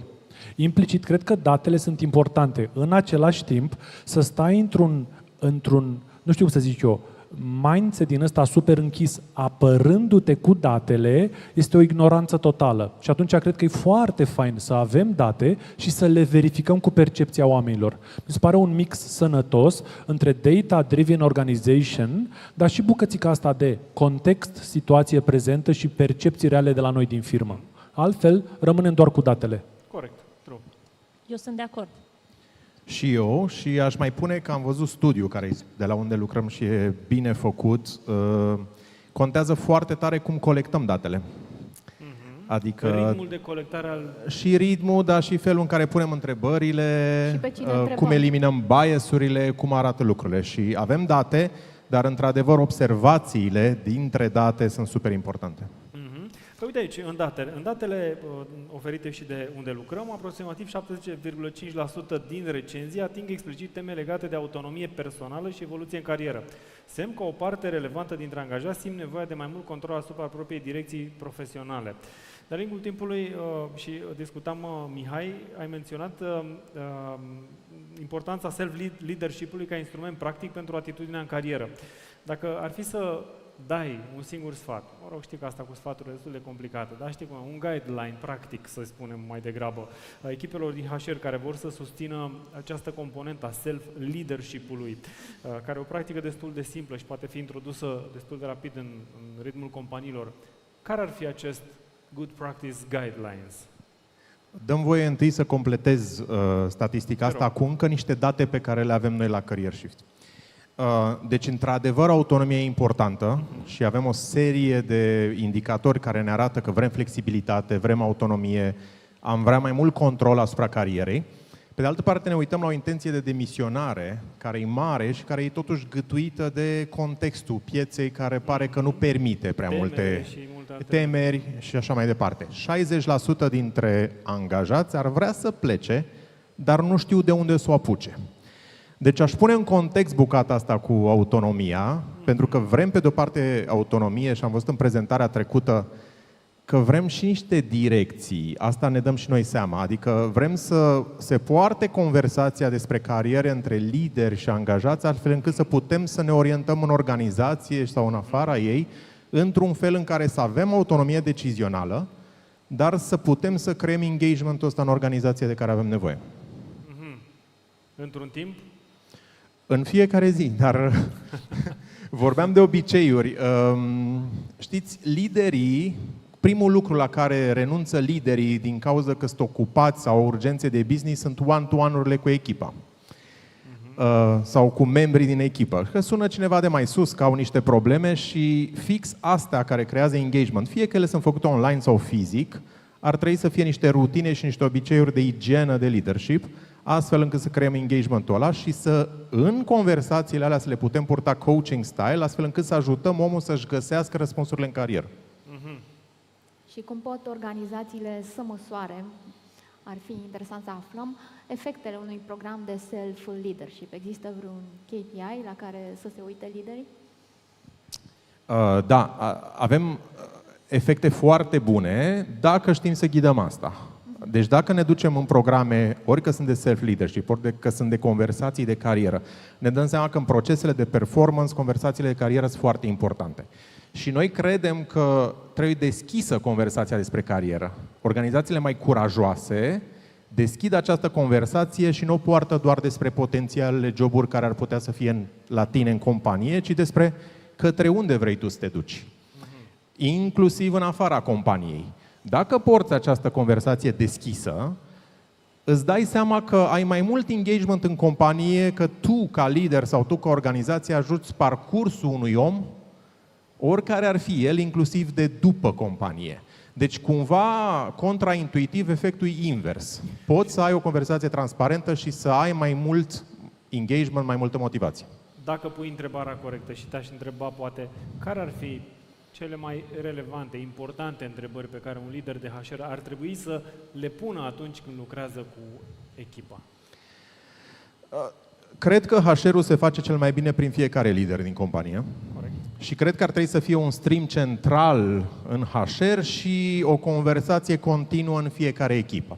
În conversațiile astea continue, ar trebui să întrebi tu ce-ți dorești de fapt, către unde te-ai îndrepta, pe fiecare angajat în parte, după care cum ceea ce îți place ție să faci, dar nu doar de plăcut, de unde ai tu diferențiator, unde ești bun, contribuie la misiunea companiei, ca să poți să corelezi sensul și intenția, adică să poți să corelezi care e misiunea companiei cu unde îți aduci tu aportul, impactul, valoarea, și după care ce ai vrea să facem diferit ca să-ți putem permite autonomia asta și să putem să permitem arii de explorare.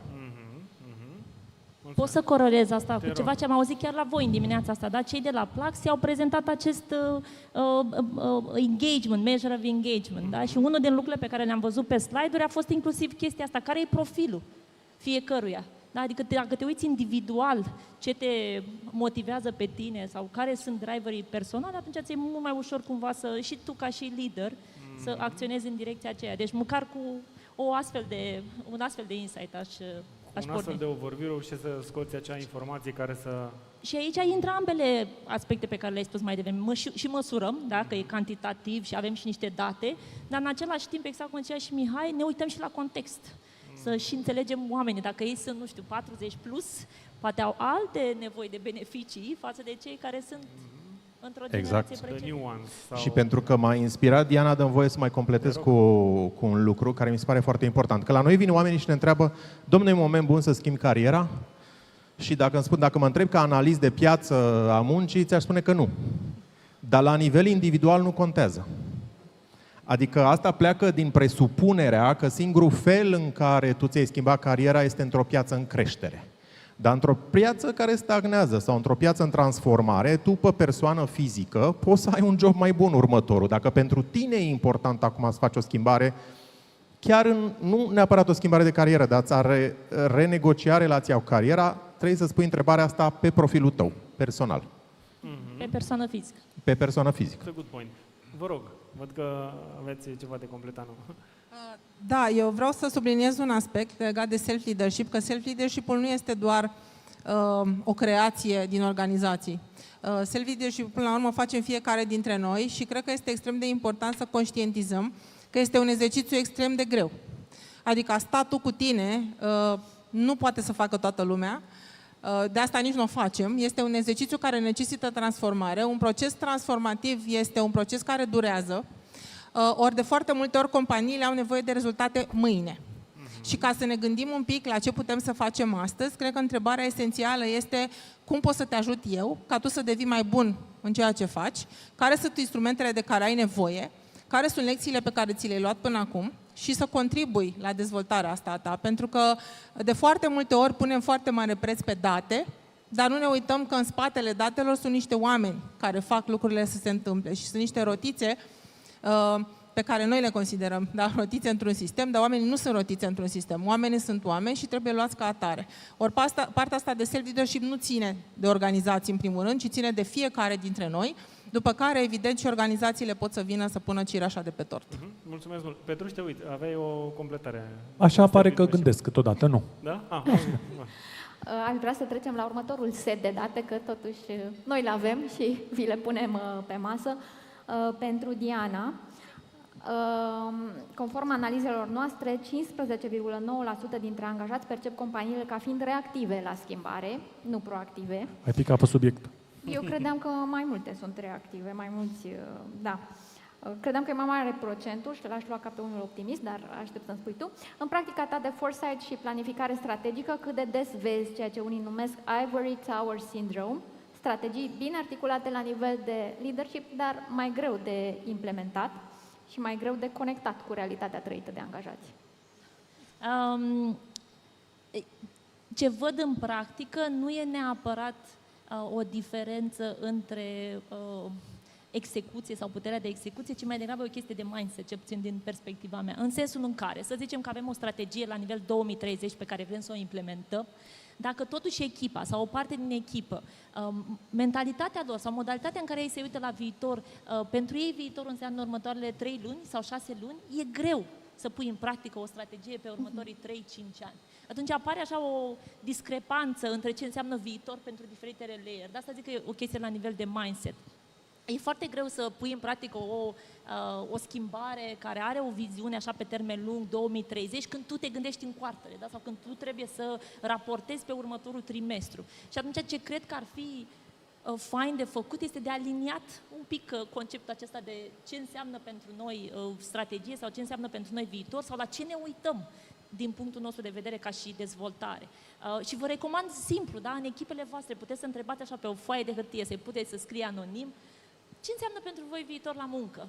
Și ce scriu? Sunt 6 luni, sunt, nu știu, 5 ani, 3 ani, poate 30 de ani, dacă au credit luat pe 30 de ani și așa mai departe. Și dacă o să vedeți discrepanțe, atunci este posibil să apară fricțiunea aceasta și problema nu că nu putem să executăm acea strategie sau că nu suntem noi deschiși la schimbare, ci pur și simplu că avem o mentalitate sau o viziune diferită a ceea ce urmează să vină. Vă recomand să faceți același exercițiu dacă vreți, cu aceiași oameni, însă acum întrebarea să fie cum vedeți voi viitorul în ani sau în luni, dar la nivel personal. Ce înseamnă pentru voi dacă ar fi să luați o decizie pentru voi. Și de obicei ce am observat eu în practică este că dacă apare un decalaj destul de mare între prima și a doua întrebare, oamenii aceia ori sunt, ori se cred vizionari. Și cumva o să apară cumva o fricțiune, da? Fiindcă dacă noi îi punem să se ocupe de task-uri care țin numai de următoarele 3 luni, 6 luni, ei trăiesc cu impresia sau chiar sunt genul care le-ar plăcea să construiască, să croșeteze la o întrebare pe termen lung. Aici vine recomandarea mea, sau cred că e important pentru fiecare dintre noi să ne dezvoltăm această ambidexteritate care ajută la îmbrățișarea schimbării. Adică normal că trebuie să trăim și în prezent și trebuie să exploatăm și trebuie să livrăm KPI-uri și următoarele 3-6 luni, dar în același timp să fim conștienți și să creăm într-un mod sistematic și cu intenție acele contexte în care vorbim despre schimbare, în care ne gândim pe termen lung. Deci, pe de o parte exploatăm prezentul, dar pe de altă parte și explorăm viitorul. Și cred că asta ar putea să ajute la îmbrățișarea schimbării, dacă vreți. Că e absolut normal că nu o îmbrățișăm așa by default. Niciunul dintre noi cred că nu se trezește dimineața cu gândul Aș vrea ca de mâine jobul meu să nu mai existe. Doar dacă ne urâm foarte tare jobul. Da? Normal că noi vrem să ne conservăm, să rămânem relevanți și există oarecare reticență. Cred că știți gif-urile alea de pe social media, nu? Who wants change? Toate mâinile sus. Who wants to change? O chestie mică băgată acolo, intră lumea sub masă și văzusem și un update că who wants to lead the change? Nu mai era nimeni în cameră.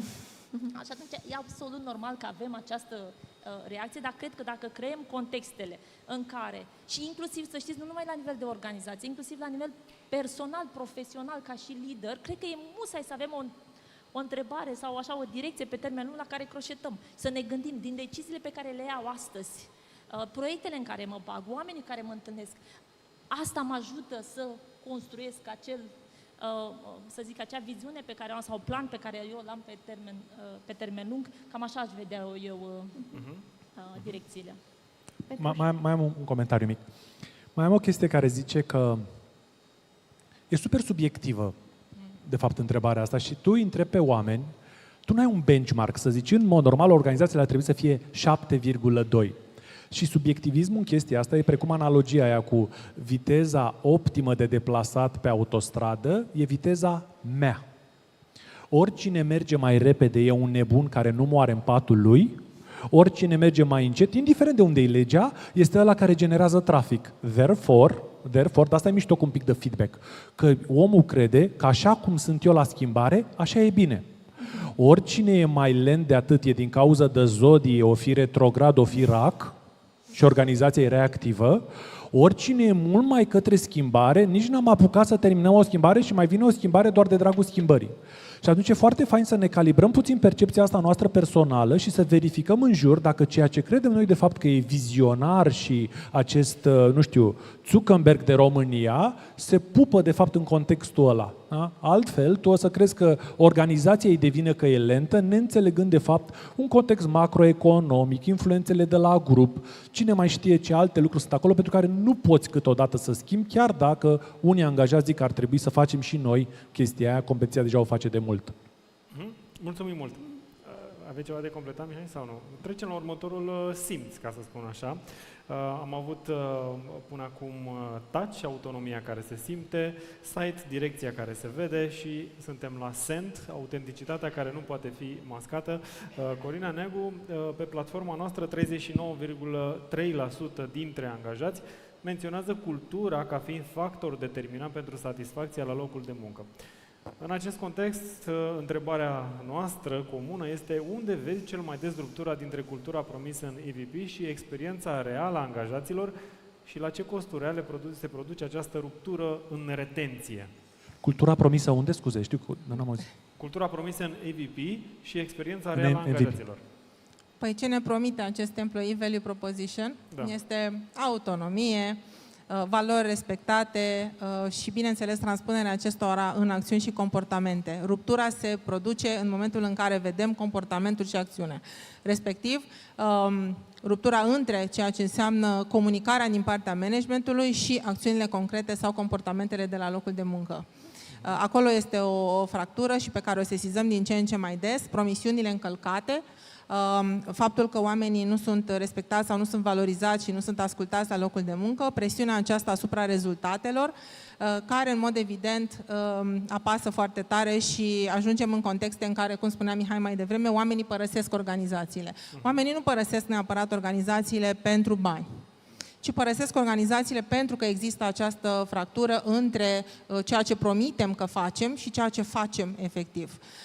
Și apropo de cum se întâmplă lucrurile din punct de vedere stare de bine, există o corelație și există foarte multe studii, cel puțin în ultimul timp sunt foarte multe studii care arată foarte clar corelația dintre starea de bine și performanța la locul de muncă. Și aici nu mă refer doar la performanța managerială. În mod evident, un om care este bine cu sine va avea și rezultate mult mai bune. Și atunci cred că este extrem de important ca, dincolo de toate datele și statisticile pe care le avem și care sunt foarte importante, să ne uităm un pic la ce putem să facem mai bine, astfel încât oamenii să se simtă mai bine la locul de muncă. Mai bine nu înseamnă să le dăm mai multe beneficii. Mai bine înseamnă să ne pese mai mult decât o facem deja. Mai bine înseamnă să avem un nivel de înțelegere ridicat, pentru că toți venim cu o poveste în spate. Toți venim cu traume, cu probleme financiare, cu probleme în familie, cu tot felul de lucruri și acum o să mă întrebați, da bine, ce să caute asta la serviciu? Păi la serviciu nu prea putem să ne dezicem de cine suntem ca oameni, pentru că suntem o entitate, suntem indivizi care venim cu emoții, cu trăiri, cu cunoștințe, experiențe la locul de muncă. Și atunci, ca să ne fie bine, este important să avem acest nivel de inteligență emoțională ridicat, care pornește foarte mult de la acel exercițiu de self-leadership pe care l-am menționat puțin mai devreme. Mulțumesc pentru răspuns, Petruș. După aia, Mihai, văd că... Zi tu, că eu am... Da. Da. Uite, pentru mine subiectul ăsta este super important, pentru că România are o cultură care trebuie luată în seamă, ea studiată în diverse cărți, așa, din zona de psihologie a poporului. Și problema noastră este că venim cu un istoric și care este unul mai asistat, așa. Adică stăm pe margine, ne plângem și cineva să ne facă, să ne dea, să ne rezolve problema. Statul, compania, șeful.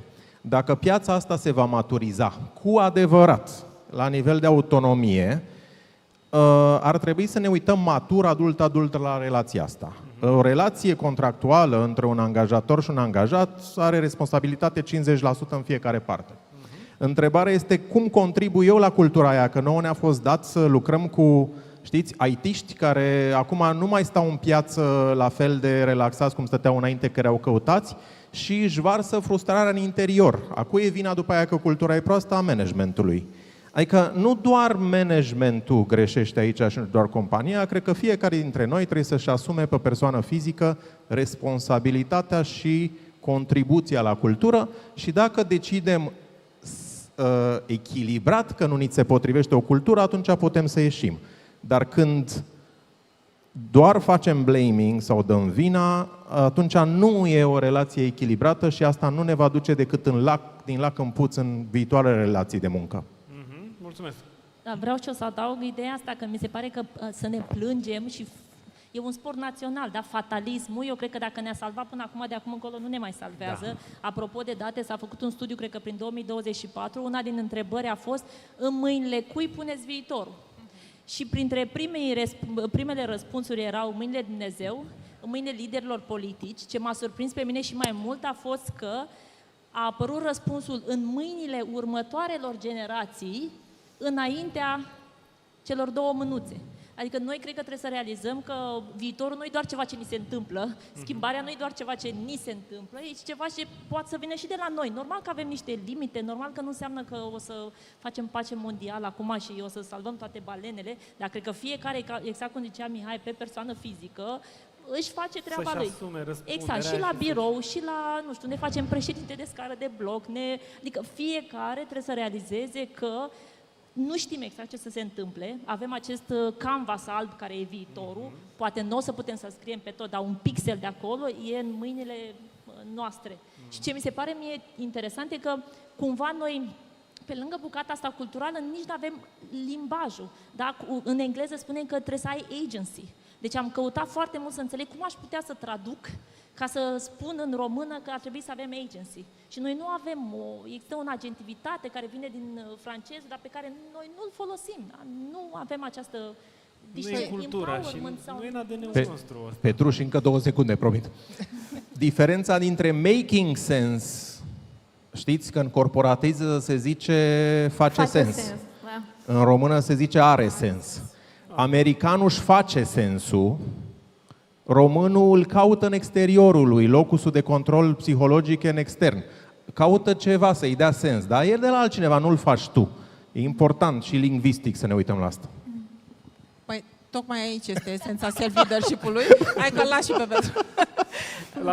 Tocmai despre asta vorbim, despre asumarea responsabilității de fiecare parte. Și mai mult decât atât, cred că este vorba nu doar de un model cultural pe care putem să schimbăm fiecare dintre noi, pentru că dacă ne luăm după tiparele de comportament pe care le-am moștenit, clar trebuie să rupem lanțul respectiv, dar cred că este nevoie într-adevăr să ne concentrăm pe ce poate fiecare să facă și apropo de autonomie, ne dorim, dar știm să o gestionăm? Da, e complicat. Ați mers un pic etimologic, eu vreau să merg puțin mai teluric. Într-un divorț sunt tot timpul de vină 2, și el și măsa. Și ori de câte ori auzi studiile astea despre discrepanța între cultura ideală și cultura actuală, lumea spune, șefii, șefii. Băi, eu cred că sunt două chestii aici. Prima este exemplu personal și tu zici, Petruș, dar eu nu vin cu sarcasm. Și a doua este ce tolerezi. Tot ce tolerezi, încurajezi. Cultura este definită ca cel mai nasol comportament pe care îl tolerăm colectiv. Când avem tot felul de scuze că oricum nu găsim altul, dar măcar livrează, nu putem noi acum să speak up. A furat, și făcut, nu? Yes. Și atunci cred că e o chestie asta. Ce înseamnă de fapt responsabilitate este să zici, bă, asta nu e ok. Dincolo de faptul că eu fac toate cele, șefia să se schimbe, pentru că fii atent aici. Dacă tu nu spui în organizația asta citatul meu preferat pe care îl pun pe LinkedIn, și eu sunt persoana de la masă care are cei mai puțin follower pe LinkedIn, și pot să spun LinkedIn, că este partener de aici, citatul meu sună cam așa: oriunde te duci, tot de tine dai. Dacă tu tolerezi aici, când te duci în altă parte, o să intri în aceeași capcană a toleranței excesive. Trebuie să-și dea el seama, nu-i dau feedback ca să nu supăr. Și te trezești la un moment dat că s-a umplut paharul și te duci la următorul angajator în aceeași dinamică.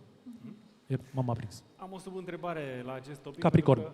Am atins mai devreme puțin capitolul transparența și aș întreba în ecuația asta, transparența ce rol joacă? Are un factor determinant în retenție sau nu?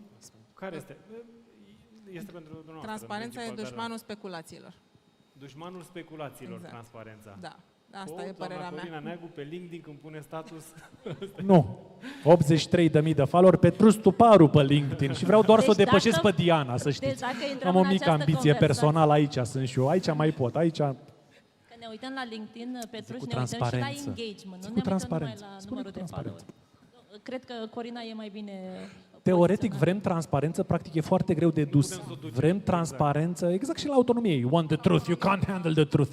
Tu vrei transparență când îți convine ție, dar tu ce salariu ai? Poftim, dar tu ce salariu ai? Că știu că nu-i meriți de fapt. Vine momentul, da. În schimb, ce observăm în piață ca și semnale e într-adevăr bucata asta că ne mutăm dintr-o cultură pe care o numeam black box, da, în care nu vedeam înăuntru, în care poate ce aflam era printr-un comunicat de PR sau poate ce scria pe site-ul unei organizații, într-o cultură în care se cerem mai mult glass box, da? În care vrem să vedem înăuntru, în care angajații au puterea să spună vocea pe LinkedIn, pe social media, la diferitele topuri, cum am văzut și astăzi la voi aici. Adică apare presiunea aceasta de a...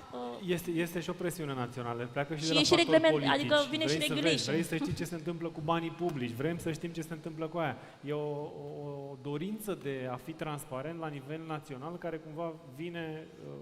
în plan secundar și pe zona asta a angajaților. Da, pornește de la imaginea ta în oglindă. Ești capabil să te uiți în oglindă și să vezi cu adevărat cine ești și ceea ce poți. Atunci o să fii capabil să accepti și părerile divergente, atunci o să fii capabil să accepti că s-ar putea ca unele lucruri să nu-ți convină din viața din jurul tău. Deci, cred că ne dorim niște lucruri pe care nu le înțelegem fundamental și cred că ar trebui, în primul rând, să începem cu înțelesul, cu ce înseamnă concret pentru noi a fi transparent și a accepta că, da, este momentul să facem această trecere și care se întâmplă foarte rapid, că vrem, că nu vrem până la urmă, dar este momentul să o facem.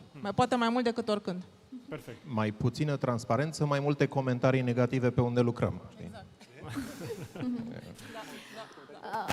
Da. Mai puțină transparență, mai multe comentarii negative pe unde lucrăm, pe platformă. Petruș, pentru că ai atât de mulți follower pe LinkedIn. Atât de puțini comparat cu ei, dar da. Poate pe TikTok sau... Acolo am început de 2 luni, dacă greu merge. Da. Pe Petruș îl găsiți și pe Instagram și pe TikTok. Okay. Pe TikTok, da. Da? Zi, te rog. Vrei să mă întreb? Am o întrebare special pentru tine. Te rog, da. Vă mărturisesc că n-am pregătit răspunsul la întrebare, că mi se pare dubios când vii aici și deja încep să reciți până când pune întrebarea. Așa că pun întrebarea că vreau să o aud și eu. Avem niște date și pentru tine, strânse de platforma Undelucram.Ro.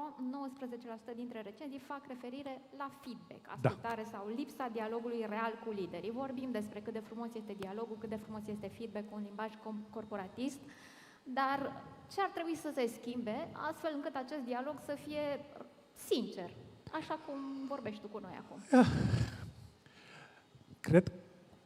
Mulțumesc. Cred că disponibilitatea în a asculta real. Eu dimineața când alergam, de unde știi că cineva aleargă, stai liniștit că o să spună el, m-am gândit la o chestie foarte mișto și o să vă placă tare, tare, tare. Fii atent aici. First of all, feedback, awesome. De ce? Percepție egal realitate. Eu consider și le spun copiilor mei că cel mai mulți oameni sunt bine intenționați. Nu toți, sunt și proști. Dar cei mai mulți sunt bine intenționați. De ce ajungem să avem conflicte? Din cauza unor percepții diferite. Sau cred că feedback-ul este cheia relațiilor de succes, nu doar unde lucrăm. Unde lucrăm, unde iubim, unde trăim. Ce vrei tu? Feedback egal realitate. Percepție egal realitate. Dar la ce m-am gândit? Fii atent aici.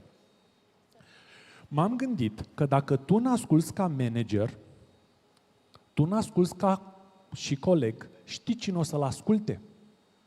ChatGPT. Fii atent unde am ajuns cu asta. Mai țineți minte dezbaterea televizată când a scos la o Biblie și a început să citească din ea? Fiți atenți aici. Vreau să vă fac o analogie cu care o să plecați de aici, ca ChatGPT ca fiind șerpili, cum spuneam zamic al meu, biblic. De ce? Stă Adam liniștit într-o organizație, o viață frumoasă, ale azi Dumnezeu, uite aici, aia bem. Și pune și el o întrebare acolo, oare câștig destul? Și dincolo de Glassdoor și toate cele, niciodată ChatGPT nu o să spună, bă, te plătesc ăștia prea mult. Ce o să spună? Excelentă întrebare. Raportat la studiile din piață, tu aduci valoare, nu muncă. Și o să-i spună cel mult câștigi bine sau chiar mai mult.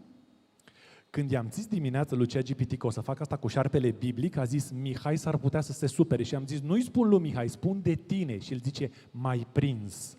Și zice, modelele sunt gândite să scadă fricțiunea și să continue conversația.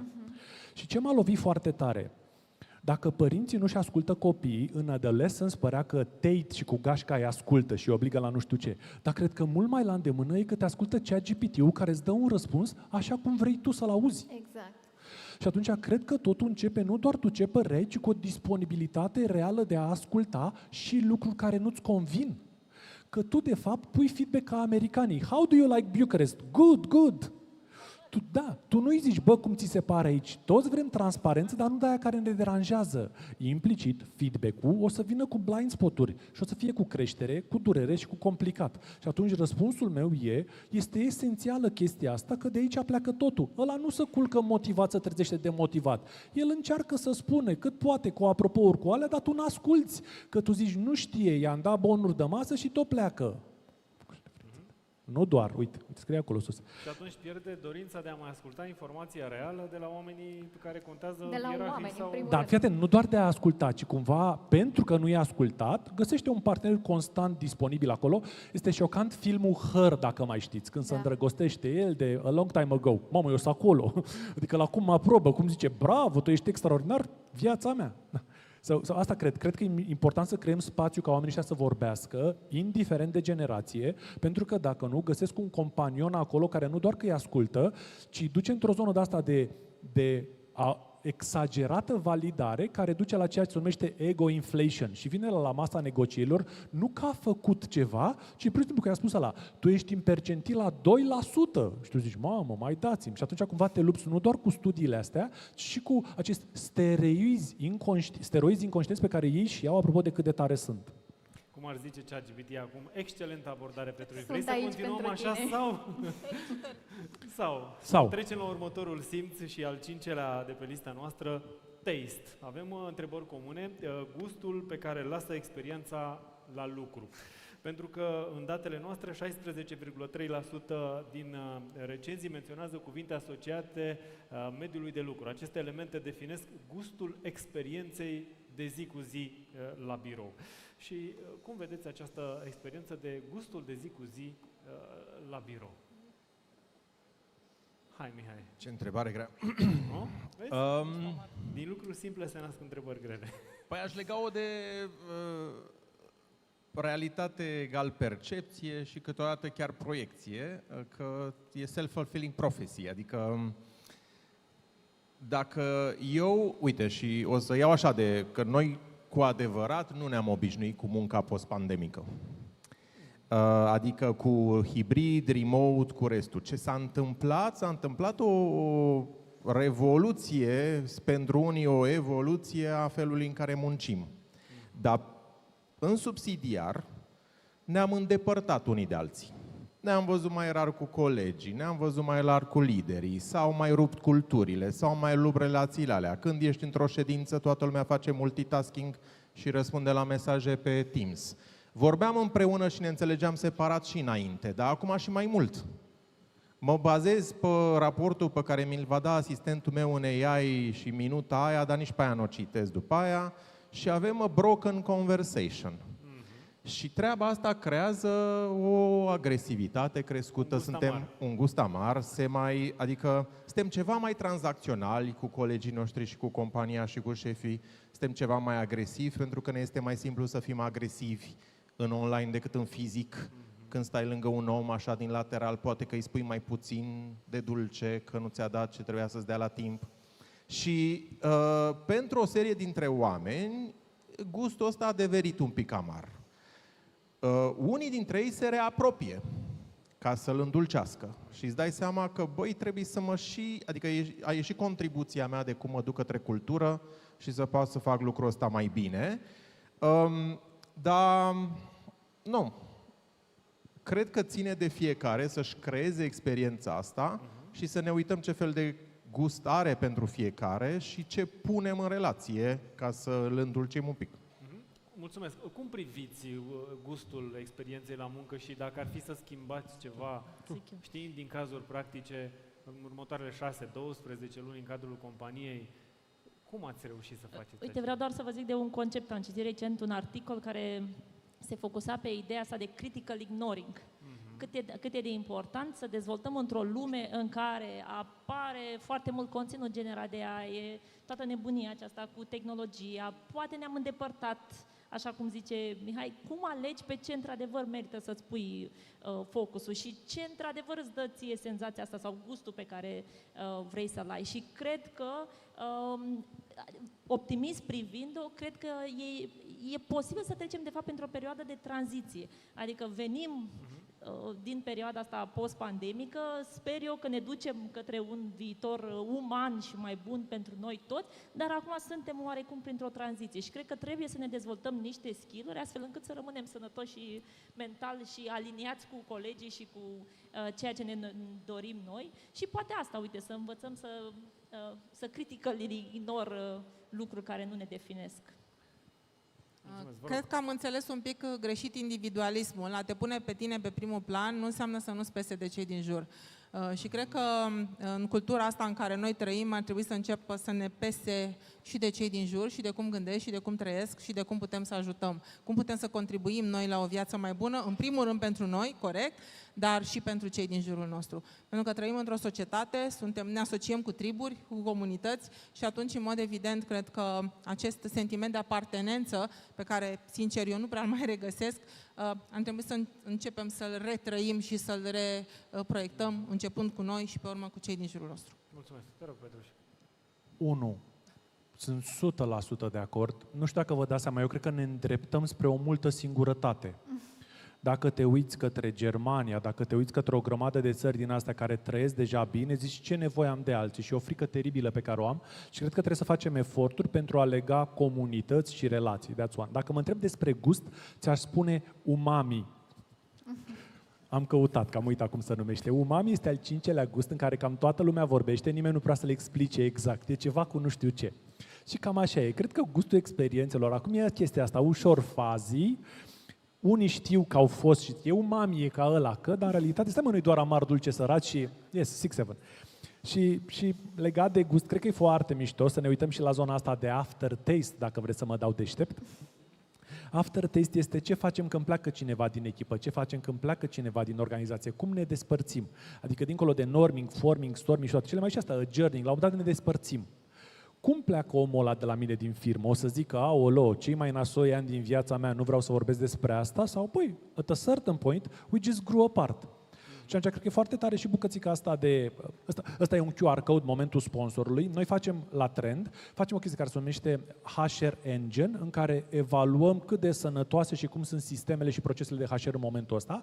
Și dacă ai curiozitatea să vezi cum se încadrează sistemul tău față de ăsta, intri acolo, completezi chestionarul, primești raportul și benchmark-ul față de unde sunt alte organizații în momentul ăsta. Asta era QR code-ul de aici. Asta ca să poți să-ți ușurezi meseria ta. Și o singură remarcă, construind un pic pe ce a zis Corina mai devreme, nu trebuie să uităm că fiecare dintre noi avem și nevoia ceea ce se cheamă the third place.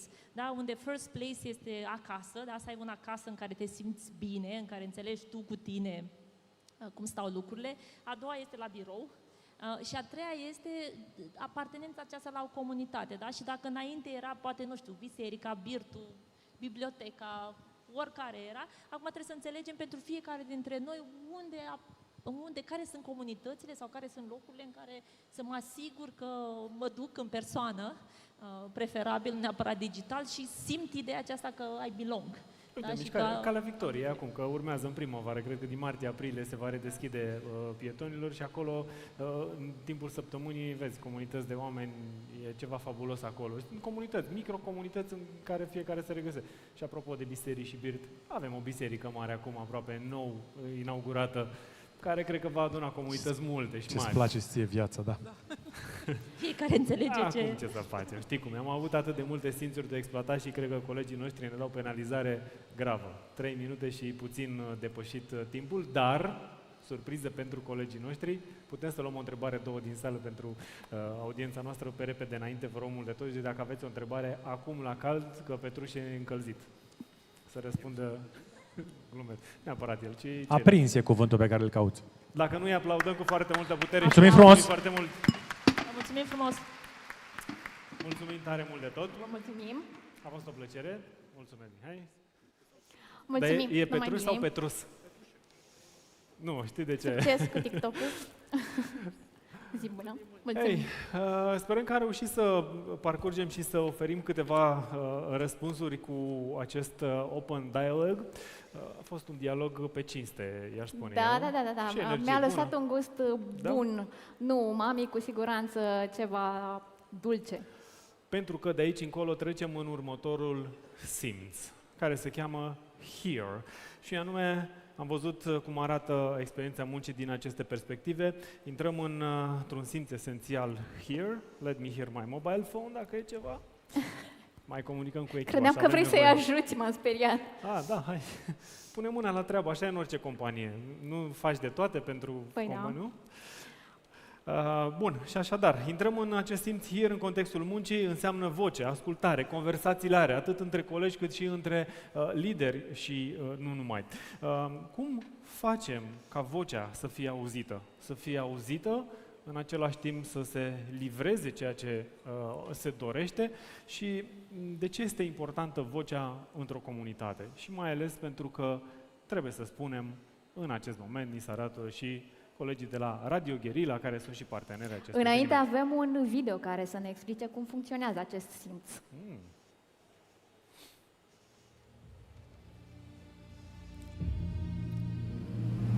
Stop and listen. Hear the sounds of life.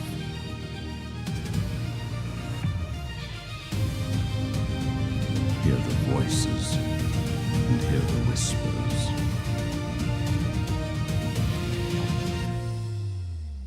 Hear everything around you and make it your purpose and your roadmap. Listen to the people and hear the future of work.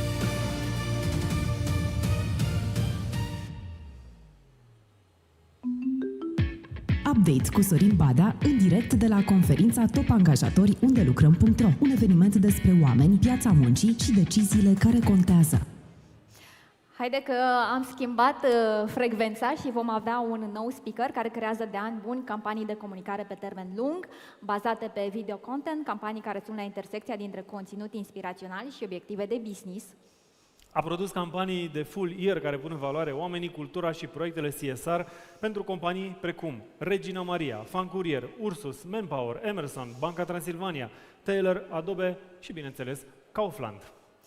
Ce o să vedeți și ce va prezenta el nu este o prezentare PowerPoint despre fondul de handicap, este o prezentare despre campanii care produc efect real în business, de employer branding, brand marketing și CSR, campanii care sunt deductibile pe termen mediu din fondul de handicap, fără să fie atacate bugete existente. O perspectivă despre proiecte reale, despre cum reușim să construim proiecte sănătoase, sustenabile, cu imagine puternică. Doamnelor, domnilor, în aplauzele dumneavoastră, Teddy Necula!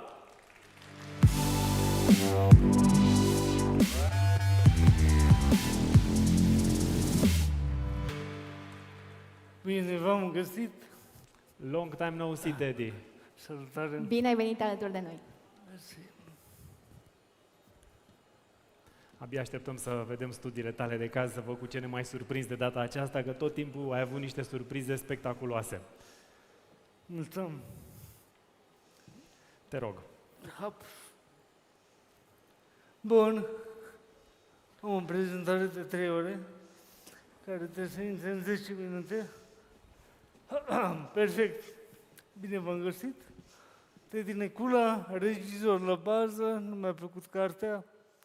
Vin dintr-o zonă în care am creat campanii inspiraționale pentru tot felul de branduri.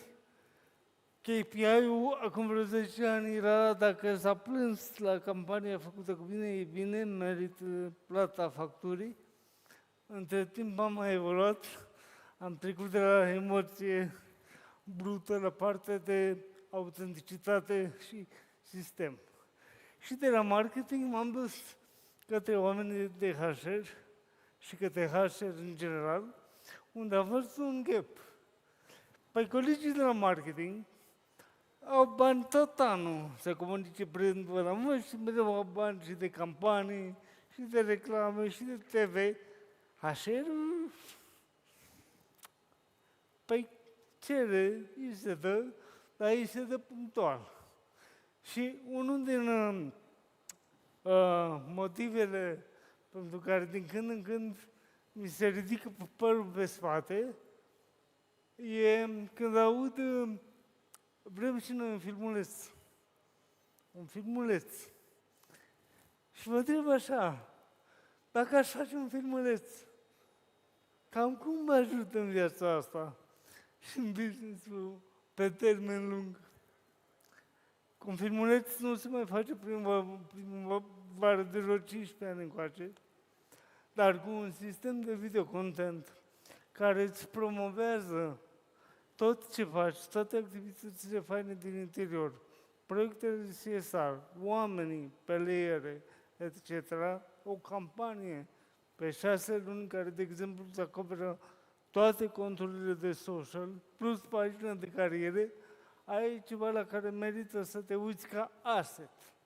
Next, vă rog, mersi colegii pentru ajutorul cu prompterul. Next slide. Asta e diferența.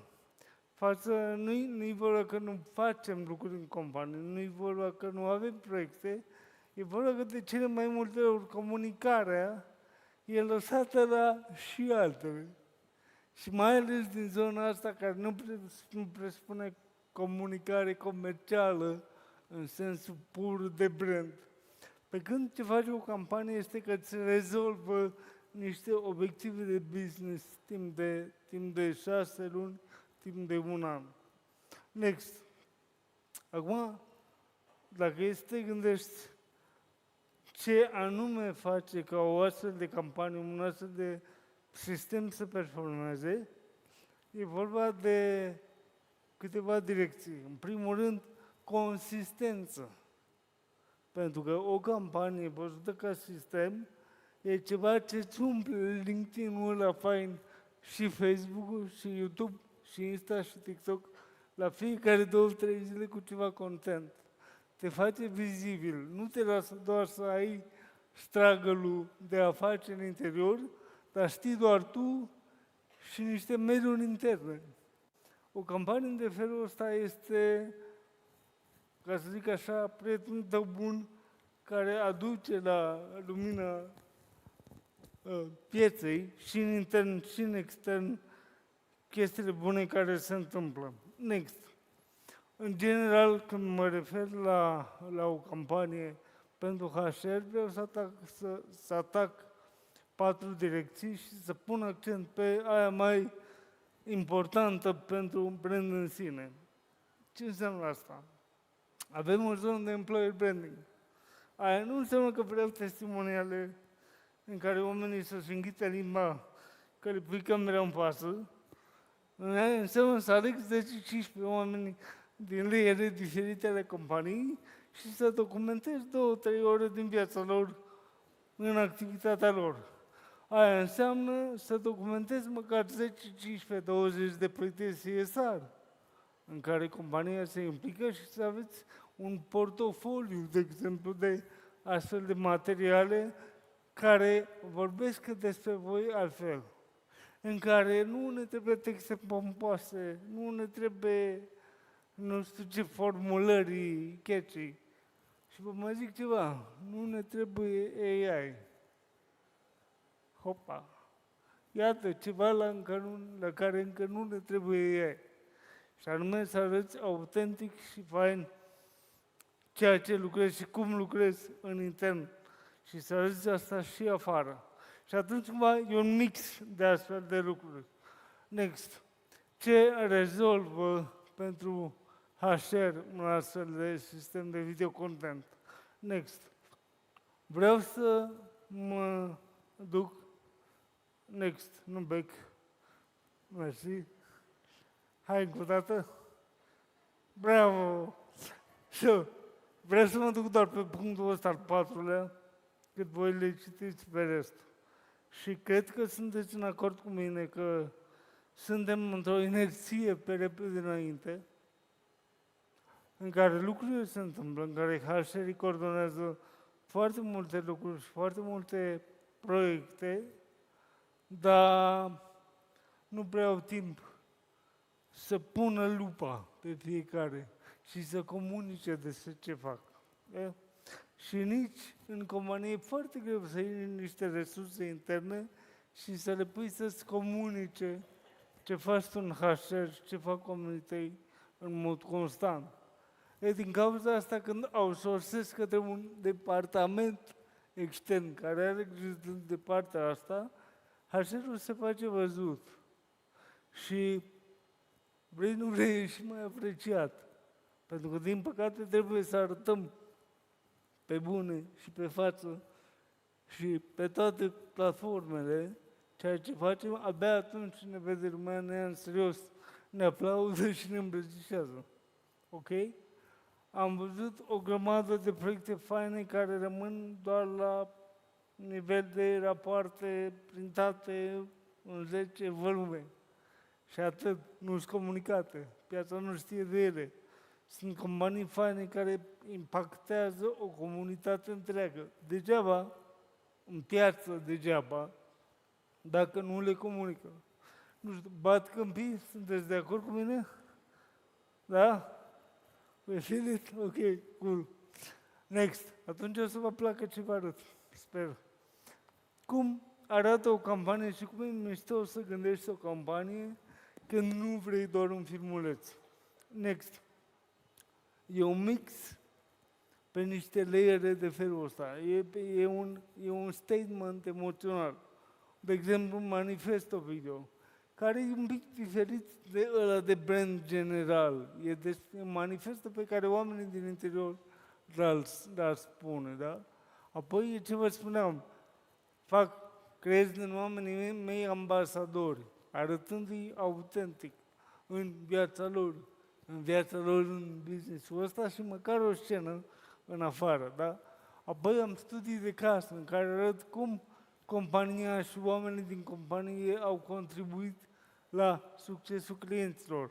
Next. Apoi, în aceeași campanie avem chestia asta, ok? Avem parte de CSR și impact și parte de volum. Parte de volum, în zona asta de reel-uri, de short-uri, care educă, da? Și ca să vedeți mai pragmatic, să nu fac cizmele cizmarului, vă arăt un studiu de caz al unei campanii, de exemplu, făcute pentru BT împreună cu fostul Egon, în care au ales să pună accent pe toate aceste arii și să comunice altceva decât știm noi despre BT. Hai să-i dăm, vă rog, plec la următorul clip.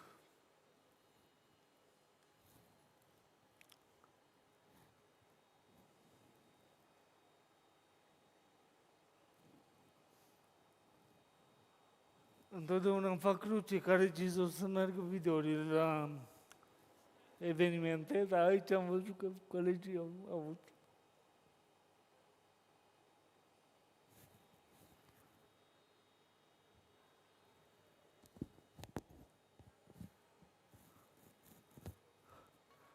O să mai trec pe la biserică, promit. Între timp... Da. Și de asta cred foarte tare în campanii online, în care știi că dacă dă play, brandul e văzut fix cum trebuie. Putem? Noi ca oameni?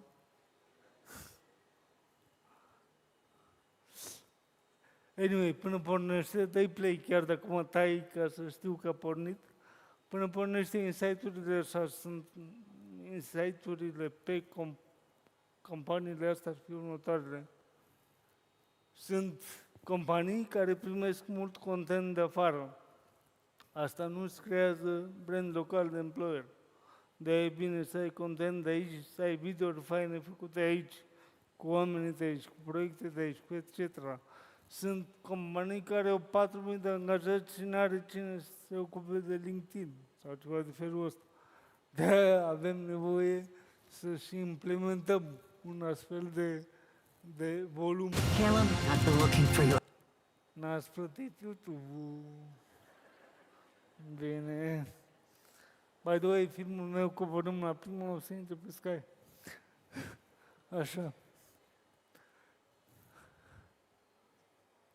Skip. Voi nu vedeți, cred, dar eu văd. Da. Putem?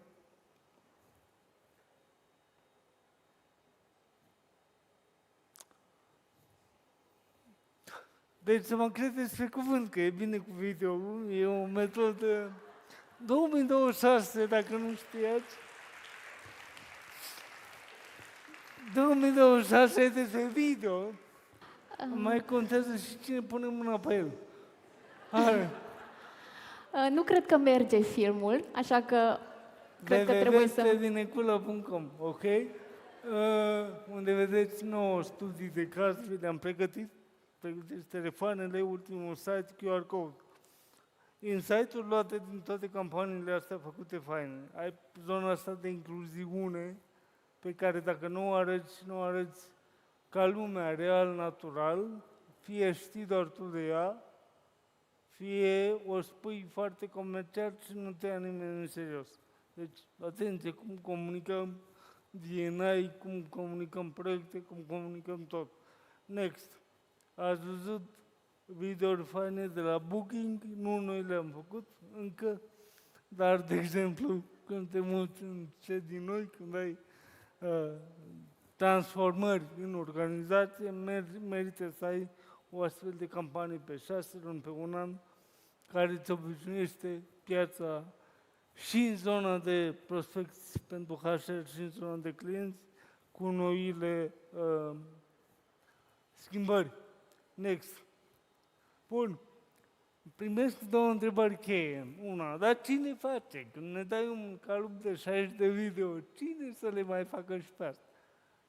Ideal, când alegeți să intrați în o astfel de colaborare, o luați cu tot cu implementare, adică cineva care după ce creează toată campania, o și implementează pe toate cele 5 platforme.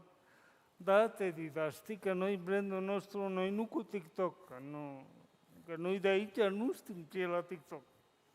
Aia, știi? Că cel care stă acum pe LinkedIn, în 2 minute intră pe TikTok să se relaxeze un pic, să vadă ce face fiica sa care i-a dat bloc. Dar dacă tu ca brand ești și în LinkedIn, și în YouTube, și în Facebook, și în Insta, și în TikTok, ești relevant. Și atunci te iau în serios. TikTok e diferit de TikTokăreală. Și mai primesc o întrebare de foc, pentru că, da, la noi în agenție Next suntem unitate protejată, aia înseamnă că construim astfel de campanii din fondul de handicap și e un mindset care mai stă în noi așa de mult timp. Dacă am dat fondul anul ăsta pe ciocolată, ce facem? Mindset-ul în a folosi fondul de handicap nu e îmi iau doar dacă am bani de el, din el, acum.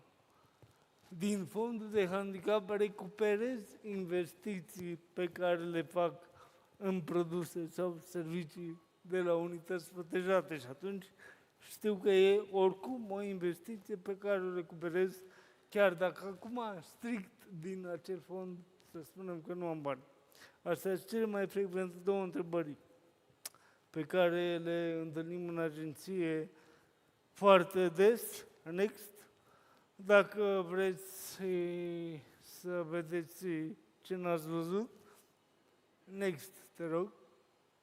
Dacă vreți să vedeți ce nu ați apucat să vedeți, plus încă 7, 8, 9 studii de caz și să vezi cum ar arăta pentru voi o astfel de campanie de videocontent robustă și susținută, puteți scana următorul QR code, dacă nu vi s-a luat de QR code-uri, astăzi și în general în viață, doar dacă îmi dă colegul Next. S-a stricat și Next-ul. Înțeleg cu video. Am murit și Next-ul. N-avem voie la Next? Bravo! Aplauze pentru colegul. Aici puteți vedea cum se potrivește o astfel de campanie pentru voi.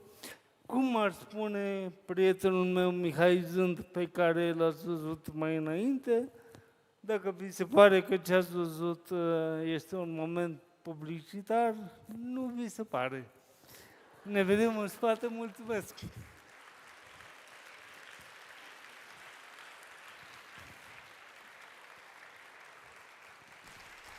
Mulțumim foarte mult, Edi Necula, și pe site, și pe LinkedIn, și pe TikTok.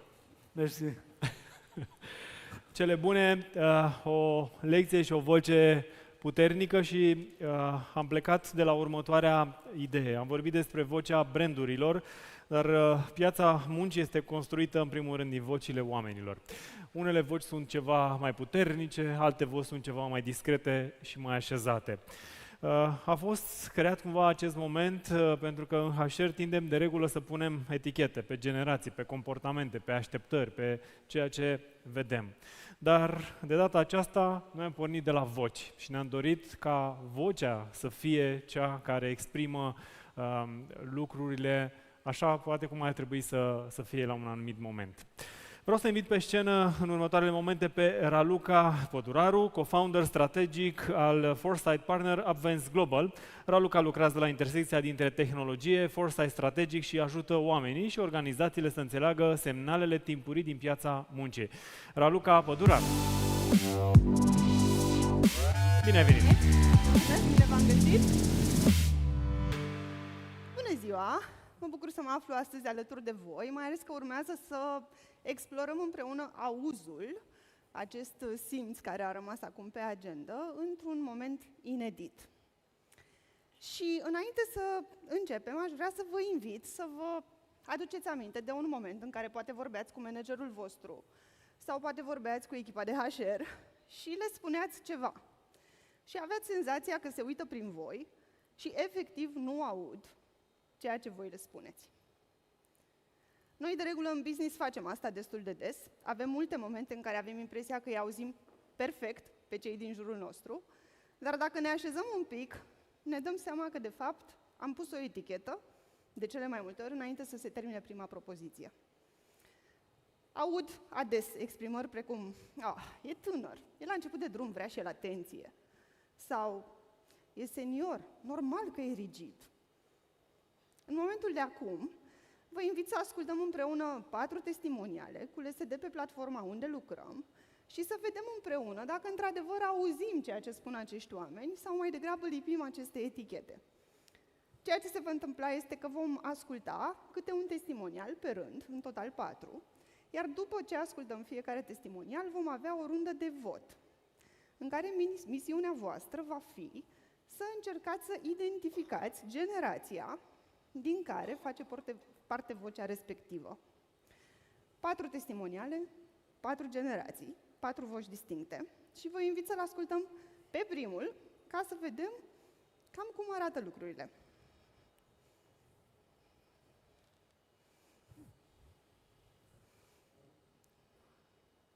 Dăm drumul? La primul testimonial. Am găsit aici un colectiv serios și oameni care își fac treaba. Îmi place că în multe echipe există respect și responsabilitate, iar munca este apreciată când este făcută bine.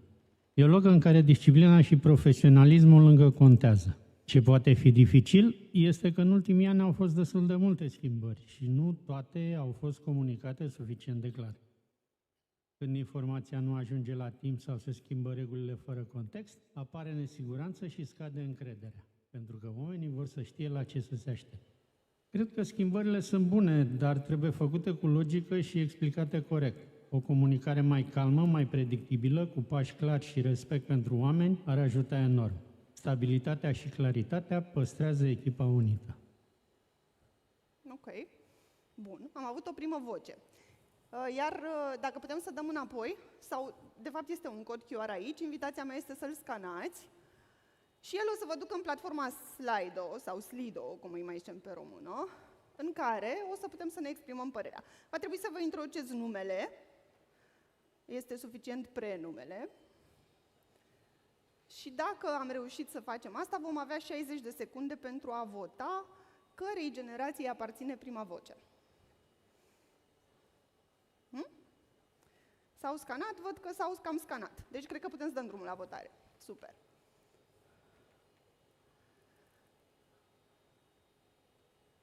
Mai avem 20 de secunde, văd, din această rundă de vot. Sunt curioasă cum ați interpretat voi zona aceasta, când informația nu ajunge la timp sau se schimbă regulile fără context, apare nesiguranță. Oare avem vreo generație care are această nevoie de siguranță mai pregnantă? Ia să vedem. Ok, părerile sunt împărțite, dar avem și un favorit, Baby Boomers. Și, într-adevăr, această voce aparține generației Baby Boomers. Acum, de multe ori suntem tentați să spunem că, exact ce spuneam mai devreme, nu? Normal că este mai rigid, este senior, simte o nesiguranță și are această nevoie ca mereu să-i fie confirmate anumite credințe. Pe de altă parte, aceeași voce transmitea și faptul că această stabilitate este cumva un fundament psihologic, nu? Pe care fiecare dintre noi simțim nevoia să ne îndeplinim într-o măsură sau alta.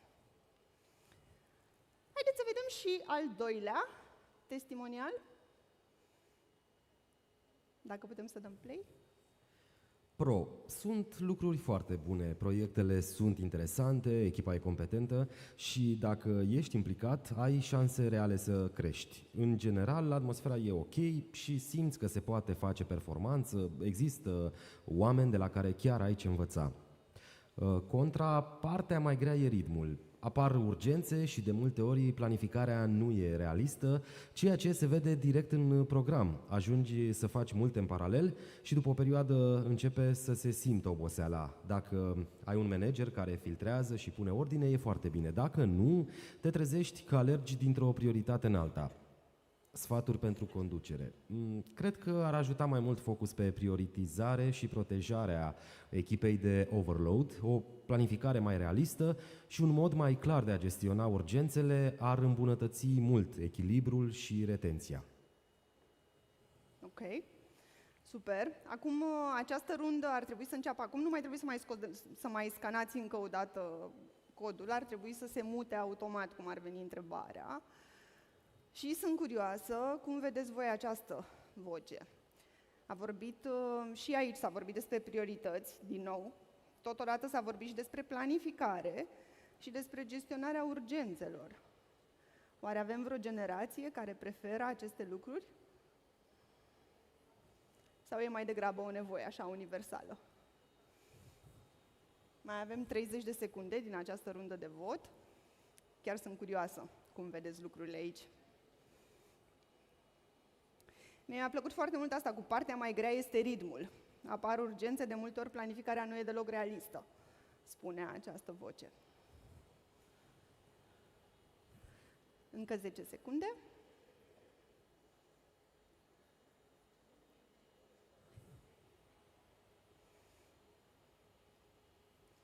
Și să vedem rezultatele. Ok, ce interesant. Adică nimeni nu a spus baby boomers. Ok. cu toate acestea văd că avem aproape la egalitate Gen X și Gen Z. Doar ca să clarificăm, știm, da? Gen Z sunt aceștia cei mai tineri care au acum până în 29 de ani, iar Gen X sunt cei care au maxim 61 de ani, dacă nu mă înșel.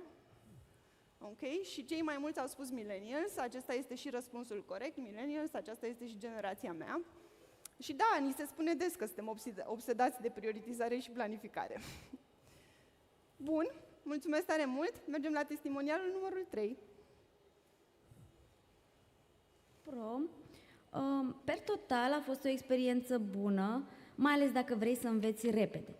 Ai acces la multe proiecte și mi se pare că simți că poți crește într-un timp scurt. Mi-a plăcut că există oameni deschiși care chiar ascultă idei și nu te tratează de sus doar pentru că ești mai nou. Contra, ce m-a încurcat uneori e că direcția se schimbă destul de rapid și nu e mereu clar ce e prioritar și ce nu. Și sincer, lipsa de feedback constant te poate face să stai cu semne de întrebare, de genul fac bine, sunt pe drumul corect. Feedback primești mai mult dacă apare o problemă. Sfaturi pentru conducere ar ajuta mult, obiective mai clare și check-in-uri scurte, regulate. Nu trebuie ceva complicat, dar feedback-ul constant și prioritățile explicate simplu ar face echipa mult mai motivată. Ok, super. La fel, ar trebui să se mute slide-ul către următorul vot și sunt curioasă, când încercați să identificați generația, luați în calcul și ezitarea din voce? Oare? Oare luați în calcul și vocabularul? De exemplu, în cadrul acestei voci am auzit de 2 ori feedback. Până acum nu am mai auzit asta și din nou s-a repetat leitmotivul cu prioritizarea și planificarea.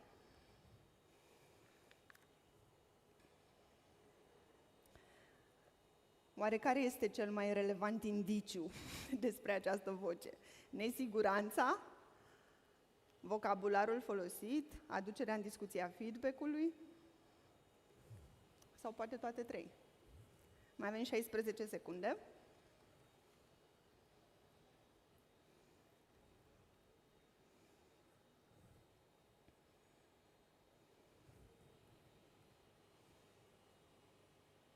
Și vedem rezultatele.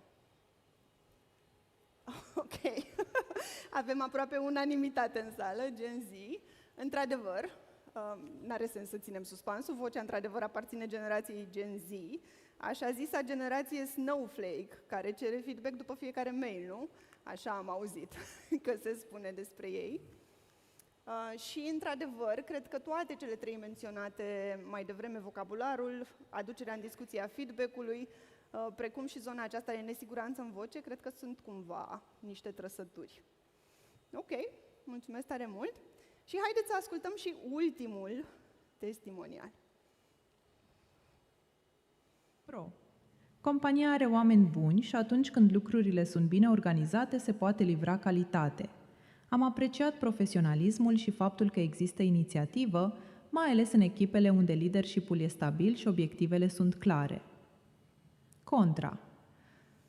Totuși, se simte uneori lipsa de coerență între echipe. Deciziile se pot schimba relativ rapid și nu întotdeauna vine și explicația completă ce s-a decis, de ce și cine își asumă. Asta afectează predictibilitatea și eficiența, pentru că oamenii ajung să refacă sau să ajusteze constant. Sfaturi pentru conducere. Pentru a funcționa bine pe termen lung, e nevoie de mai multă aliniere și consistență în decizii. Când se schimbă direcția, comunicarea trebuie să fie clară și completă. Obiective, criterii, responsabilități. Structura și asumarea reduc fricțiunile și cresc performanța. Ok, super. Cred că și aici avem destul de multe indicii despre cui ar putea să-i aparțină această voce și sunt tare curioasă să văd opiniile din sală, pentru că sunt indicii care ne pot duce în mai multe direcții, nu? Adică, pe de o parte vorbim despre aprecieri despre oamenii din organizație și pe de cealaltă parte vorbim de lipsă de coerență între echipe. Și din nou de schimbări de direcție și din nou de planificare. De data asta însă nu am văzut nesiguranță în această voce. Lucrurile au fost spuse cu o tentă de certitudine și abia aștept să văd care este și opinia voastră. Mi-a plăcut mult concluzia de la final. Structura și asumarea reduc fricțiunile. Poate fi. Încă 9 secunde.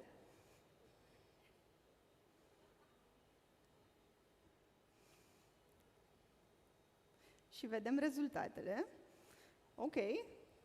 O bună parte au spus millennials, o parte baby boomers, dar cei mai mulți dintre voi ați spus Gen X. Și, într-adevăr, această voce aparține Gen X. Și acum nu vă ascund că sunt ușor surprinsă de faptul că am reușit să identificăm corect, într-o pondere majoritară, toate vocile, fiecare dintre cele 4 voci. La ce aș vrea eu să vă fac un pic atenție este că, deși fiecare generație are niște trăsături unice, pentru că fiecare dintre noi am crescut într-un context unic. De exemplu, generația mea, millennials, a fost la un moment dat generația care încă se juca în fața blocului, de avați ascunselea, coarda, elasticul, iar la un moment dat, undeva în adolescență, au aterizat în brațele noastre telefoanele. Acum cei din Gen Z, s-au născut cu telefoanele foarte la îndemână. Cei din Gen Alpha, care urmează și ei să ni se alăture pe piața muncii foarte curând, deja nu prea înțeleg cum funcționează analogul, funcționează aproape exclusiv în mod digital. Pe de cealaltă parte, Gen X, baby boomers, ei au trăit niște timpuri mult mai tumultuoase, mult mai puțin stabile, atât economic, cât și politic, cât și social. Lumea încă se regăsea în acele momente. Și cu toate că avem aceste multe diferențe, pe care le știm cu toții, e foarte ușor să ne dăm seama ce ne desparte. Eu vă propun să ne amintim ce ne unește. Și în toate aceste 4 testimoniale, de la oameni atât de diferiți, am auzit niște lucruri comune. Am auzit nevoia de rost. S-a vorbit mult despre asta. Vreau să știu că muncesc, ok, urgențele apar, dar să aibă un sens. Am auzit nevoia de a li se respecta timpul. Ok, e foarte ok să avem schimbări, spunea un baby boomer. Dar e important și cum le comunicăm, e important și cum le planificăm. Și am mai auzit despre nevoia de siguranță psihologică. Vreau să știu că am locul aici, vreau să știu că sunt respectat pentru calitatea și pentru toate lucrurile pe care și eu la rândul meu le aduc în echipă. Cum spuneam, e foarte ușor să ne dăm seama care sunt perspectivele care ne despart. Haideți să ne amintim și perspectivele care ne unesc. Și o să vă citesc eu un al 5-lea testimonial, care este foarte scurt. Vreau un loc unde să nu fiu o cifră într-o statistică de vârstă. Vreau să fiu o voce care contează. Din ce generație credeți că e vocea asta? Din toate, exact. Vă mulțumesc foarte mult, să aveți o zi minunată!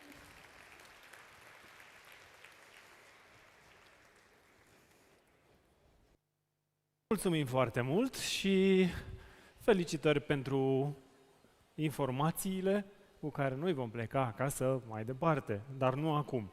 Pentru că auzim? Gata. Pentru că uneori în viață lucrurile te iau prin surprindere, așa se întâmplă și în aviația din România și dacă nu faci lucrurile la timp, riști să pierzi zborul. Așa este și cazul celor pe care le vom chema imediat pe scenă la acest moment, pentru că au reușit să scaleze compania atât de mult, dar nu suficient de mult cât să-și permită și un private jet. Și au zis, dom'le, pierdem avionul, ne întoarcem la Cluj-Napoca, ce facem?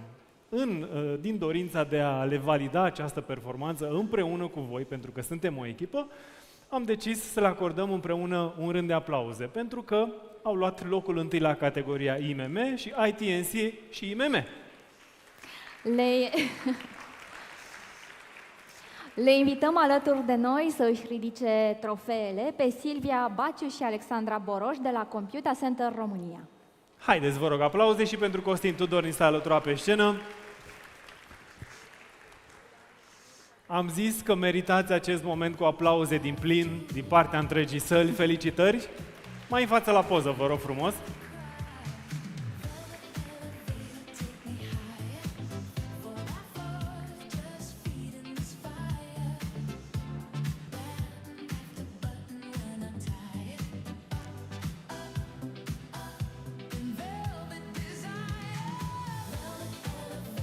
Felicitări și drum bun, că vorba aia, lung e drumul Clujului. Să ne vedem la anul cu bine și poate faceți o investiție, cumpărați un private jet, nu mai stați după o companie sau alta. Încercați autostrada, iată, bravo, mulțumim tare, felicitări și noi vă mulțumim foarte mult că ați înțeles acest mesaj și ați participat activ. Bun. Veți rata probabil următorul moment, dar noi ne vom bucura de el, pentru că este vorba de băutura mea preferată. Și nu este Prosecco, este cafeaua. Vom trece la degustarea unui alt simț, scent. Acest simț prinde viața astăzi alături de Nespresso, care ne invită să facem o pauză conștientă, în care să respirăm să vedem cum arată. Și să ne energizăm.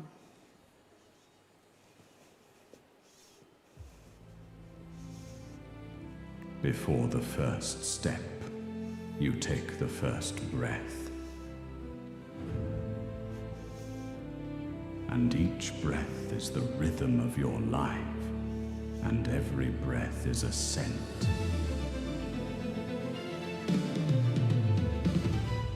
And every scent tells a story of its own.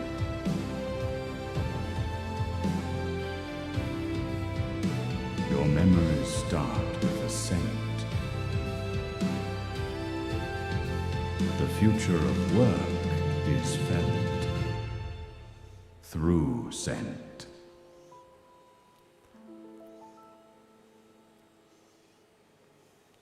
True scent. Mulțumim tare mult de tot, Nespresso. Mă întrebam ce ar fi diminețile în drum spre birou fără o cafea ușor aburind? Sau în orice drum. Cum ar fi aceste pauze de maximum 20 de minute fără o cafea Nespresso? Ne vedem în 20 de minute maximum și vom continua cu The Sense of Journey. În 2026, discursul motivațional pentru angajații tăi nu doar se spune, ci se trăiește în fiecare zi. Cea mai bună fiecare zi nu trece, se trăiește. Cu Plaxi, lider în beneficii extrasalariale. Cea mai bună fiecare zi nu trece, se trăiește și se măsoară în experiențe plăcute.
și domnilor, vă invităm în sală.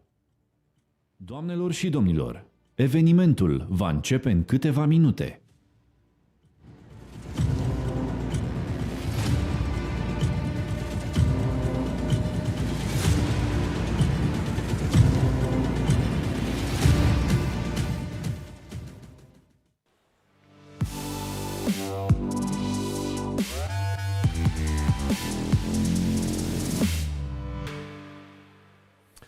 Bun, iată-ne ajunși după această scurtă pauză, nu de publicitate, ci de a ne încânta simțurile olfactive cu cei de la Nespresso. Sper că v-ați bucurat și de această pauză cât un ristretto de mică.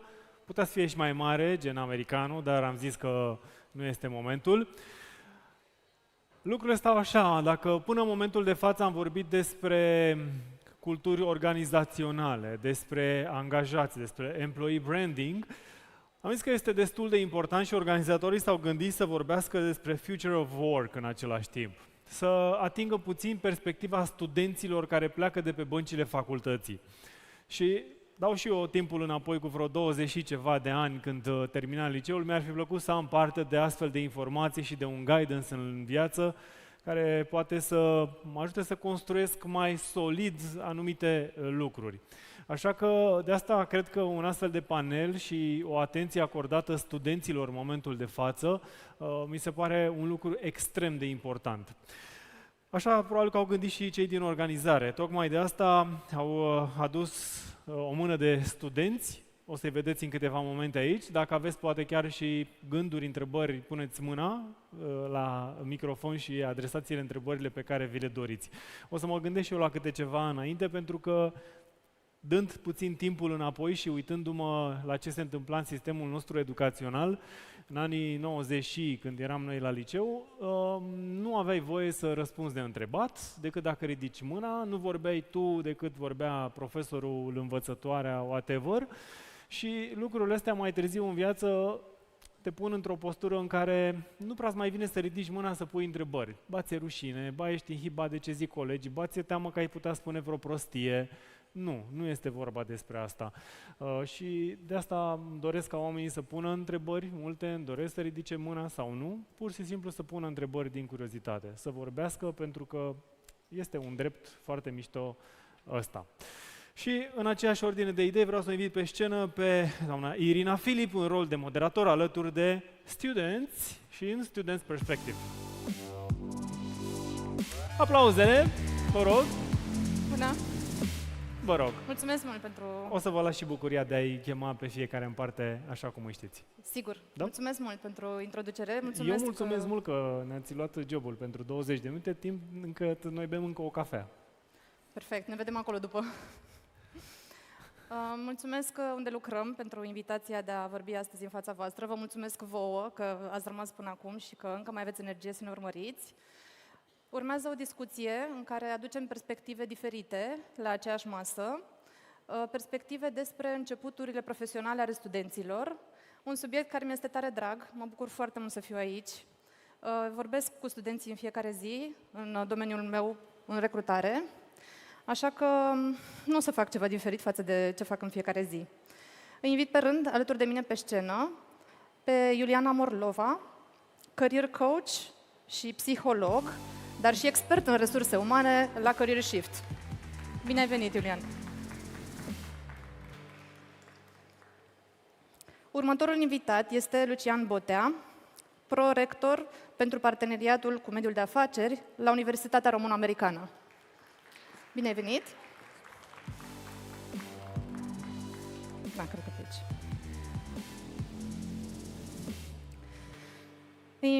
Îl invit alături de noi și pe Alexandru Streinu, care este internal auditor și senior trainer la Uniunea Studenților din România. Bine ai venit!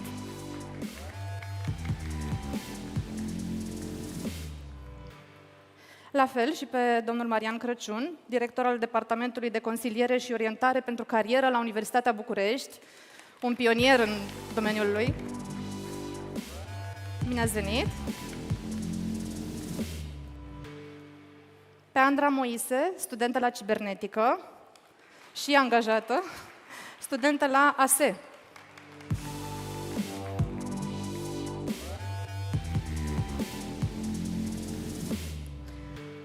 Și pe Alex Fechet, student la automatică și calculatoare la Politehnică. Bine ai venit, Alex!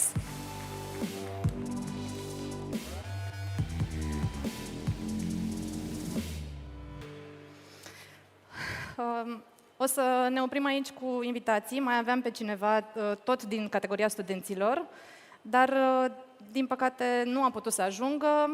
Mi-a promis că o să recupereze cu prima ocazie. Aș vrea să fac o mică glumiță legată de generația Z, dar nu o să fac. Am făcut-o deja, nu-i așa? Dar recuperăm cu prima ocazie, da? Cred că e cel mai bine aici, nu? Bine ați venit tuturor! O să încep acum să deschid panelul și aș vrea să menționez înainte că întrebările se bazează pe un raport pe care cei de la Undelucrăm l-au derulat în octombrie anul trecut. Am participat și eu cu comunitatea mea la răspunsurile la întrebări care au fost adresate atât studenților cât și mediului de business și HR și care o să deruleze și pe fundal. O să vedeți și voi ceea ce menționez eu aici ca cifre. Mai departe aș vrea să deschidem panelul și să începem cu prima întrebare, Iuliana. Aș vrea să te invit pe tine să deschizi conversația și să vorbim despre unul dintre rezultatele din acest studiu despre care am vorbit adineauri. Doar 19% dintre studenți se pare că se consideră bine pregătiți pentru un job, iar HR-ul îi percepe și mai rezervat de atât. Din experiența ta, ce le lipsește cel mai mult studenților la început de drum? Competențele sau încrederea că pot face față? În primul rând, mulțumesc pentru invitație. E o bucurie pentru mine să fac parte din acest panel pe o temă foarte dragă mie, atât ca mamă de adolescente, cât și ca profesionist care lucrează cu tineri în diverse contexte. Am stabilit că rămânem optimiști, da? Da. Sunt foarte bucuroasă să văd că 20% dintre studenți se consideră bine pregătiți pentru un job. La întrebarea despre competență și încredere, aș vedea un răspuns variat. Nu aș pune degetul pe una dintre ele, pentru că, în general, în mediul profesional, ele sunt destul de interconectate. Discutând așa cu tineri, în diverse contexte, m-am lovit de... îmi lipsește încrederea că aș avea competența. Și când spun competență, nu mă refer numai la competența tehnică, care se câștigă prin experiență, prin expunerea la diverse programe. Hard skills, nu? Cum le spunem noi. Hard skills, Hard skills, nu? da. Prin expunere, prin practică, prin proiecte speciale de colaborare între mediul de business și universități, care unele dintre ele sunt într-adevăr foarte valoroase, dar de cele mai multe ori studenții care merg în practică nu sunt neapărat investiți cu autoritate, autonomie în rolurile pe care le primesc acolo, nu primesc un studiu de caz real și să primească feedback aplicat astfel încât această competență să-și o dezvolte într-adevăr și când e să intre în piața muncii să fie pregătiți. Și vorbim și de acele soft skills, pentru care ce ne ajută să navigăm această incertitudine și această schimbare pe piața forței de muncă. Și asta începe cu multe înainte de facultate, chiar din timpul liceului, când te uiți la tine să-ți găsești acea busolă interioară, valori care să te ajute să fii arhitectul propriei cariere. Și aici aș face referire la un program pe care noi cei de la Career Shift o să-l implementăm încă de anul acesta, care se adresează în special tinerilor, special destinat tinerilor, cu acest scop de a își găsi resorturile interne și de a schimba mentalitatea pentru a putea fi pregătiți pentru piața de muncă așa cum se derulează ea în acest moment, pentru că tot un studiu citat de Career Shift spune că aproape 50% dintre Studenții își doresc un loc de muncă stabil într-unul dintre top 10 joburi tradiționale. Ori studiile și realitatea arată o trecere de la carieră solidă, citeam undeva o carieră solidă, cum eram noi obișnuiți, super specializarea într-un domeniu să devii foarte bun în ceea ce faci, de la solid la liquid și flexibil. Și atunci e și o schimbare de mentalitate aici, de la mentalitate fixă către o mentalitate flexibilă și aici asta face diferența între coachingul de carieră și consilierea vocațională, aș spune eu, care consilierea vocațională și ea foarte valoroasă, are totuși la bază niște studii care au fost lansate la sfârșitul anilor 50. Au mai fost șlefuite, au fost updatate, poate ne spune domnul Marian mai multe informații în acest sens, dar în principiu tot Hollandul ăla e la bază, care are niște activități destul de statice acolo și nu mai știu cât au fost de actualizate și... Am înțeles. Deci vorbim de... Și aș mai menționa și grupul entuziaștilor la început de drum, care, ok, sunt convinsă că o să mă descurc, indiferent dacă știu sau nu cu ce se mănâncă jobul respectiv. Ideea e că dacă ei nimeresc într-un mediu profesional în care nu beneficiază de siguranță psihologică și în cultura acelei companii, greșeala nu face parte din procesul de învățare, entuziasmul scade, încrederea scade și nu-și mai formează nici competență. Am înțeles. Deci am putea spune că le lipsește mindset-ul potrivit și mediul în care să-l dobândească? Asta i-ar ajuta, da, pe entuziaștii care sunt la început de drum și care au încredere că, da, dom'le, tot ce zboară se mănâncă, ar ajuta, într-adevăr, un mediu potrivit care să încurajeze această energie care e foarte bună, o energie creativă foarte bună. Mulțumesc mult, Iuliana. Foarte interesant. Aș avea mai multe întrebări, dar le păstrez pentru pauză. Aș vrea să mutăm puțin conversația spre zona academică și spre relația directă cu organizațiile, mai exact către Lucian. HR-ul spune că principalele dificultăți când vine vorba de juniori sunt lipsa experienței aplicate, comunicarea și gândirea critică. Lucian, din perspectiva ta și a colaborării cu mediul de business, unde crezi că se poate interveni cel mai eficient din partea companiilor? În recrutare, onboarding sau în felul în care sunt comunicate așteptările? Mulțumesc. Cred că deja mediul de business a început să intervină cumva în relaționarea cu universitățile. Poate dacă acum câțiva ani în urmă, mai mulți ani în urmă, mergeam în ideea în care era greu să aducem mediul de business aproape de universități și de studenți, de ceva ani încoace, lucrurile s-au schimbat și acum mediul de business a început să fie foarte prezent în universități, aș zice eu. Uneori poate nici nu putem să oferim pe cât ei ne oferă de multe ori.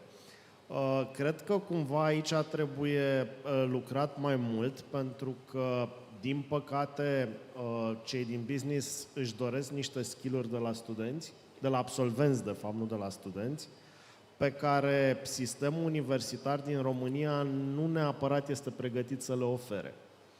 Și aici vorbesc de standardizarea care există totuși la nivel universitar pe partea de curiculă, destul de standardizată, aș zice eu, și de la faptul că noi, ca mediu universitar, ne adaptăm greu la modificările din piață. Gândiți-vă că o schimbare de curiculă la noi are efect undeva peste 3 sau 4 ani de zile, ceea ce pentru mediul de business nu există acest interval de răbdare ca acel absolvent, ca să nu zică ceea ce schimbăm noi astăzi s-ar putea peste 4 ani de zile iarăși să fie deja depășit. Și atunci colaborarea între cele două entități, mediul de business și mediul universitar, cred că face bine tinerilor.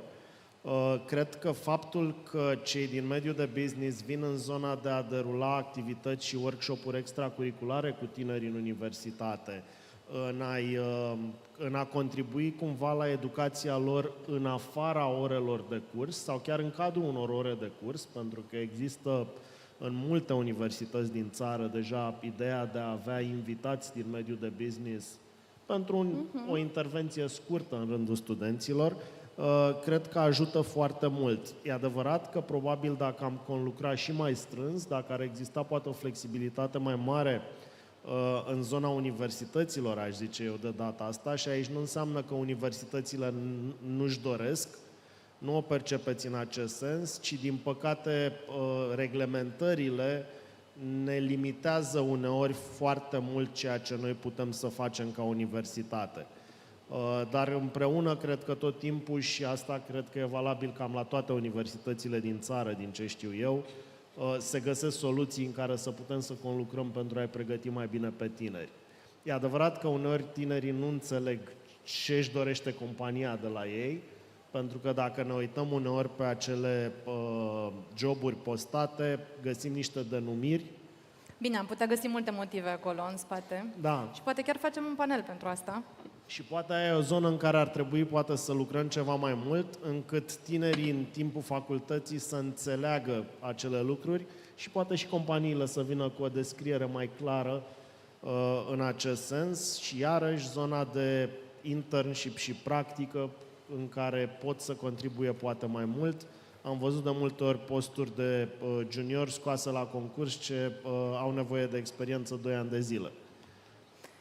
Dificil un junior să aibă 2 ani de zile experiență. Poate activități de voluntariat, poate alte activități de implicare. Mulțumesc, Lucian. Ai ridicat niște probleme pe care le știm cu toții de mulți ani, dar am văzut și îmbunătățiri. Ca să sumarizăm, ai vedea o comunicare mai bună între mediul de business și cel academic, nu? Și la fel și cu studenții. Cred că da. Cred că asta e soluția, atât cât legislația ne limitează. Adică aș vedea și o schimbare în legislație. Dar acolo putem să discutăm probabil 2 zile. Acolo ne trebuie 2 paneluri, cred. Mulțumesc mult, Lucian. Aș vrea să mergem acum către vocea studenților. Eu mai am puțin și cad de pe scenă ca să vă văd pe toți. Alexandru, 64% dintre studenți, spune raportul Undelucram, spun că experiențele informale, voluntariatul, proiectele, activitățile extracurriculare, de care vorbea și Lucian, au contat mai mult decât studiile în sine uneori. Ce competențe se formează acolo și ce crezi că nu vede încă suficient de clar HR-ul în aceste experiențe? În primul rând, mă bucur să fiu aici în numele Uniunii Studenților din România. Mulțumim unde lucrăm. Să știți că aceste întrebări ni le-am pus și noi și statistica nu este deloc alarmantă. Și o să vin în completarea domnului proiector aici. Eu am terminat o facultate cu profil medical și o să dau așa o definiție foarte simplă. Dacă universitatea oferă scheletul, voluntariatul ne oferă musculatura, adică pune lucrurile în mișcare, da? Competențele s-au schimbat foarte mult în ultimii ani. Eu fac voluntariat de 15 ani. În diverse organizații, inclusiv în federații naționale, și să știți că s-au schimbat foarte mult și o să se schimbe foarte mult aceste competențe până în anul 2030. Competențe pe care încercăm și noi să le dezvoltăm în viața de zi cu zi, în proiectele pe care le implementăm. Dacă stăm bine să ne gândim în comparație cu mediul academic, unde plasa de siguranță este restanța sau reexaminarea, să zicem că ai luat nota 5 la primul examen și după poți să înveți din nou să iei o notă mai mare, ei bine, în voluntariat nu se întâmplă lucrul acesta. Inclusiv în proiectele pe care le organizăm la Uniunea Studenților din România. Avem proiecte pe care le gestionăm, în care investim și 200 și 300.000 de euro. Acolo, dacă faci o singură gândire, să transmitem voluntarilor noștri. Își dezvoltă gândirea critică. În primul rând, se autoanalizează ei pe ei și văd de fapt ce greșeli au făcut. Discutăm despre o proactivitate autosusținută. Discutăm despre muncă în echipă și nu în ultimul rând despre empatie. Și mai mult de atât, discutăm de un leadership prin influență și nu prin autoritate, pentru că e o muncă neplătită până la urmă. Mai mult de atât, sunt proiecte foarte mari. Iată, am avut festivalul Unifest, este cel mai mare festival studențesc, unde la 2 dimineața ne sunam între noi, măi, ce facem? Vin 3.000 de studenți aici, trebuie să ne pregătim, trebuie să organizăm totul foarte bine, adică funcționăm exact ca la oricare loc de muncă. Mai mult de atât, după cum știm, voluntariatul este recunoscut ca experiență profesională conform legii. Cred că aici întrebarea aceasta, ce nu vede HR-ul, e o întrebare foarte interesantă, pentru că Eu cred că mai degrabă aș întreba ce nu văd studenții că nu vede HR-ul. Foarte bine punctat. O întrebare foarte bună, pentru că am văzut și la colegii mei, în momentul în care își fac CV-ul, coordonator de voluntari, am coordonat un proiect în cadrul federației. Ok. Păi hai să reformulăm puțin.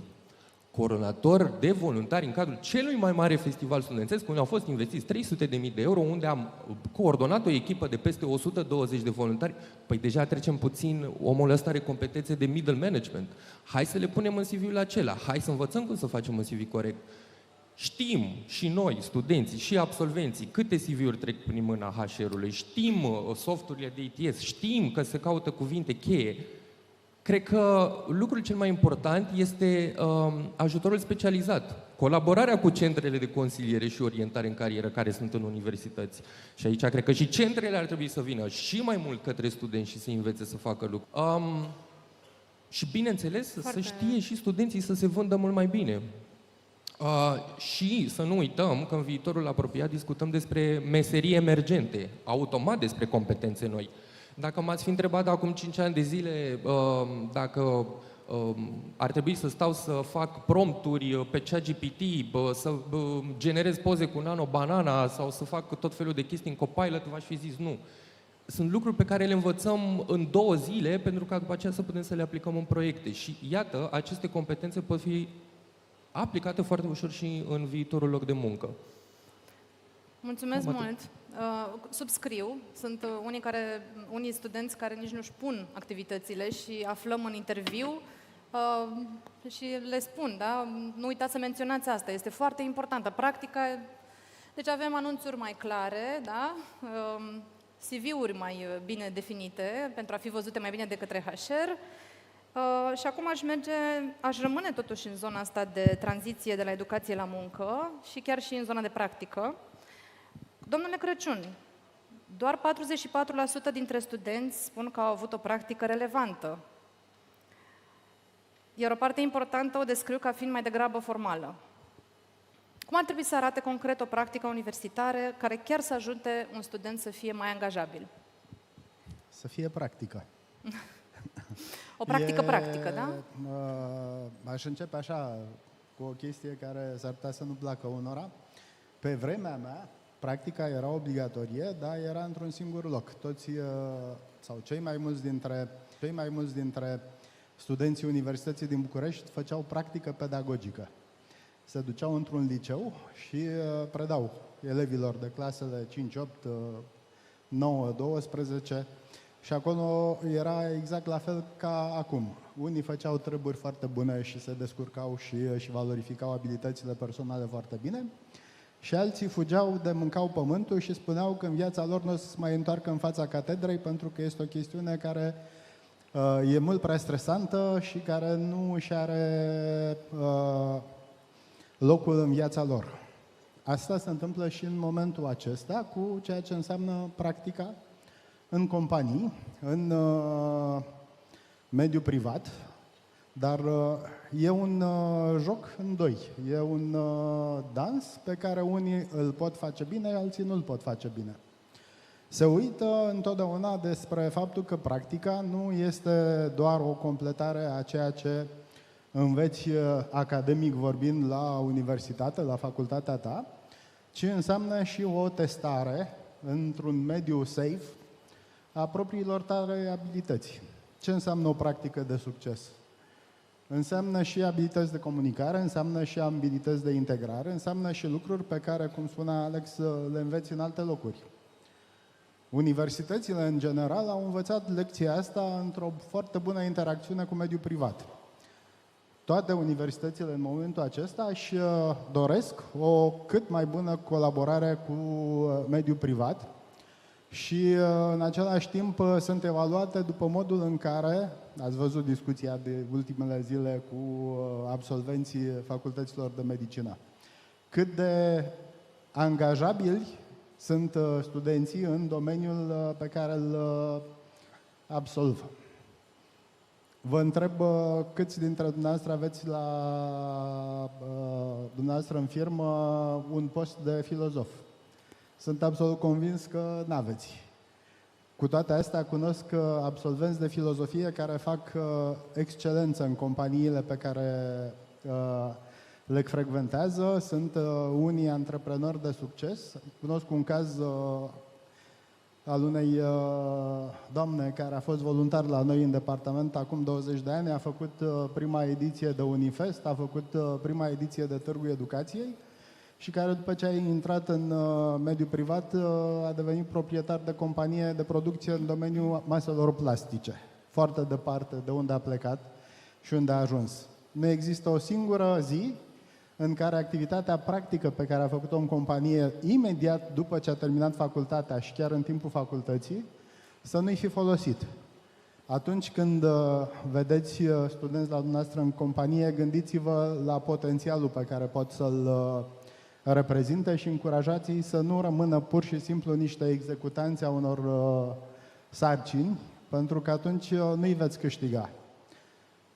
Dați-le mai mult, dați-le posibilitatea să exploreze și atunci practica aceea va fi de succes. Pentru că, de fapt, mulți dintre ei, din nefericire, sistemul de consiliere din România nu este cel mai performant, nu din cauza că nu avem știință, ci din cauza că nu avem putere. Vă dau câteva exemple. La nivel preuniversitar ar trebui să fie un consilier la 400 de elevi.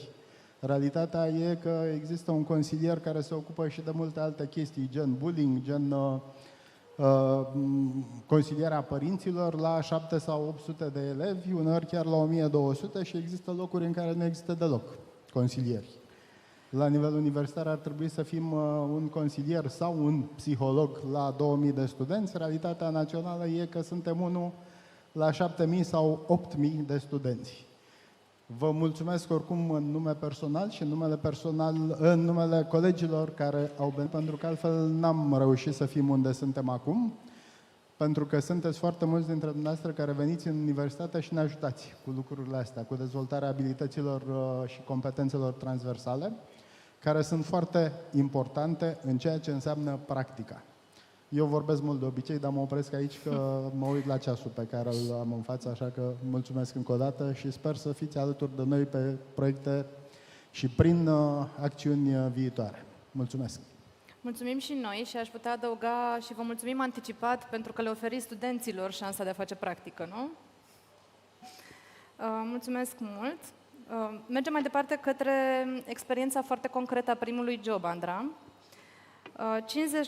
50% dintre studenți spun că informația din facultate este mai degrabă teoretică, iar doar 20% o consideră cu adevărat utilă. Care a fost pentru tine cea mai mare diferență între ce ai învățat la facultate și ce ți s-a cerut efectiv în primele zile de muncă? Luni. Diferența este clar una între teorie și practică. Pentru mine a fost mai mult legat de experiența efectivă de mod de lucru și de partea de soft skills necesare în cadrul unei companii, mai mult decât zona tehnică, pentru că am avut oportunitatea de a lucra și lucrez cu tehnologii care au la bază concepte învățate în cadrul facultății și nu a fost atât de greu de asimilat partea tehnică, cât de asimilat tot ceea ce înseamnă modul de lucru într-o companie, de la ședințe, task-uri, organizare de task-uri, prioritizări, poate alegerea unei soluții optime într-un anumit moment, care cântăresc mult mai mult decât strict implementarea tehnică, mai ales în cazul meu. Am înțeles, se confirmă ce spunea Iuliana la început, nu? Despre soft skills și aș putea adăuga și faptul că voi sunteți tech-savvy de la naștere, nu? Aproape. Sunteți expuși mai mult decât am fost noi tool-urilor, așa că veniți cumva cu asta față de generația noastră. Mai mult părților tehnice din punctul meu de vedere. Mulțumesc, Andra, și ce te-ar fi ajutat? Stai așa. Nu scapi așa ușor. Tot scurt, așa te rog, dar ce te-ar fi ajutat să ai partea asta de soft skills sau ce te-a ajutat să o aduci la nivelul la care ai avut nevoie să fie? Pe mine m-a ajutat foarte mult faptul că am făcut voluntariat și cumva... Se confirmă din nou tot ce s-a vorbit, da. A contat foarte mult pentru că în cadrul facultății nu ai ocazia să-ți dezvolți aceste abilități Iar în cazul meu, partea de soft skills a fost clar dezvoltată la voluntariat. Mulțumesc foarte mult, Andra. Mergem mai departe. Continuăm cu perspectiva unui student care se află acum în acest proces. Alex, ce lipsește mai mult dintr-un stadiu de practică sau internship ca să simți că înveți cu adevărat și nu bifezi doar o cerință? Din punctul meu de vedere, consider că cel mai important într-un internship e să poți să-ți alegi proiectul la care vrei să lucrezi, ca să lucrezi cu pasiune la el. Așa cum am zis și colegii mei, tinerii fac foarte mult voluntariat. Facem gratis, facem din pasiune, facem ce ne place nouă. Și când mergem la muncă, vrem să menținem această pasiune pe care o avem și să muncim ceea ce ne place și cum ne place. De asemenea, consider că este foarte important să avem spiritul de comunitate la muncă. Ziceau și în celelalte paneluri de al doilea place, vrem să simțim că suntem acolo și mai ales e o diferență de vârstă de multe ori între noi care avem 20 de ani și majoritatea persoanelor care lucrează acolo. Putem să ne simțim ca niște copii care nu sunt ascultați. De acesta consider că de multe ori e de ajutor să avem un mentor care să fie liant între noi și industria propriu-zisă, să poată să ne introducă în stil ce zicea, în ședințe, în modul de lucru care se face la o companie propriu-zis. Iar mai important, rolul unui mentor este să ne dea și un feedback constant. Noi suntem obișnuiți de la școală, de la universitate, să primim note, să vedem am făcut bine, ce n-am făcut bine, cum ne putem îmbunătăți. Și acest lucru vrem să-l avem cel puțin la început, până începem să înțelegem cum funcționează industria și cum putem să ne adaptăm ei. De asemenea, consider că la un internship este important să avem și o responsabilitate progresivă.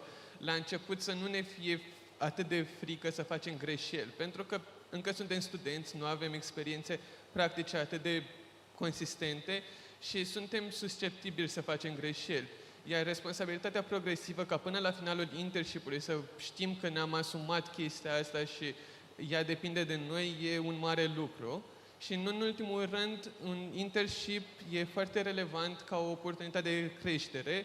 El e primul pas în cariera noastră. Vrem să avem oportunități de networking, să putem colabora cu alte persoane, să înțelegem cum funcționează industria și cum ne putem adapta ei. Să vedem ce ne place, cum ne place și ce putem face noi în continuare. Mulțumesc mult, Alex. Să avem un mentor, da? Să ne alegem proiectul, am înțeles bine, și să ne uităm la tot așa la partea asta de soft skills în continuare. Confirm și tu. Mulțumesc mult pentru perspectivele oferite. Dacă o companie ar putea să facă un singur lucru concret în următoarele 6 luni, și acum vă întreb pe toți, da? Tot așa în ordinea de mai devreme, ce ar putea să facă concret o companie pentru a atrage și a sprijini mai bine studenții? Un singur lucru concret în următoarele 6 luni, respectiv un an. M-aș gândi la 2 lucruri concrete. Unul este neapărat pe 6 luni, un an, ci mai degrabă permanent. Povestea de diferența de vârstă și de cum se simte în cadrul companiei ca un copil neascultat. Și invitația aici e factorul uman odată, ce ar putea să facă diferit. Invitația este către conectare cu tine, cel care ai fost la 20 de ani. Să-ți amintești care erau așteptările tale atunci, ce doreai, ce așteptări aveai tu de la colegii tăi cu mai multă experiență. Și atunci poate că gradul de înțelegere pentru tinerii cu care lucrezi și care sunt colegi de birou până la urmă, ar fi unul diferit. De asemenea, din păcate, am auzit de prea multe ori, în diverse conversații, domne, tinerii ăștia. Pe vremea noastră... Această judecată, care chiar dacă nu este exprimată în cuvinte, se simte ca o tensiune în relație. Și concret, ce ar putea face? Și concret, înțelegere, empatie, conectare cu așteptările tale de la vârsta lor, să-ți reamintești deci, cum practic, era atunci. o introspecție, nu? Da. Și, practic, ce au spus ei, feedback-ul aplicat, experiență practică și ce am mai auzit, tinerii sunt în căutare de joburi part-time, asta era ajutat încă din timpul facultății dar nu mai este dat, ca urmare a schimbărilor fiscale, joburile part-time nu mai sunt neapărat o opțiune pentru companii și poate să găsească alte forme de colaborare. PFA-uri încurajează astfel și freelancing-ul, încurajează să lucreze pe proiecte multiple. Poate cine știe, e o variantă de colaborare mult mai atractivă atât pentru companii cât și pentru tineri. Să le încurajeze această gândire creativă și antreprenorială.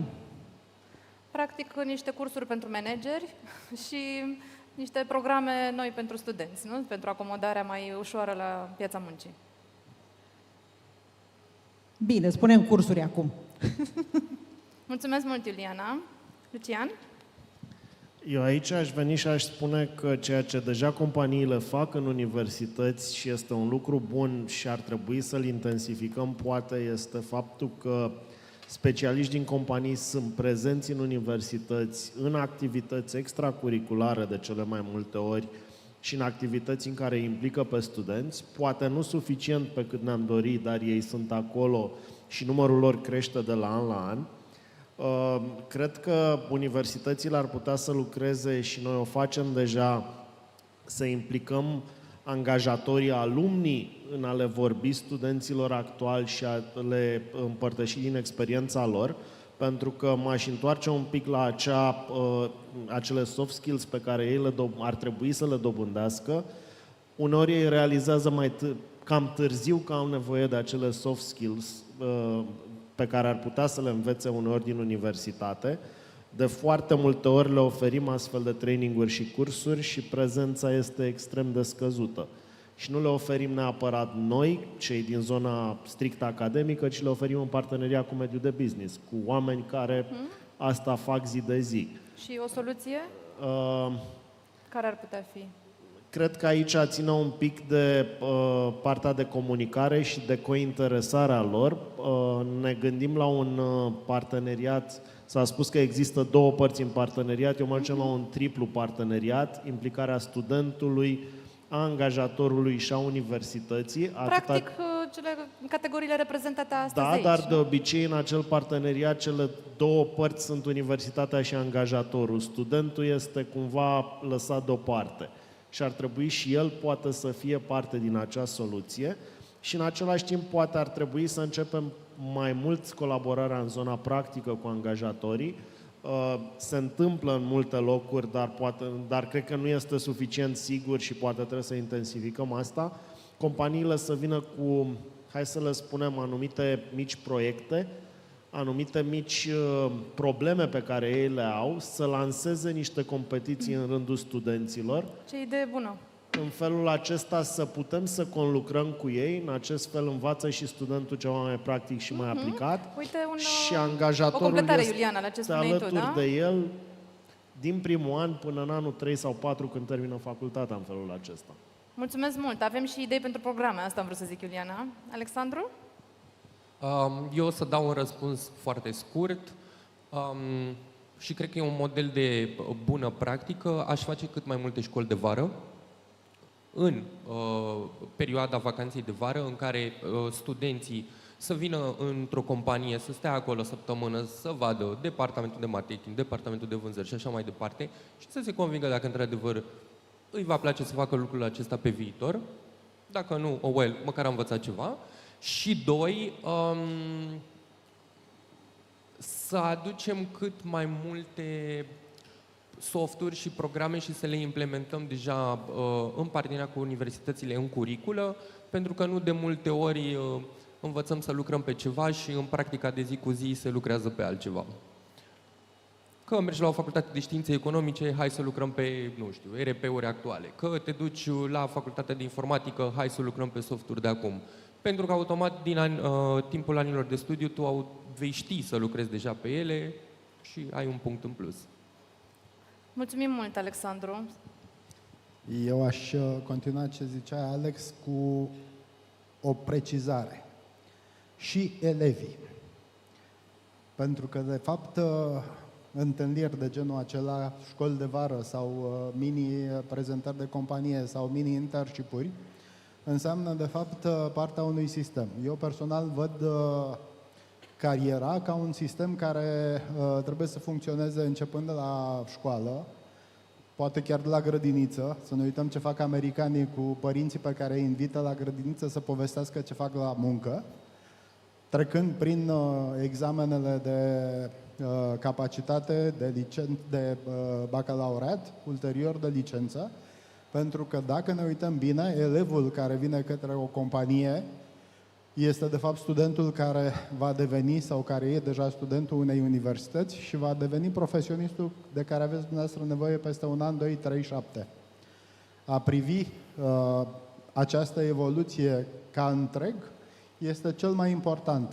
Așa că invit companiile de care vorbeam să gândească intervențiile lor la nivel de sistem și la nivel de evoluție, nu doar de picături, care într-adevăr sunt foarte multe și asta e de apreciat, într-un sistem de educație care uneori suferă, care uneori nu găsește calea cea dreaptă, dar care, vă asigur, se chinuie uneori să ajungă acolo unde vă doriți și dumneavoastră, unde ne dorim și noi, cei din școli și din universitate.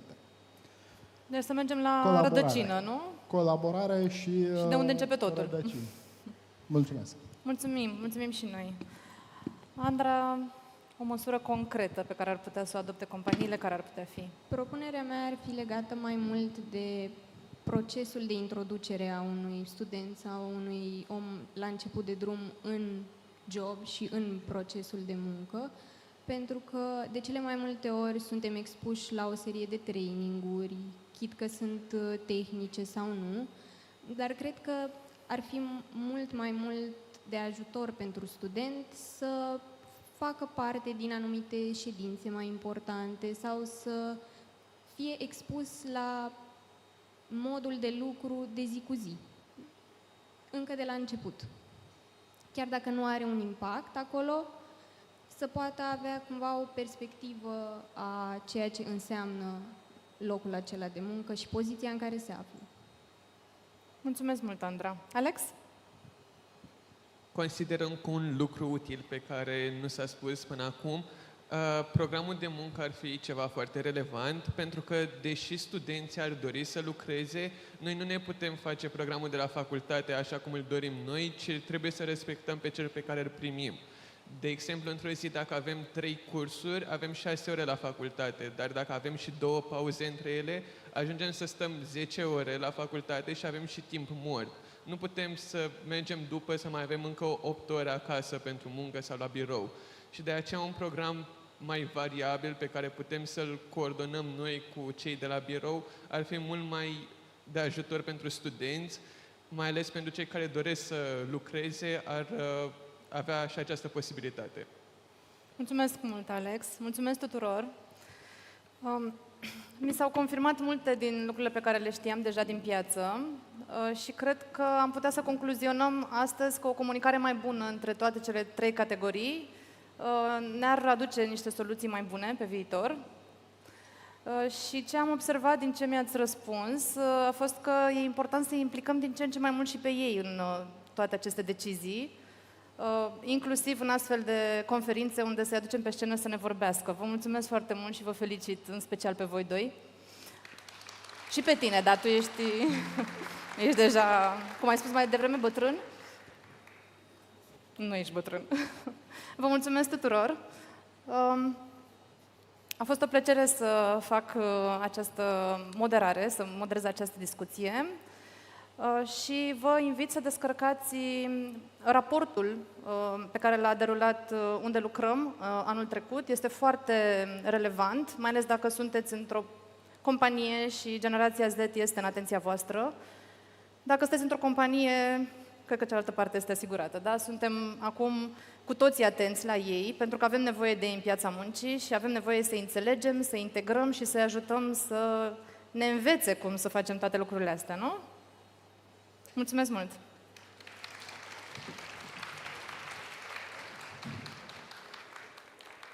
Bravo! Mulțumesc! Mulțumim!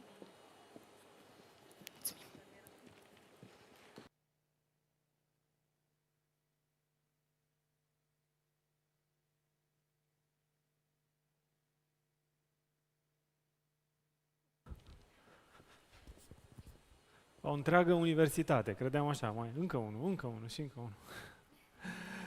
Doar că pentru următorul moment o să rugăm colegii din echipa noastră tehnică și mare și multe să ne ajute puțin, pentru că urmează momentul de premiere, așa că vom avea nevoie de puțin spațiu și în minutele ce urmează, bazat doar pe feedback-ul angajaților din companie, doar pe feedback-ul dumneavoastră, pe feedback-ul pe care l-au dat angajații departamentelor de HR, am reușit să conturăm niște rezultate spectaculoase și lucrul acesta contează enorm. Așa cum spunea și într-un panel mai devreme Petruș, dați feedback. Feedback-ul este cel care ajută să construiești cât mai sustenabil, zic eu, și să-și îmbunătățească fiecare skill-urile pe care le are sau le poate dezvolta mult mai bine.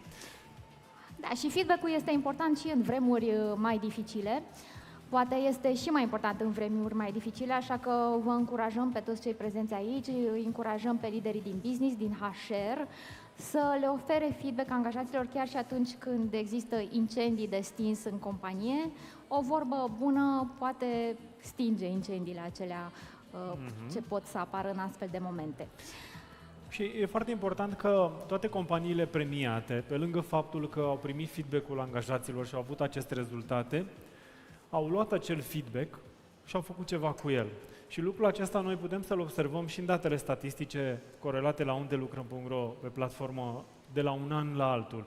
Adică despre ce vorbeam anul trecut versus ce îmbunătățiri au făcut companiile și au reușit să implementeze cu feedback-ul strâns deja de atunci. Sau dimpotrivă, companii care au ieșit din aceste clasamente făcute de Undelucram.Ro pentru că nu au ținut cont de acest feedback. Trebuie să vă mai spun că distincțiile oferite de Unde lucrăm sunt sub forma unui trofeu, o diplomă însoțite de premii oferite de partenerii acestei conferințe, care ne-au purtat către Journey of Senses în mai multe moduri.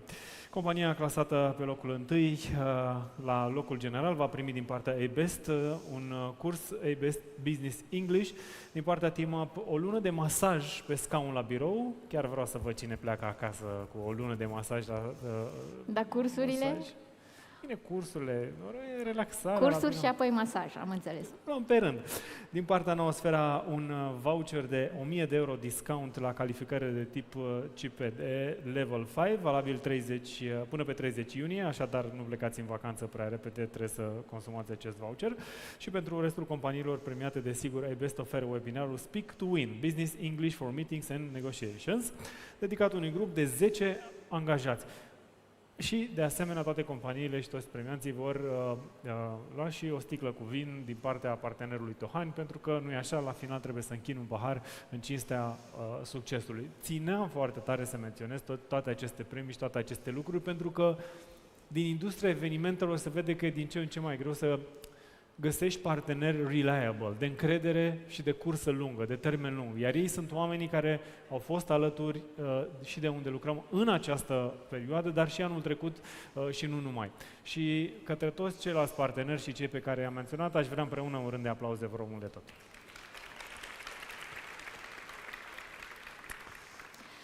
Bun, vom trece la momentul premierii. Trebuie să precizez că, la fel ca în fiecare an, vom avea un clasament general, dar și clasamente pe domenii. Și pentru asta îl invităm alături de noi pe scenă pe Costin Tudor.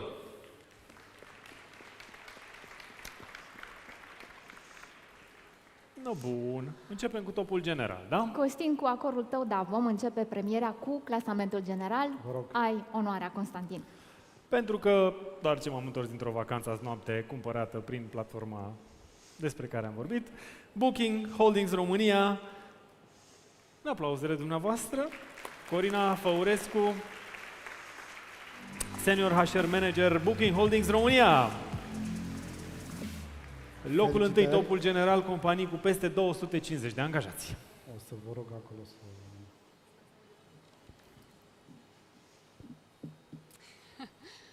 Mulțumim foarte mult pentru această recunoaștere care ne bucură, ne onorează, dar ne și responsabilizează să continuăm călătoria pe care am început-o acum mai bine de 4 ani.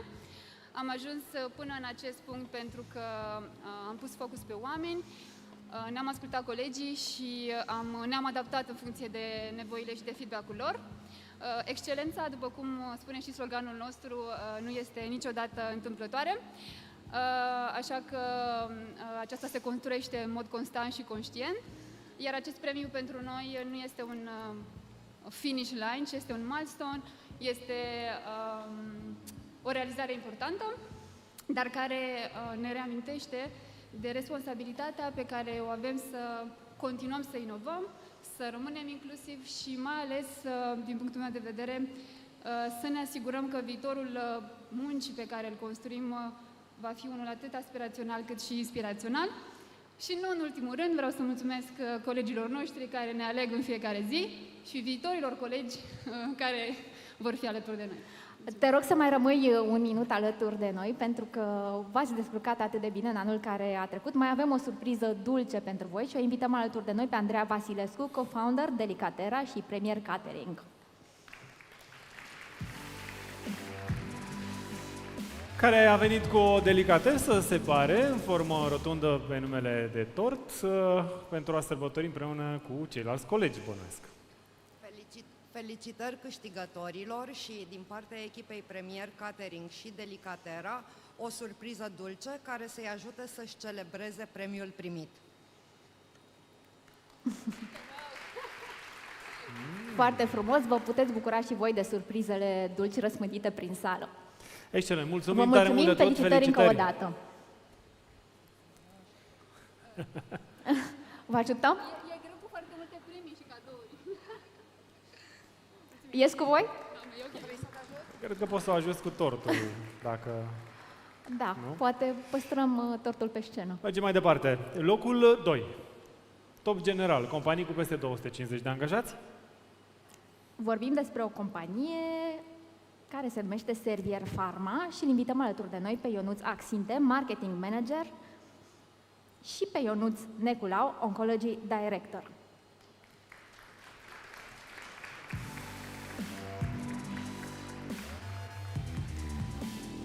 Din stânga vin domnii. Cum trebuie să... Da, cum trebuie să... Vin premiați din toate direcțiile. Bună ziua, domnilor, și felicitări! Felicitări! Bine ați venit alături de noi! Felicitări! Premiile sunt la Costin. Și dacă aveți două vorbe pentru noi, microfonul este în mijloc. Și dacă ne puteți adresa câteva cuvinte. Mulțumesc. Bună seara! Recunosc că este o onoare pentru noi să reprezentăm compania la această festivitate și trebuie să recunoaștem împreună că este pentru prima dată când participăm. Și vreau să spun că am avut parte de o surpriză plăcută, pentru că am văzut că s-a investit foarte mult efort și foarte multe resurse în a îmbunătăți experiența angajatului la locul de muncă și acest lucru este foarte important pentru noi. Noi nu suntem HR people, ați văzut, suntem cumva de partea cealaltă a baricadei și vedem că, într-adevăr, salariul, beneficiile sunt importante, dar nu sunt totul. Cultura organizațională contează foarte mult. Și trebuie să spunem că venim de la o altă festivitate, o festivitate de deschidere, de reamenajare a sediului Servier Pharma, în care compania noastră a pus un efort foarte mare, și aici un big like pentru Servier Pharma, de a transforma spațiul și de a oferi o experiență îmbunătățită angajaților săi, tocmai pentru a crește interactivitate, a crește starea de well-being și, de ce nu, a îmbunătăți experiența la locul de muncă. Și, în același timp, mulțumim organizatorilor acestui eveniment pentru că au pus foarte mult efort în a oferi un spațiu în care să fie discutate și puse pe firmament aceste probleme din piața de muncii de azi. Mulțumim foarte mult, felicitări! Felicitări încă o dată! Aceeași plăcere și onoare și din partea mea să reprezint alături de colegul meu compania Servier Pharma, mai ales într-un context în care se discută atât de mult despre viitorul în muncă și despre nevoile reale ale oamenilor. Am parcurs alături de această comunitate astăzi, nefiind nici eu din HR, o experiență bazată pe date, bazată pe tehnologie și pe leadership, din care am înțeles faptul că pentru noi Acest premiu reprezintă, de fapt, o confirmare a faptului că construcția începe întotdeauna de la încredere, dialog și respect. Din păcate, toate acestea nu pot fi cumpărate și nici impuse, însă pot fi câștigate în timp. Vreau să vă mulțumesc celor de la Unde lucrăm pentru infuzia de transparență și autenticitate în piața muncii din România. Vreau să le mulțumesc colegilor care ne-au votat și să-i asigur de faptul că în cadrul Servie România vom continua să construim un viitor care se simte bine. Mulțumesc! Mulțumim foarte mult! Domnilor, rugămintea este să ieșiți prin dreapta. Ne scuzați pe noi. Până nu primim. Acolo sunt premiile. Și restul de premii, desigur. Bun, pentru că timpul și avem foarte multe premii de dat, trebuie să accelerăm puțin direcția. Pe locul 3, JISC România, doamna Simona Carp, Head of HR România și Bulgaria.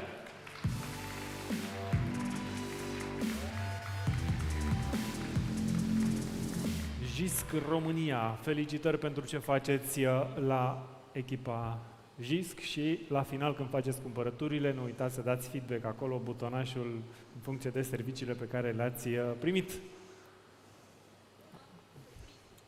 Surprize, surprize! Bine ați venit! Felicitări! Și dacă aveți 2 secunde să ne adresați... 2 cuvințele, dacă aveți.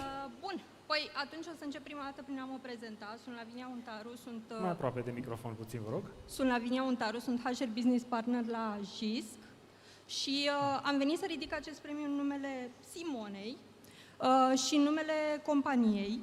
Ce vreau să spun este că evaluările pozitive despre mediul nostru de lucru sunt cele care cumva reușesc să ne readucă an de an pe această scenă și este evident că acest premiu îl datorăm tuturor foștilor și actualilor noștri colegi și ce cred că este foarte important este că vreau să le mulțumesc, în special pentru faptul că cumva își doresc să poarte zilnic această capă de ambasadori JISC și o fac din proprie inițiativă, iar acest lucru cred că reprezintă cel mai mare green flag pentru noi, dar și pentru candidații noștri. Vă mulțumim! Mulțumim foarte mult! Mulțumim! Mergem mai departe! Locul 4 în Au fost cu noi pe scenă mai devreme? Au fost cu noi pe scenă, da.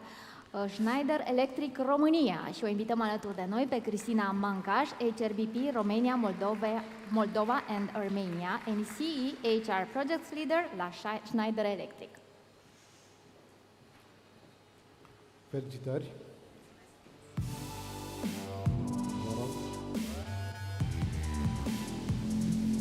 Bine ai revenit! Mulțumesc! Mulțumesc frumos din nou! O să zic doar foarte, foarte puține cuvinte. Mulțumesc tuturor colegilor care ne-au votat, și foști colegi și actuali colegi, și așteptăm pe cei noi care vor să se alăture echipei. Și desigur mulțumesc echipei mele de HR, e undeva pe acolo, fără ei nu am fi reușit să fim astăzi din nou pe scenă. Sper că mai aveți loc în birou pe locul acolo în care puneți trofeele. Acum că avem birou nou, punem din nou. Iaca, s-a nimerit la fix. Și mulțumim angajatori de top pentru ce faceți. Excelent, mulțumim și noi, felicitări! Mergem mai departe. Pentru că vrea să vină cu echipa pe scenă, echipa Deichmann, România, Raluca Nicolae și echipa de la HR.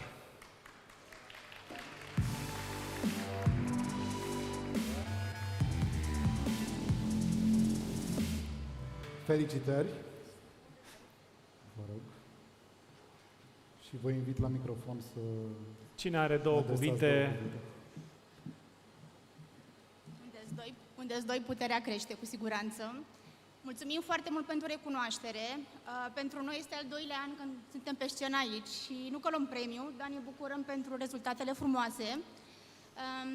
Cu siguranță a fost un an pentru noi de reușite, un an în care am avut o retenție foarte bună de personal în ultimii 5 ani și continuăm povestea de succes și anul acesta. Dacă Bookings.com este platforma în care călătorim, vă invităm să luați pantofii potriviți de la Deichmann, să călătoriți cu încredere și pentru noi 2026 este o ambiție să fim și mai bun ca anul trecut și mai de încredere pentru colegii noștri. Mulțumim frumos! Mult succes în continuare! Trecem la locul 6, care este ocupat în acest an de JTI România și vine alături de noi Adina Lupescu, People and Culture Business Partner.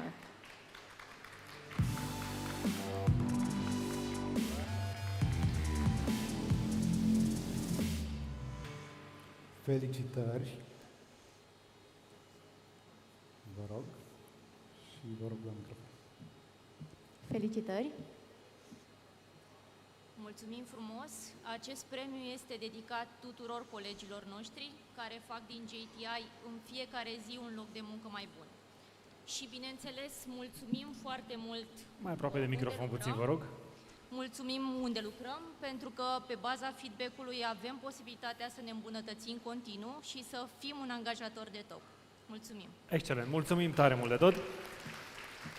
Continuăm cu locul 7 și anume Taylor și o invită pe scenă pe Olivia Drăgușin, HR Director. Taylor. Sau Taylor.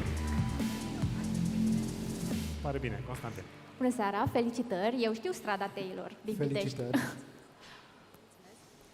Vă rog, vă rog. Le mulțumesc colegilor mei, în primul rând, pentru pasiunea, dedicarea și curajul de a încerca întotdeauna imposibilul. Mulțumesc! Felicitări! Am ajuns la locul 8, ocupat de DM Drogherii Market și o invităm alături de noi pe Nicoleta Alulea, coordonator dezvoltare personală. Felicitări!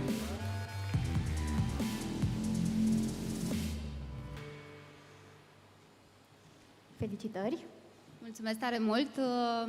Este o onoare pentru noi să primim acest premiu și anul acesta, dar mai mult decât atât este o recunoaștere a tuturor meritelor echipei DM, sediu, logistică și, de fapt, depozit și partea de vânzări. Fiecare voce a colegilor noștri a contat. Mulțumim încă o dată și o seară minunată! Mulțumim foarte mult! Continuăm cu Lactalis România și invităm pe scenă pe Alina Ghiță, Grup HR Director. Felicitări! Bună seara, mulțumesc tare mult, mă bucur tare mult să primesc în numele echipei Lactalis și al colegilor mei. Cred că bucuria cea mai mare este feedback-ul pe care îl avem din partea lor și îi încurajez în continuare să facă asta. Indiferent de feedback, învățăm și employee experience cred că de fapt este ceea ce contează și aduce valoare în organizație astăzi. Așa că primesc cu mândrie în numele echipei această recunoaștere. Mult succes în continuare! Am ajuns la ultimul, dar nu cel din urmă premiu din categoria generală și locul 10 este ocupat de Bergambir. Alături de noi vine Delia Taloș, Talent Acquisition and Development Manager. Ne-ați venit, felicitări! Și colega ei. În echipă, așa se câștigă. Da. Au văzut că sunt multe premii de ridicat și au zis, băi, Da. mergem două. Ne bucură acest premiu foarte mult și vreau să-l dedic colegei mele Alexandra, care a stârnit o mobilizare generală în această campanie, și pentru că a crezut foarte mult că merităm ca și angajator acest premiu. Și despre asta este vorba, despre convingeri, despre ambiție și despre ce ne dorim, despre către ce aspirăm. Am învățat foarte mult din feedback-ul colegilor pe Undelucram.Ro și este împlinitor să primim un astfel de premiu. Mulțumim, Undelucram! Și noi mulțumim și felicitări! Acestea fiind zise cu categoria generală, închidem aici, dar trecem la următoarea categorie și avem 3 premianți, BPO and Servicii. Locul întâi merge către Allianz Services și doamna Claudia Dragomir, Communication Engagement Manager al Allianz Services România.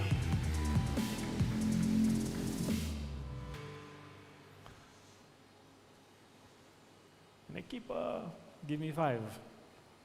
Felicitări! Premiu, diploma, microfonul. Poză prima dată, că așa se face.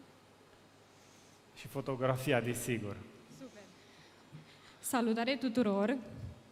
Mă bucur tare mult să fiu aici și să ridic acest premiu în numele Allianz Services. Îmi aduc aminte că anul trecut am urcat pe aceeași scenă, luam locul 2 anul trecut, deci am avansat, și îmi amintesc că am spus că acest premiu nu este al meu, nu este al companiei, ci este al tuturor colegilor noștri. Cu riscul de a suna clișeic, vreau să spun același lucru. Acest premiu este al tuturor colegilor noștri, pentru că ne-au oferit feedback onest pe platforma unde lucrăm, iar asta nu este decât o dovadă a culturii oneste pe care o avem în Allianz Services.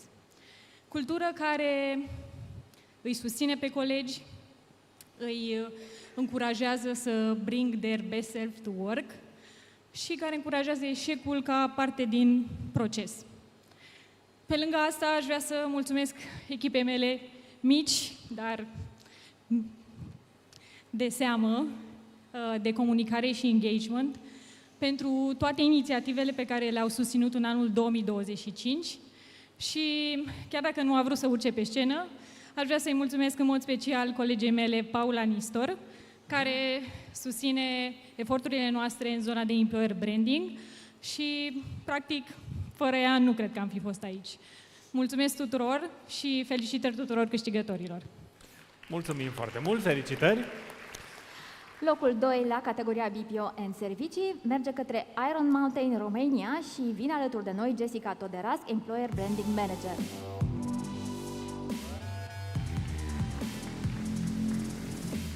Felicitări!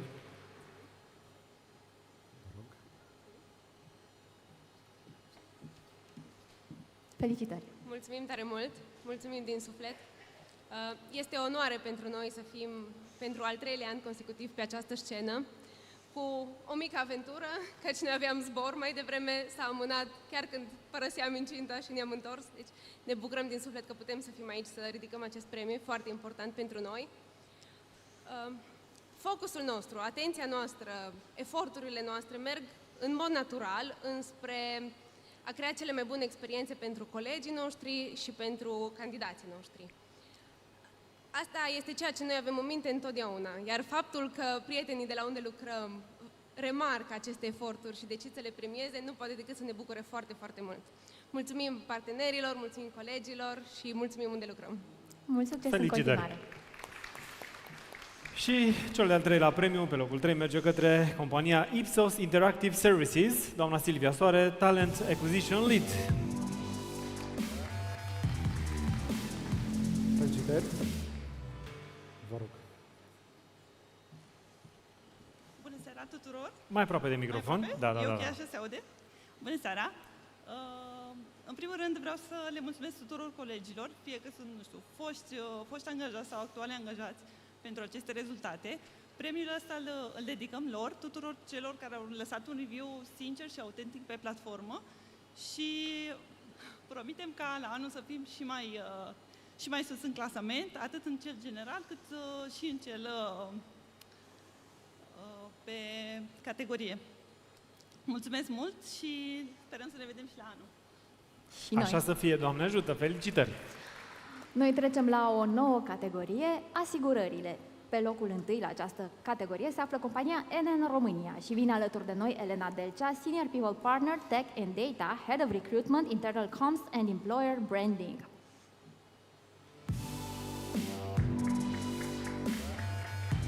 Bună seara, felicitări! Felicitări, bună seara! Cei care nu ați aplaudat să înțeleg că nu aveți asigurare. Nu? Cei care nu au aplaudat nu cred că au asigurare. Posibil. Bună seara, mulțumim mult pentru acest premiu. Suntem foarte mândri și onorați în aceeași măsură. Suntem pentru al 2-lea an consecutiv și este o onoare pentru noi, cum spuneam. Ne bucură foarte mult feedback-urile pe care le primim din partea colegilor, foștii colegi și așa mai departe. Învățăm de acolo, chiar le citim, le luăm în serios, așadar mulțumim și unde lucrăm pentru frumoasa colaborare, ne ajută foarte mult. Mulțumesc! Mulțumim tare, felicitări! Prin dreapta, vă rog, prin dreapta. Mă scuzați. Mai sunt premii de ridicat acolo. Pe locul 2, Signal, Iduna, asigurare, reasigurare. Invităm pe scenă pe Meral Badea, HR Manager, și Robert Gimpoi, Talent Acquisition Senior Specialist. Îi avem?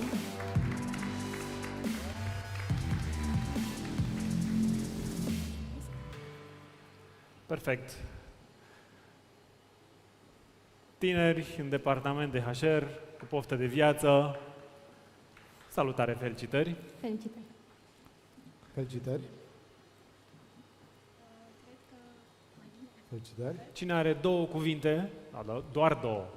Doar 2? Doar pentru atât avem asigurare. Bună! Suntem onorați să fim aici. Mulțumim colegilor pentru recunoaștere. E primul an pe scenă, dar promitem că revenim în forță. Excelent! Acum că știți Mulțumesc, și drumul... Robert, pentru implicare. El a fost lead-ul. Și ne bazăm în continuare pe sprijinul colegilor în acest demers. Toate bune! Felicitări, mulțumim tare mult de tot! Locul 3 la categoria asigurări este ocupat de Metropolitan Life și vine alături de noi Cătălina Mușat, HR Director.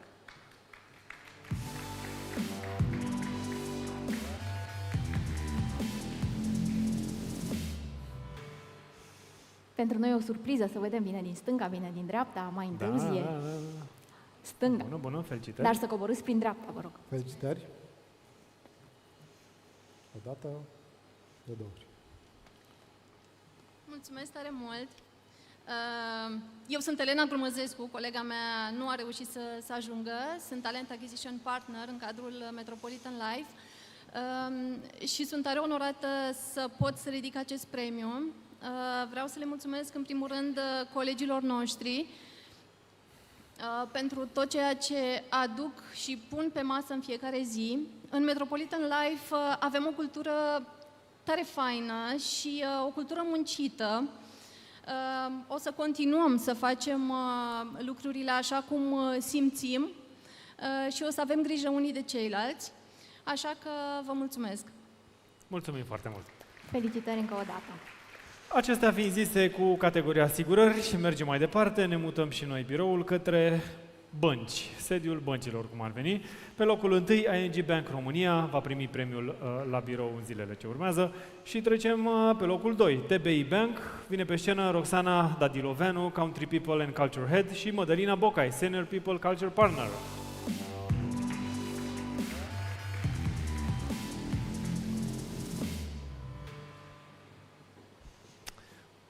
Bun găsit, felicitări! Felicitări! Felicitări! Felicitări! În primul rând, aș vrea să spun că suntem prima oară pe scenă aici și sper să nu fie și ultimul premiu pe care îl câștigăm, să mergem mai departe. Aș vrea să-i mulțumesc colegii mele, Roxana. Fără suportul ei și fără feedback-ul ei constant nu am fi ajuns astăzi aici și, bineînțeles, colegilor noștri pentru feedback-ul sincer care ne-a clasat pe locul 2. Mulțumim! Și noi mulțumim! Cu drag! Locul 3 la categoria Banking este ocupat de Libra Internet Bank și vine alături de noi Valentin Miron, șef Departament Training și Dezvoltare Profesională, Divizia Resurse Umane.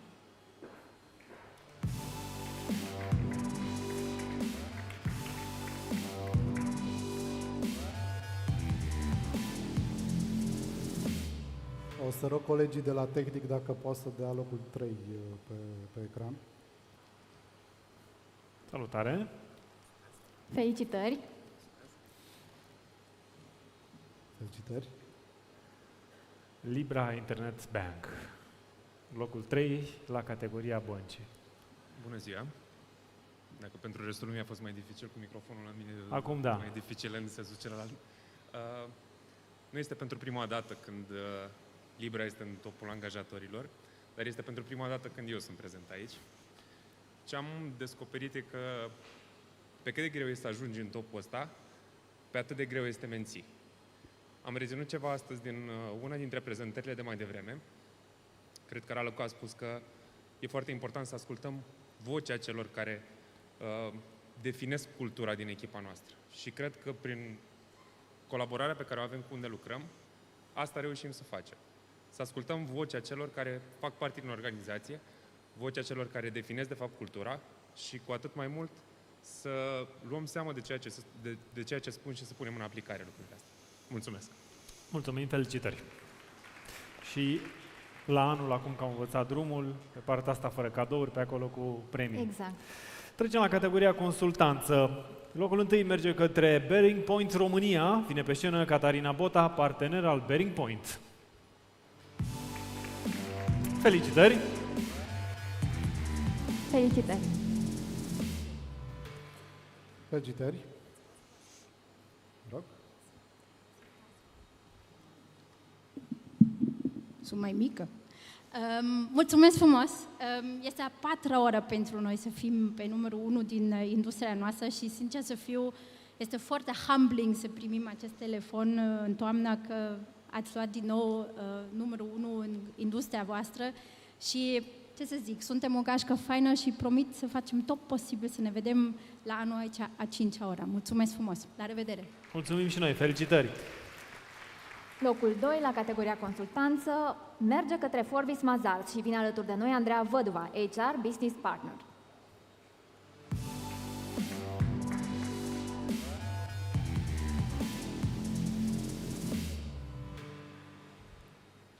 Sara, felicitări! Felicitări! Opa!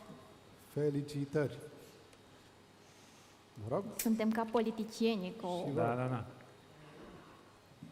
Bună seara!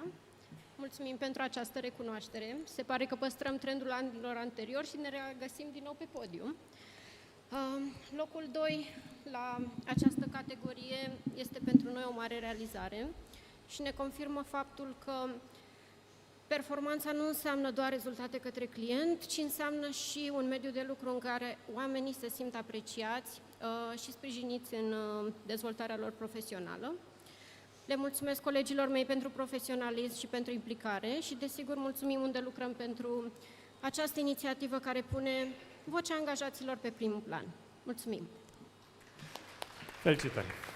Locul 3 merge către compania de consultanță KPMG România. Vine doamna Laura Alistar, Internal Communication Employer Branding Manager. Așadar, KPMG România.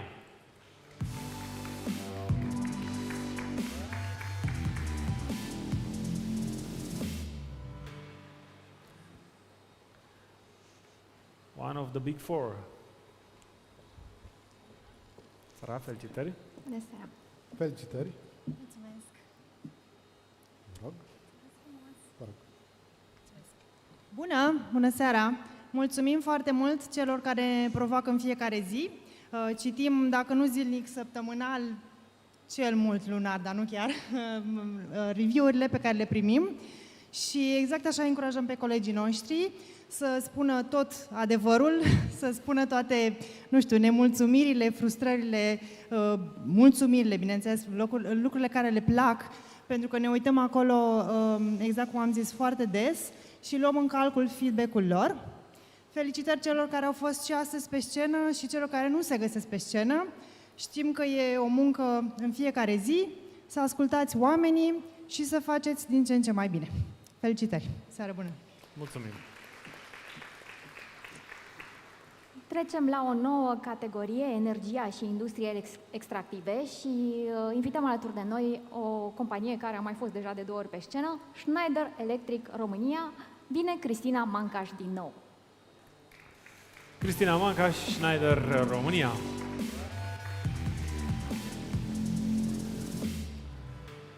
Împreună cu echipa, desigur, acum.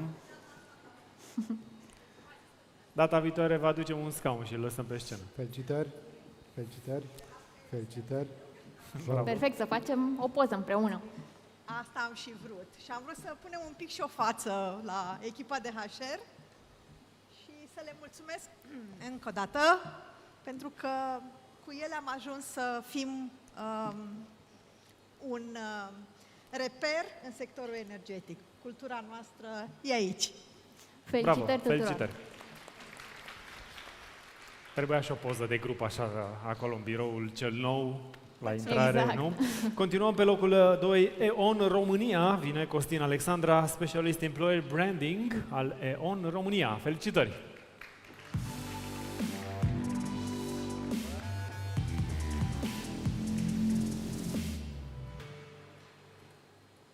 Felicitări!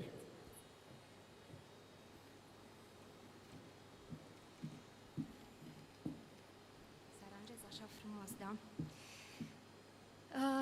Ce frumos se vede din partea asta. Sunt pentru prima dată pe scena aceasta.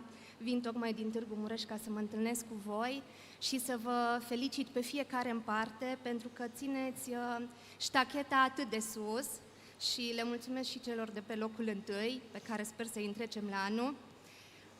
Le mulțumesc colegilor mei, bineînțeles, suntem peste 7.000 de oameni în 20 de județe din România.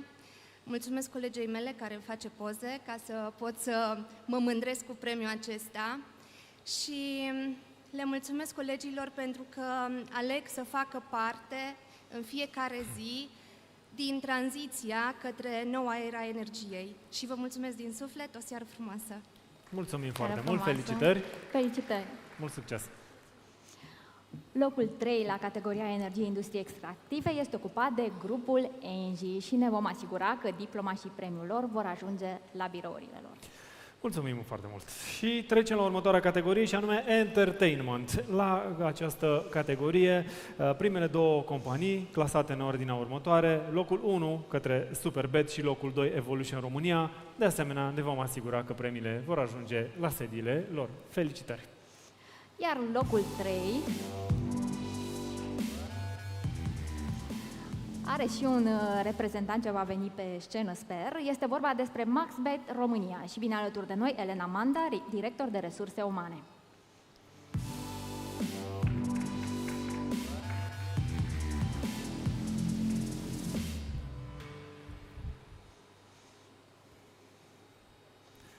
Pe acolo, la scări, atenție mare.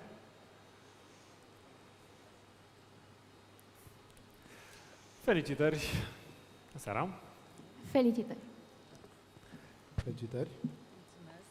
Vă rog! Bună seara tuturor! Mulțumim din suflet Undelucram.Ro. Pentru noi acest premiu este o încununare a încrederii oferite de comunitatea angajaților MaxBet și a candidaților noștri printr-un feedback sincer și deschis.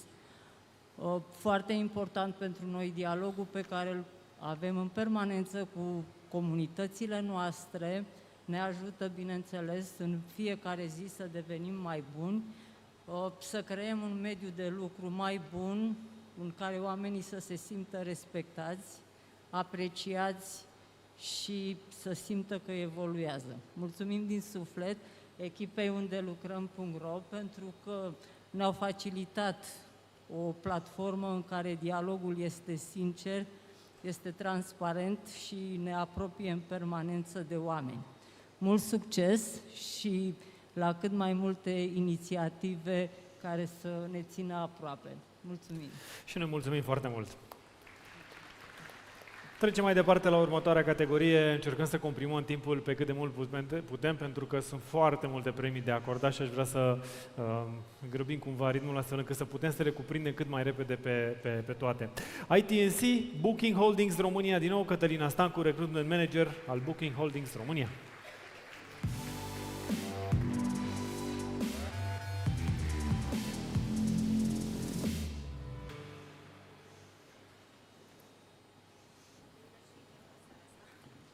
Felicitări! Felicitări!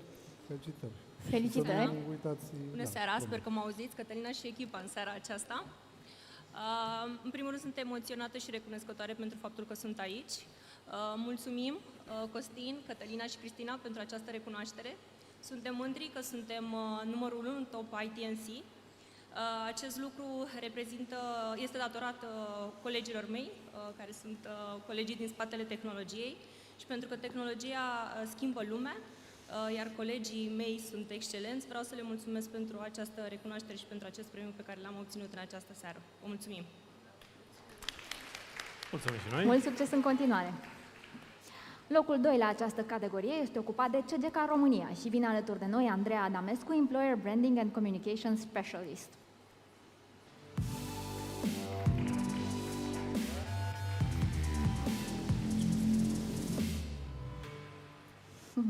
Felicitări! Felicitări! Felicitări!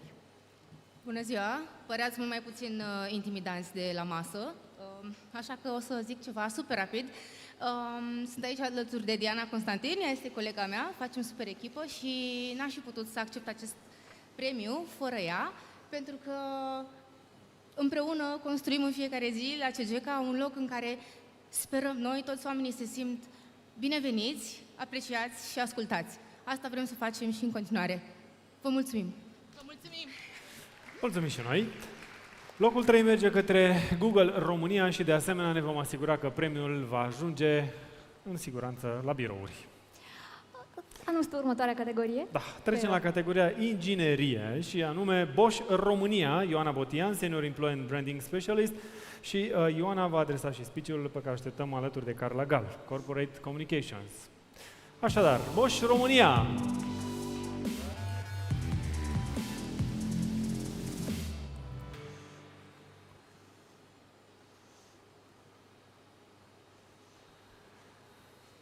Bosch România și întreaga echipă.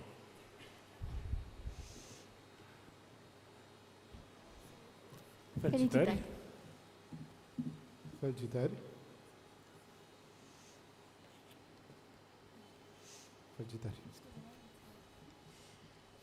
Mulțumim foarte frumos! Acest premiu reflectă munca și pasiunea colegilor noștri de la Bosch. Pentru noi, ingineria nu este doar inovație, este și responsabilitate pentru viitor și nu este doar un obiectiv, ci și modul nostru de muncă. Vă mulțumim foarte mult! Bravo! Pe locul 2 la categoria inginerie se află Schaeffler România și vine alături de noi Corina Oprea, HR Business Partner.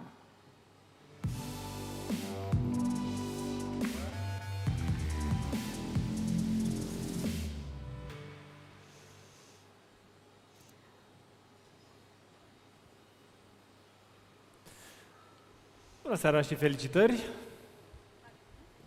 De asemenea. Felicitări! Vă invităm pentru poză, pentru 2 vorbe, dacă vreți. La noi doar strângerile de mână, premiile sunt acolo. Bună seara! Cred că deja e seară.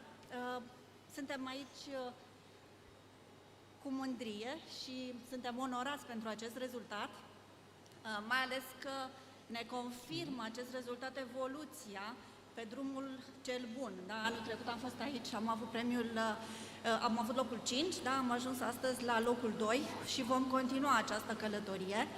Mulțumim colegilor noștri care ne demonstrează și de data aceasta, nu? Că excelența tehnică și colaborarea sunt baza succesului nostru și astfel putem merge mai departe împreună. Mulțumim foarte mult! Mergem mai departe cu grupul Aumovio România, Georgiana Goția, Head of Employer Branding and HR Communications.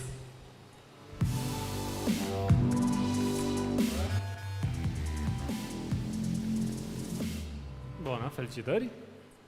Felicitări! Felicitări! Vă rog!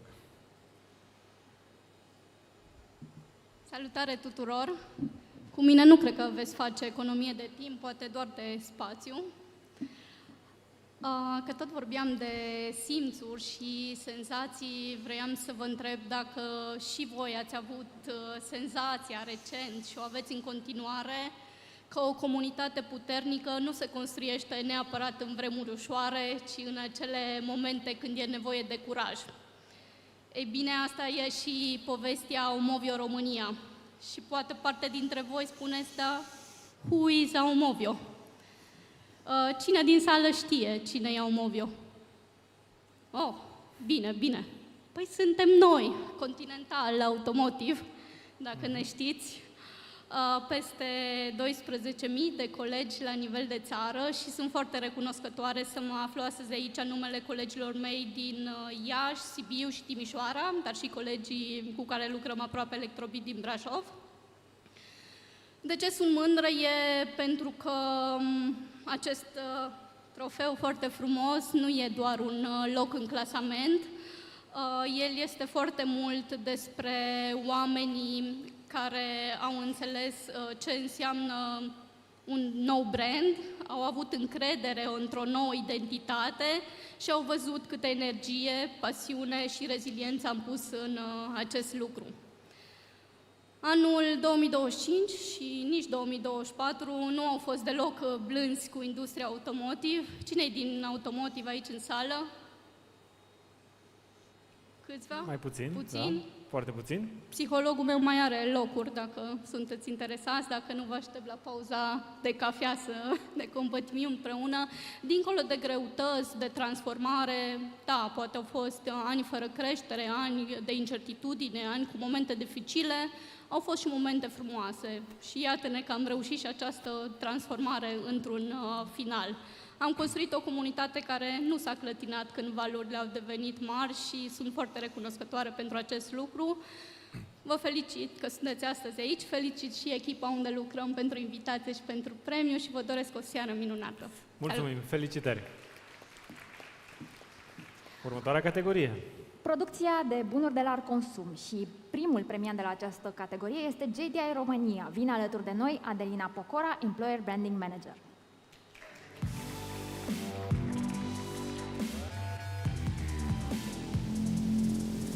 Vă rog, felicitări! Bună seara! Bună seara tuturor! Sunt mândră să fiu astăzi aici și să ridic acest premiu foarte special pentru JTI. Pot să vă spun că am rezonat foarte bine cu discuția de mai devreme dintre studenți și reprezentanții universităților și aș dori să vă împărtășesc că eu am pornit în JTI atunci când încă eram studentă. Mi s-a oferit flexibilitate și oportunități de creștere.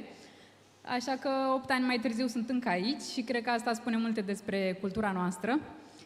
Și mulțumim Undelucrăm pentru acest premiu deosebit și colegilor noștri care ne oferă recenzii. O seară frumoasă! Mulțumim, felicitări! Continuăm pe locul 2, compania Lactalis România. Vine pe scenă Modelina Tenase, Employer Branding Engagement and International Communication Manager, Lactalis România. Felicitări încă o dată!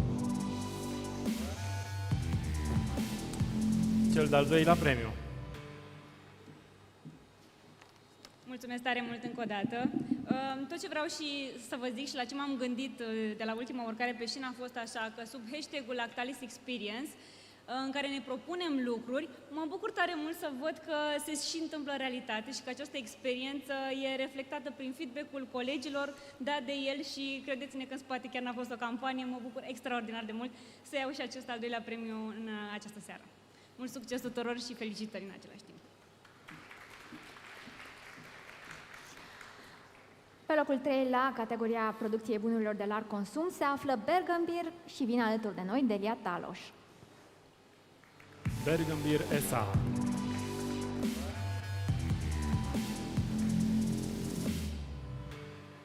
Credeam că au plecat cu celălalt premiu și pe ăsta nu-l mai iau.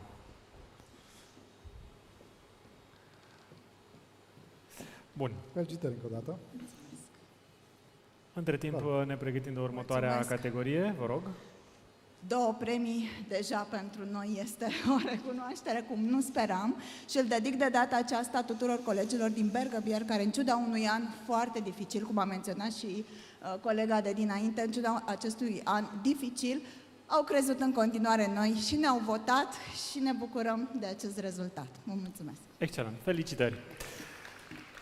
Mergem către următoarea categorie și anume producție industrială. Pe locul 1 este compania Michelin România, vine pe scenă Laura Busu, HR Director, Michelin Corporate Business Services România.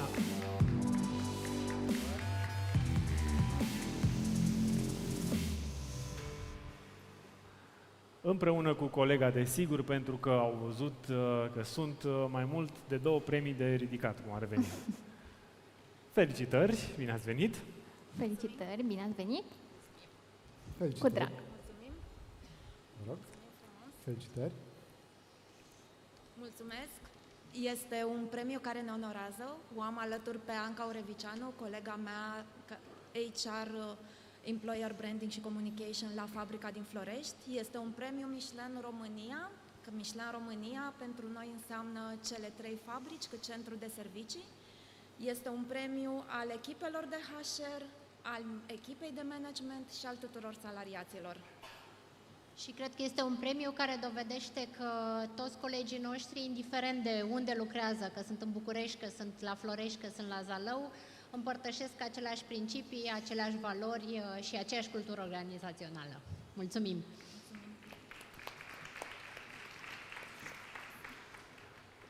Locul 2 merge la Preh România și vine alături de noi Doru Belu, General Manager. N-a mai vrut să vină? Sau nu? Cu atât mai mulți, cu atât mai bine, felicitări! Felicitări! Și a trimis departamentul. Felicitări! Bună seara! Ne bucurăm să fim aici și să avem onoarea să luăm premiul acesta în numele Preh România. Eu sunt Oana pe zona de Employer Branding, iar colega mea este pe partea de Development. Ne bucurăm să revenim în top după un an de pauză și le mulțumim colegilor noștri că ne-au votat și și-au spus părerea pe unde lucrăm. În top este partea de colaborare și de echipă și asta ne bucură și mai mult. Și le dorim să ne voteze în continuare, să putem rămâne în top și să ne vedem și la an. Mult succes și celorlalți! Mulțumim! Mult succes în continuare, vă invităm prin dreapta. Continuăm și pe locul 3, mergem către compania Beko România. Vine doamna Corina Iancu alături de noi.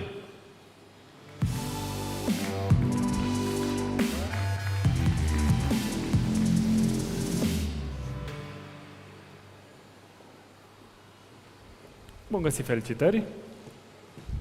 Felicitări! Felicitări! Da, te rog. Bună seara! În primul rând, dorim să mulțumim echipei unde lucrăm pentru organizarea acestui Mai aproape de microfon, dacă se audă mulțumirile mai bine. Acum e regulă? Mulțumesc! Da. Dorim să mulțumim echipei unde lucrăm pentru organizarea acestui eveniment și pentru parteneriatul solid pe care l-am construit.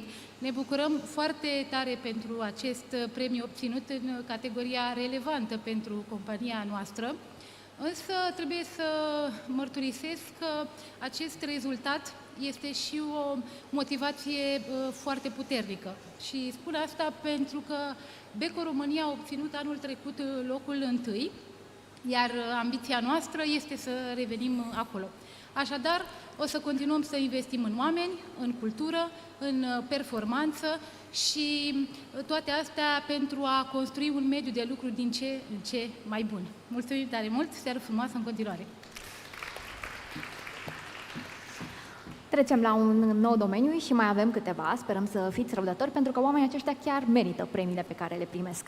Restaurante și cafenele cu servire rapidă. Locul 1, McDonald's România. Vine alături de noi Andreea Purda Nicoară, director resurse umane.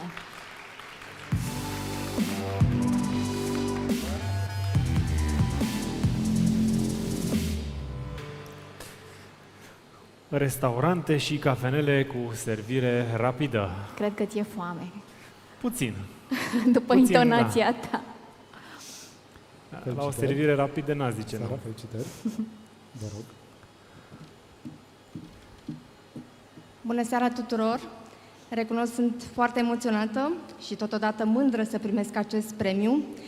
În spatele acestui trofeu se află cei peste 7.000 de colegi pentru care le mulțumesc, atât pentru feedback-ul lor sincer, care ne ajută să ne îmbunătățim și care ne oferă toată încrederea lor și aleg să lucreze în echipa McDonald's.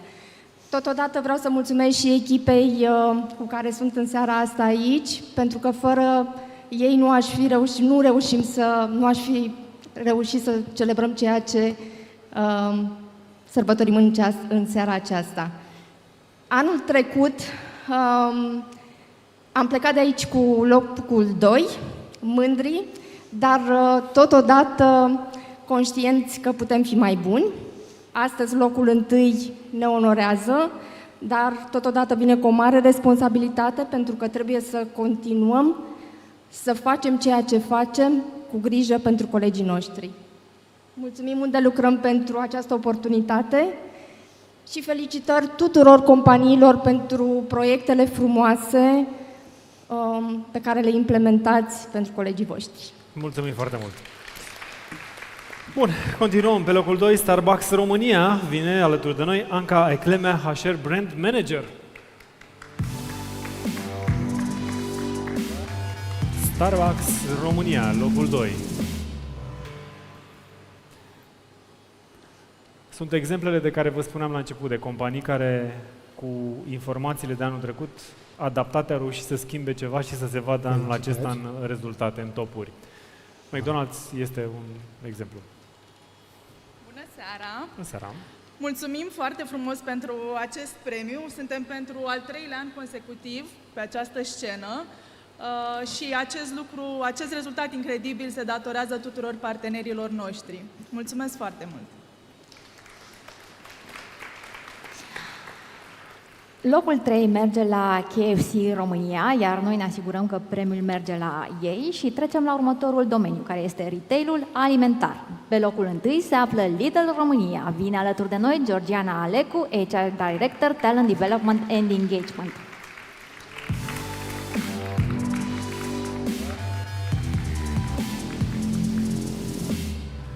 Retail alimentar, Lidl România, locul 1. Și mai avem alte două categorii, două premii la această categorie. Felicitări. Mai avem mai multe categorii. Știu că te bucuri. Vă rog. Vă rog. Bună seara! Vin și vorbesc în numele a peste 14.000 de colegi pe care îi avem în momentul de față la nivel național. Este o onoare pentru noi. Suntem al 4-lea an angajatorul numărul 1 în sectorul de retail alimentar, iar cu mândrie spun că avem colegi care zi de zi aduc pe mesele noastre ale tuturor, aș zice, o stare de bine prin toate produsele pe care le achiziționăm. Facem eforturi constante, noi toți și în primul rând colegii noștri din magazine, să fim astăzi aici. Lor vreau să le mulțumesc în primul rând pentru premiul pe care îl ridic astăzi. Mulțumim tuturor și aș vrea să mulțumesc și lui Costin și echipei lui. Ne bucură foarte mult, fiind un mare angajator în România, să vedem că există oameni care culeg păreri neinfluențate, opinii validate despre angajatori, pentru că în felul acesta ne îmbunătățim cu toții. Vă mulțumim încă o dată și o seară plăcută!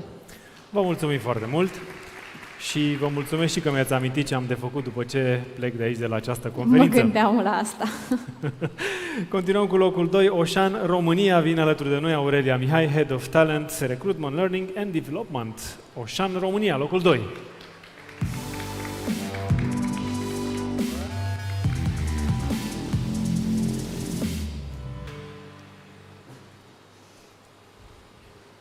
Bună seara, felicitări! Bună seara! Felicitări! Mulțumesc! Vă rog și vă rog. Mulțumim tare mult! Bună seara tuturor! Mulțumim Undelucrăm pentru oportunitatea de a primi această recunoaștere. Evident, mulțumim tuturor colegilor, foști și actuali, care ne-au lăsat recenzii sincere. Îi asigur că noi chiar ne uităm și integrăm toate feedback-urile lor. Aș aduce un pic în discuție ce s-a vorbit mai devreme, apropo de drivers și de ce e important pentru toate generațiile, într-o formă sau alta, și anume stabilitatea. Anul acesta sărbătorim 20 de ani de Oșan România. Și avem alături de noi, încă, în companie, aproape jumătate din colegi care sunt de peste 10 ani.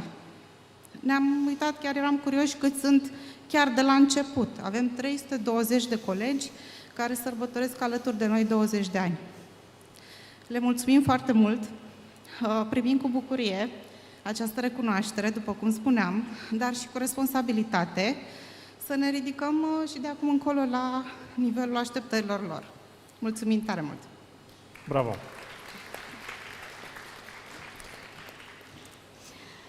Locul 3 este ocupat de Kaufland România și vine alături de noi Bogdan Cană, Recruiting Director.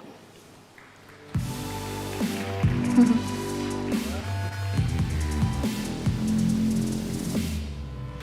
seara, felicitări! Te rog! Felicitări, te așteptăm pentru poză, pentru cele 2 vorbe. Bună seara! Știu că toată lumea vrea acasă, așa că o să fiu foarte scurt. Vreau doar să le mulțumesc colegilor mei și mulțumesc lui Costin și echipei unde lucrăm. O seară frumoasă! Mulțumim tare, felicitări! Bun, trecem la următoarea categorie, retail non-alimentar. Locul 1 merge către compania JISC România. Vine alături de noi pe scenă Ioana Chivaran, HR Manager.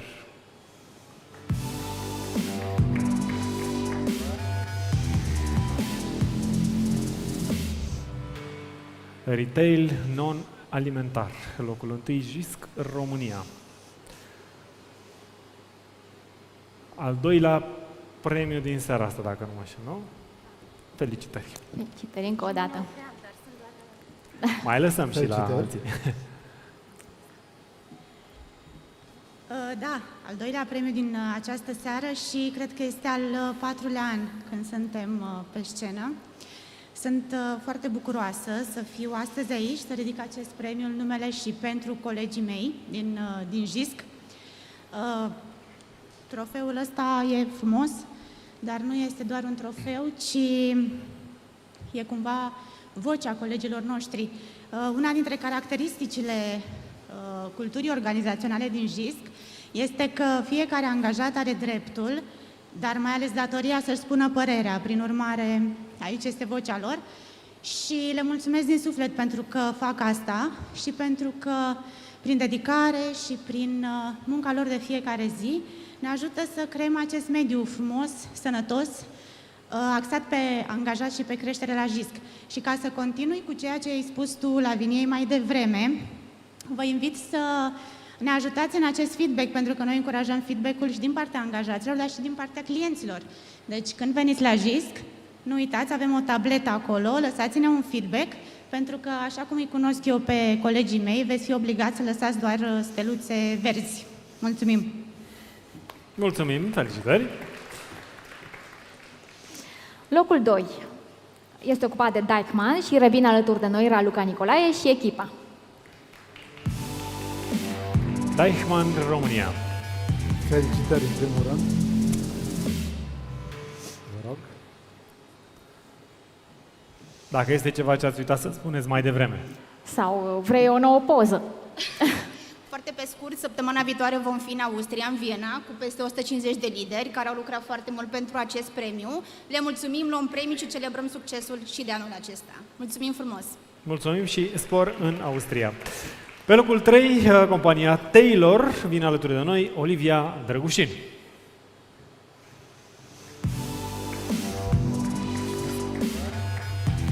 Al 2-lea. Era greu să vă oferim toate premiile deodată. Felicitări încă o dată.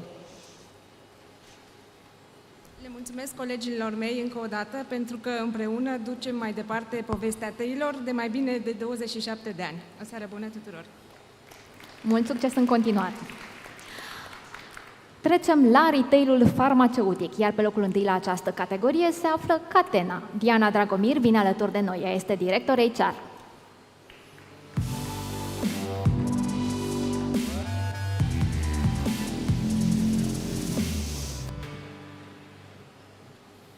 Seara, felicitări! Felicitări! Felicitări! Bună seara! Bună seara tuturor și felicitări unde lucrăm pentru acest eveniment minunat. Pentru noi este o mare mândrie să ocupăm această poziție în retail-ul farmaceutic și este un premiu cu atât mai special pentru că se datorează recenziilor reale ale colegilor noștri. Noi la Fieldas Catena Group am ales să vedem oamenii și credem cu tărie că o cultură bazată pe respect înseamnă să-i vezi pe cei din jur și să-i asculți.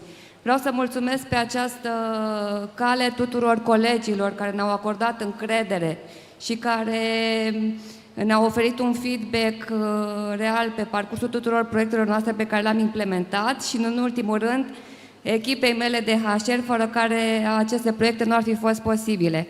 Mulțumesc mult! Mulțumim și noi! Locul 2. Mergem mai departe către Dr. Max România, Nicoleta Sânziana Popescu, Head of Internal Communication. Alături de departament.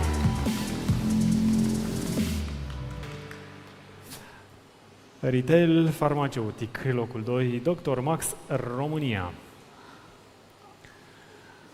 Să ne împărtășească și câteva Vedeți că nu cuvinte. sunt regizate aceste premii, pentru că durează destul de mult să vină premianții alături de noi. Sala este mare, dar Felicitări. Iată că au ajuns. Așa, felicitări. Te rog. Felicitări! Felicitări. Bună seara, sau bună ziua, dar cred că e seară, e trecut după ora 6. În primul rând, felicitări tuturor câștigătorilor din această seară și nu numai câștigătorilor, cred că fiecare dintre cei prezenți merită aplauze și aș zice să facem un exercițiu cu acest lucru, haideți, să vă aplaudați de fapt că le meritați. Noi le mulțumim, sunt împreună cu colega mea Laura Waida, noi le mulțumim tuturor celor care și-au făcut timp să ne ofere un feedback. Și, în primul rând, bineînțeles, platformei unde lucrăm, pentru că ne-a oferit acest cadru unde să se întâmple toate aceste povești despre noi ca angajator și suntem aici pentru că primim fiecare feedback, indiferent cum este el, cu brațele deschise și încercăm să-l transformăm într-o oportunitate de creștere. Și, de altfel, mulțumim întregii echipe Dr. Max, tuturor celor care au ales Dr. Max ca angajator, dar și celor care ne aleg ca farmacie, iar noi vom continua să avem grijă și să fim alături de oameni în fiecare zi. Mulțumim frumos! Mulțumim și noi, felicitări! Locul 3 și ultima companie premiată la această categorie. Nu cea din urmă, farmaciile Dona, și vine alături de noi Ruxandra Toda, director resurse umane.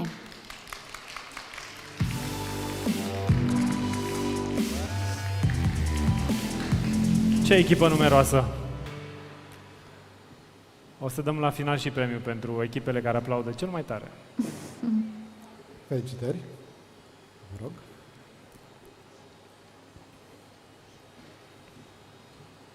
Bună seara!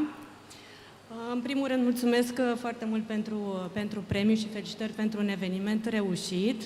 O să vă mărturisesc ceva. Când ne-ați anunțat despre premiu, colegii mei de la marketing au fost rugați să posteze despre acest premiu și m-au întrebat, dar sigur vrei să spunem că e locul 3? Da, foarte sigur. Suntem foarte mândri pentru că eu cred cu tărie că în viață contează nu numai destinația, ci și călătoria și cred că trebuie să ne bucurăm de fiecare moment pe care îl atingem. Mulțumesc echipei mele pentru că investește în fiecare zi în bunăstarea angajaților și felicitări tuturor câștigătorilor din seara asta. Mulțumesc! Felicitări! Bun, trecem mai departe la categoria servicii medicale și o să anunț câștigătorii tuturor locurilor. Pe locul 1 avem Regina Maria, ne vom asigura că premiul ajunge la ei la birouri. MedLife, de asemenea, pe locul 2 și Sinevo România. Cele 3 companii vor primi premiile la birou și ne mulțumim tare mult și felicitări! Și aplauze și pentru ei, de la distanță. Trecem la categoria serviciilor de curierat, iar primul loc este ocupat de Fan Courier Express. Vine alături de noi Adriana Petrișor, HR Business Partner. Ce aproape a fost de noi. Bună seara, felicitări! Felicitări! Bună seara și felicitări! Dacă aveți și 2 cuvinte de livrat așa rapid. Bună seara! Îmi pare bine că au mai rămas câțiva. Este pentru prima dată că suntem aici, ne onorează această recunoaștere și ne și motivează în același timp. Pentru noi, cel puțin în FAN, asta spunem, că performanța înseamnă o cultură organizațională sănătoasă, solidă, bazată pe colaborare și pe investiție constantă în oameni. Mulțumim tare mult! Mulțumim cu drag! Și vă rugăm să coborâți prin dreapta, unde sunt premiile. Și locul 2 merge către Same Day România, Alina Stroia, Employer Branding Internal Communication Strategist. Împreună cu echipa, desigur. Felicitări! Felicitări!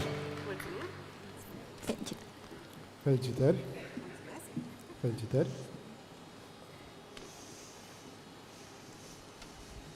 Mulțumim frumos, este pentru prima oară când suntem pe această scenă. Mulțumim unde lucrăm.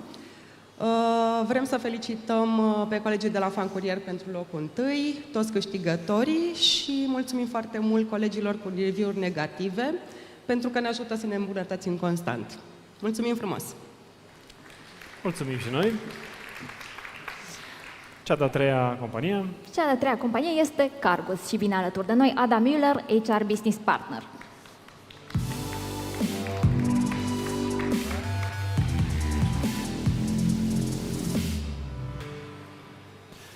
Cargus România, servicii de curierat, locul 3.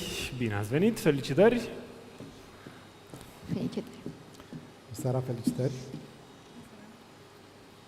Vă rog. Bună seara! Am onoarea să reprezint întreaga echipă. Ce să zic, și noi suntem pentru prima dată pe această scenă. Este una dintre noile industrii din această gală. Aș vrea să le mulțumesc tuturor colegilor. Eu reprezint aici toată echipa și faptul că suntem aici și avem chiar acest loc 3, care și pe noi ne onorează, este rezultatul muncii și al culturii organizaționale clădite de fiecare dintre noi. Deci acest premiu merge în egală măsură către toți colegii din Cargus. Mulțumim frumos! Și noi mulțumim foarte mult pentru această industrie care deservește milioane și milioane de români. Trecem la următoarea categorie și anume servicii financiare. Locul 1, Provident Financial România, Dana Stan, HR Manager, alături de noi.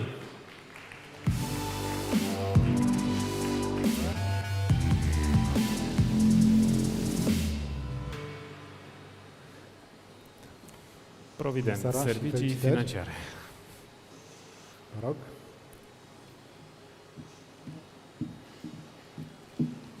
Scena asta e cam mică să fi încăput tot cei 2000 de colegi ai noștri care ne-au ajutat să ajungem în punctul ăsta și în numele cărora vorbesc eu timp de câteva secunde.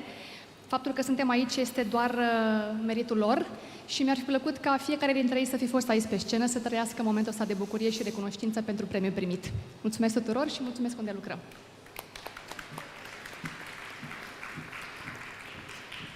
Locul 2 la categoria serviciilor financiare este ocupat de Cruc România și premiul va fi preluat de Laura Iova, director în area de resurse umane.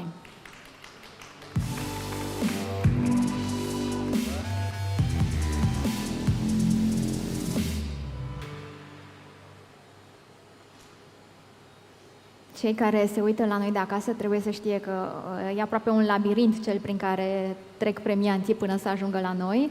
Seara, felicitări! Felicitări! Bună seara și felicitări!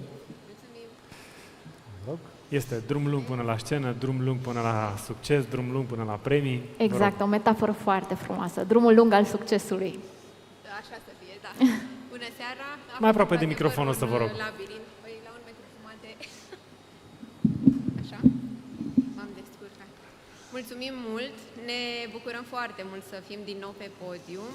Mulțumesc foarte mult echipei de HR și echipei Cruc România pentru că ne susțin și mulțumim Undelucram.Ro pentru premiu. Felicitări! Mult succes în continuare! Și locul 3 merge către compania EOS KSI România, iar premiul va ajunge la ei, la birou. Trecem la următoarea categorie și anume telecomunicații. Pe locul 1, compania Nokia, Daud Andreea Eugenia, Talent Acquisition Partner, vine alături de noi. Nokia. Felicitări! Nu o să vorbesc foarte mult. Vă mulțumim mult de tot unde lucrăm și vreau să vă spun că omul sfințește locul. O seară frumoasă în continuare! Mulțumim! Felicitări!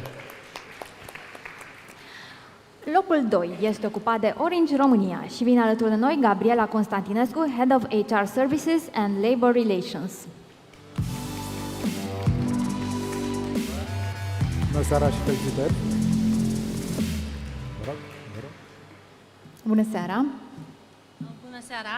Sunt bucuroasă și onorată să reprezint astăzi Orange România. Această recunoaștere este despre oameni, despre vocea lor, despre experiențele pe care ei le trăiesc în fiecare zi și noi le construim împreună cu ei în fiecare zi.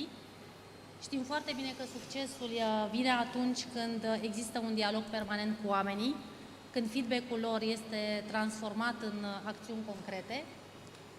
Știți că suntem o companie de tehnologie și tehnologia este importantă pentru noi, de aceea investim în 5G, în AI, în infrastructură pentru fibra optică, pentru a ne menține lider în conectivitate, dar diferențiatorul nostru este dat de oameni. Surpriză! Da? Oamenii sunt cei care folosesc tehnologia, îi dau valoare și o folosesc pentru evoluție și, de ce nu, și pentru a-și schimba carierele. Mulțumesc tuturor colegilor mei, mulțumesc angajaților noștri, mulțumesc clienților, partenerilor, mulțumesc organizatorilor pentru acest eveniment absolut extraordinar. Și la Orange România, People First este o alegere pe care o facem în fiecare zi. Vă mulțumesc! Mulțumim și noi! Și cea de-a treia companie la această categorie, telecomunicații, Ericsson România, vine alături de noi, Claudia Gheorghiu, Employee Referral și Advocacy Specialist.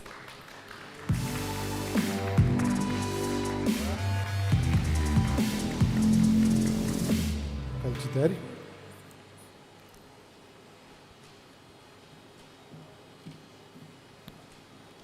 Bună seara tuturor! Mulțumim mult Undelucram.Ro pentru invitație și felicitări pentru eveniment. Mă simt onorată să ridic acest frumos trofeu în numele echipei Ericsson. Vocea colegilor noștri rămâne un indicator foarte valoros și mulțumim pentru toate evaluările primite.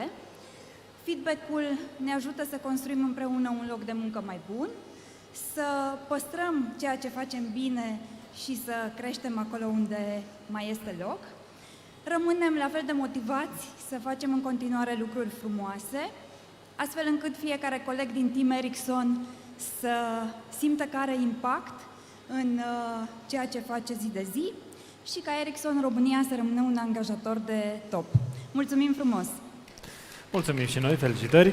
Felicitări! Trebuie să spunem că nu mai avem foarte multe categorii și ușor ne apropiem de final. Trecem la categoria IMM.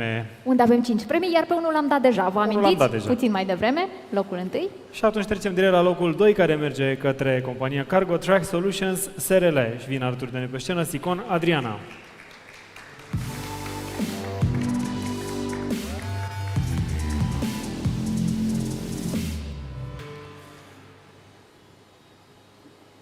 Cargo Track Bună Solutions. seara și felicitări! Mă rog.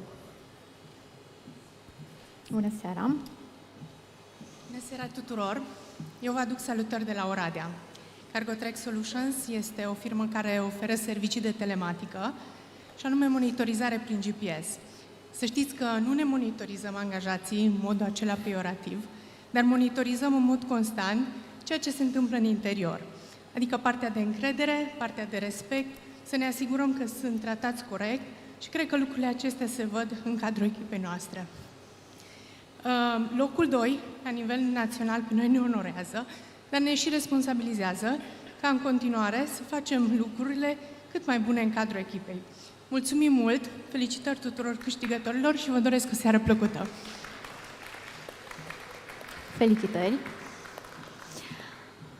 Locul 3 merge la Smith & Smith și vine alături de noi Marius Lulea, Head of Marketing.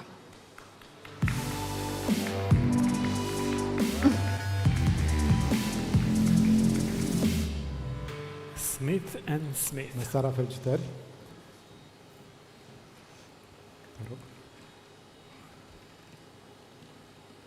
Bună seara! În primul rând, țin să mulțumesc Undelucrăm pentru acest premiu, pentru această onoare. Doresc să transmit că această recunoaștere este în totalitate aparține întregii echipe Smith & Smith. Seriozitatea, amabilitatea și sinceritatea colegilor ne definesc. Mulțumesc frumos! Mulțumim și noi, bravo! Felicitări! Continuăm pe locul 4. Up România. Vine alături de noi Daniela Bonjug, HR Business Partner. Up. Bună seara! Bună seara, felicitări! Vă rog. Bună seara! Sunt foarte recunoscătoare pentru acest premiu și îl primesc cu multă emoție, multă grijă, cu multă pasiune și implicare, exact cu acele elemente cu care zi de zi în AP România vine fiecare coleg la serviciu pentru a face din unde lucrăm un loc de muncă bun, în care ne simțim valorizați, în care ne simțim înțeleși și apreciați. Mulțumesc mult! Mulțumim și noi, felicitări! Locul 5 la categoria IMM este ocupat de Brilio România și vine alături de noi Cătălina Iordache, Marketing Manager. Bună seara, felicitări! Vă mulțumim! Ce rapid ați fost pe poziție. Vă așteptăm și la microfon. Atât de mare entuziasmul. Noi suntem pentru prima dată pe această scenă, vorbesc despre Brilio România, compania la care lucrez. A fost dificil parcursul de la o firmă cu 15 angajați în Oradea la o corporație care are acum 15 sedii pe 4 continente. Dar pot să spun că ratingul de pe unde lucrez ne-a fost mereu de ajutor să ne menținem pe direcția cea bună și apreciem foarte mult colegii care și-au lăsat părerile acolo, care ne-au ajutat să îndreptăm lucrurile la care mai aveam de lucrat și mulțumim unde lucrăm pentru acest eveniment și pentru că existați și ne dați o voce. Mulțumesc mult! Felicitări atunci și acum, pentru că știți drumul, va trebui să vă întoarceți să mai ridicați încă un premiu. Adică nu plecați de tot de pe scenă, puteți să le lăsați acolo sau mai chemați echipa, pentru că mai aveți de ridicat încă un premiu. Mergem la următoarea categorie și anume IT&C and IMM, unde, menționam, premiul a fost acordat anterior către Computer Center România, însă pe locul 2 este tot compania Brilio România și tot Cătălina Iordache va veni din nou alături de noi pentru a-și ridica acest premiu. Deci, felicitări! Faptul că ați reușit să mobilizați așa toți angajații să vină cu feedback și să aveți și 2 premii din prima participare, felicitări! Ca să întărim așa numele ăsta de Brilio România, că nu mulți oameni îl cunosc, voiam să spun că suntem o companie de tech și AI și că noi lucrăm full remote, chiar dacă în România avem 3 birouri, în București, Oradea și Cluj. Colegii vin la birou dacă își doresc, dar modul de lucru oficial este full remote. Și vreau să spun prin aceasta că atunci când angajatorii vor ca angajaților să aibă încredere în ei, pot începe prin a le acorda ei încredere înainte. Mulțumesc! Mulțumim și felicitări! Locul 3 la categoria IT&C de la IMM-uri merge la Veridion și vine alături de noi Cosmin Pârvu, Startup Program Manager.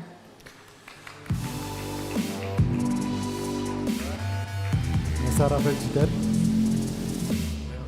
Da, te rog. Bună seara! Felicitări! Mă bucur mult să fiu aici. Ăsta e al 2-lea an pentru mine și pentru Veridion. Cred că e ceva ce știți cu toții. Într-un startup, cultura nu e un document, e de fapt suma deciziilor pe care le luăm în fiecare zi, cum prioritizăm, cum comunicăm cu colegii, cum transmitem obiectivele și alte lucruri de genul ăsta. Și așa se întâmplă și la Veridion și ce mă bucură și ne bucură pe noi e că avem o echipă foarte diversă, atât când vine vorba de experiențe, de stiluri, de vârste.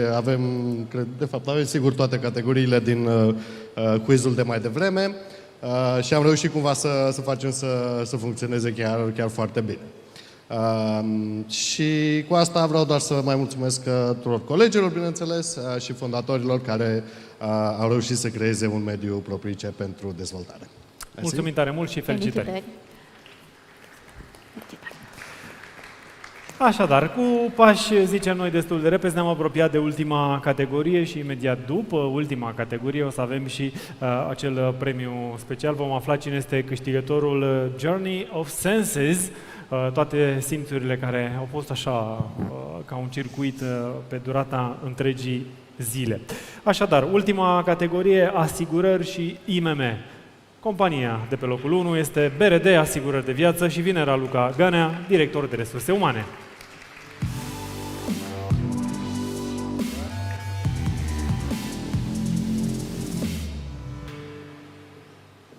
Bună seara, felicitări! Bună seara, felicitări! Vă rog. Mulțumesc mult de tot. O să fiu foarte scurtă. Mulțumim unde lucrăm, mulțumim colegilor actuali, foști, viitori și doar o singură vorbă aș vrea să mai spun. Fără ai din ce ai. Numai așa poți aduce inovație, creativitate, noutate, oportunitate. Vă mulțumesc! Mulțumim, felicitări! Mergem la cel de-al doilea loc și anume OFB al Finanț România Broker de asigurări SRL. Ne vom asigura că premiul va ajunge către ei. Și ultimul? Și locul 3 la această categorie, ultimul premiu pe categorii, dar nu cel din urmă, după cum spuneam mai devreme, merge către Otto Broker de asigurare. Vine alături de noi Larisa Schreier, manager resurse umane.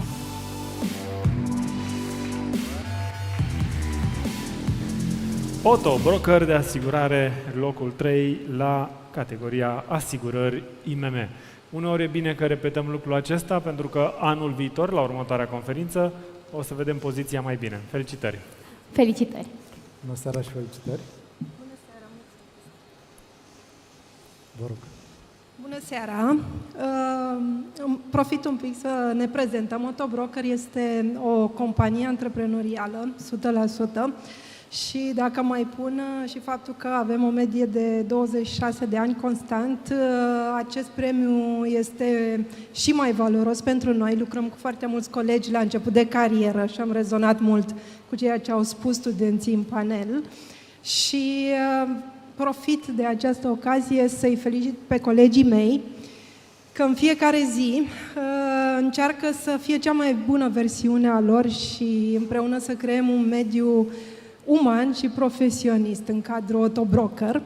Mulțumim unde lucrăm că avem această oportunitate să fim prezenți aici. Felicitări tuturor câștigătorilor și sper să ne revedem în fiecare an, din ce în ce mai sus. Mulțumim mult! Mulțumim Felicitări și vă invităm la premiile din dreapta. Pentru că un astfel de eveniment este unul extrem de complex, ce ține cont de foarte multe date și foarte multe analize, care trebuie să fie cât mai concise, cât mai corecte, cât mai precise pentru a putea obține rezultatele cel mai bune. E nevoie și de o echipă foarte mare. E nevoie de o echipă solidă, consistentă, care reușește să facă față tuturor acestor provocări, spunem noi, tactile, senzoriale și așa mai departe. Că sunt multe simțuri acolo. Sau o echipă care să muncească foarte mult, paranteză. Da, cu un CEO priceput și foarte bine legat acolo, cred. Da. Otherwise n-ai cum. Și atunci vrem să o invităm pe scenă pentru decernarea unor premii care se cheamă Learning Awards, din care și noi învățăm, dar și echipele învață. Raluca Hagiu, CEO al companiei Undelucram.Ro. Raluca Hagiu. Scena e a ta, Raluca. Era aici pe scenă. Mulțumesc. Felicitări oficial, să audă toată lumea. Da. Bună seara tuturor! Vă mulțumim în primul rând că încă ne mai sunteți alături și în număr atât de mare, în primul rând. Și vă mulțumim totodată și pentru preocuparea și eforturile făcute în direcția de learning. Acest lucru s-a tradus anul acesta într-un număr record de aplicații pe care noi l-am înregistrat, și anume 55 de companii au aplicat în această competiție. Un alt element important este că anul acesta am putut juriza, ținând cont și de categoriile din care aceste companii fac parte, respectiv companiile mari, peste 250 de angajați, dar și companiile mici și mijlocii. Într-un an impredictibil, cu multe provocări, noi am constatat că organizațiile nu au pus pauză învățării, așa că alegerea a fost de a investi în oameni. Ce am mai observat a fost că nu este vorba despre o recunoaștere formală, ci despre o sinteză a jurizării, care ne spune că nu am evaluat doar niște proiecte foarte bine redactate, ci am văzut o implicare reală a companiilor. Mai mult decât atât, în interacțiunile cu voi am observat nevoia de feedback, nevoia de status, nevoia de dialog și de validare, astfel că s-a regăsit ideea din aplicații. Am văzut strategii unitare, coerente, care au putut oferi o imagine completă asupra ceea ce se întâmplă în organizații și este minunat că voi ați împărtășit într-o măsură destul de mare aceste informații. Acestea fiind spuse, vom nominaliza câștigătorii pe cele două categorii. O să începem cu locul 1 de la companiile mari și o să invităm în scenă reprezentanții de la Bosch România. Felicitări!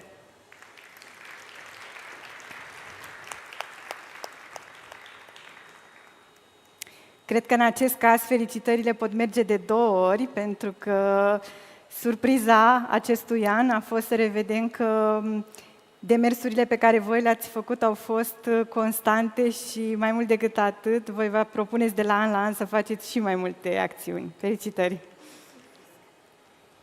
Felicitări!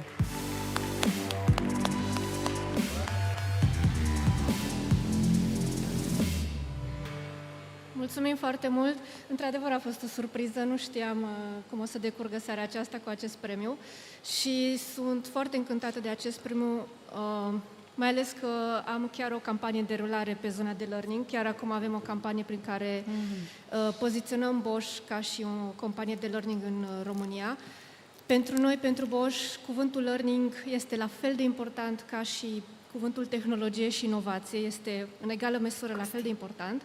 De aceea dezvoltăm în continuare proiecte de learning în cadrul companiei pentru toți angajații noștri și le și personalizăm, fie în sfera personală cât și profesională. Astfel chiar este un premiu pe care l-am râvnit și chiar îl apreciem. Mulțumim foarte mult!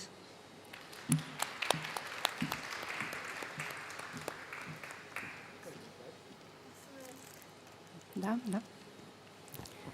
Bun, continuăm și cu locul 2.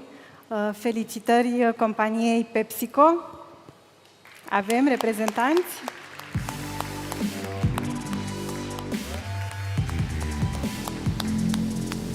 Super, super. Excelent, da.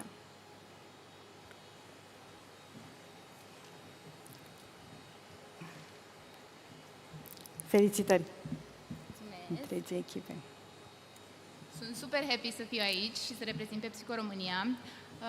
Pentru noi învățarea și dezvoltarea e cumva în ADN-ul nostru și azi s-a vorbit foarte mult despre noua generație și cum îi formăm și cum îi engage-uim și cum reușim să le oferim un scop. Noi ne-am propus să facem lucrul ăsta în primele 6 luni de când îi aducem în organizație și după 3 ani de rulat acest program de onboarding, development și engagement, ne-am dat seama că tinerii din noua generație vor să fie ascultați, vor să fie văzuți, vor să să fie cumva parte dintr-o comunitate care să-i susțină, să-i respecte și să-i recunoască. Și sper să ne vedem și anul viitor pe scena asta.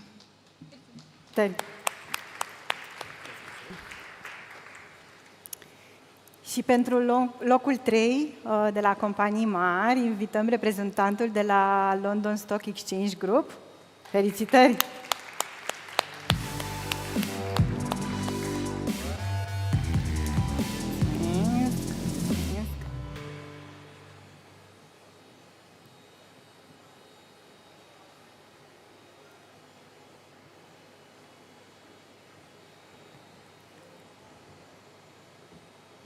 Felicitări! Vă mulțumim pentru acest premiu Undelucram.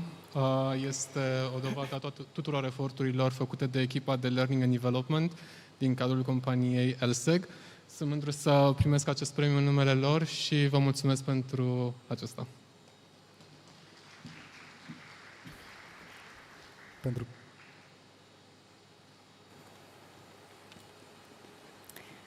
Și pentru categoria de Small and Medium Enterprises, companii mici și mijlocii, invităm pe scenă pentru revendicarea premiului de locul 1, Business Lease.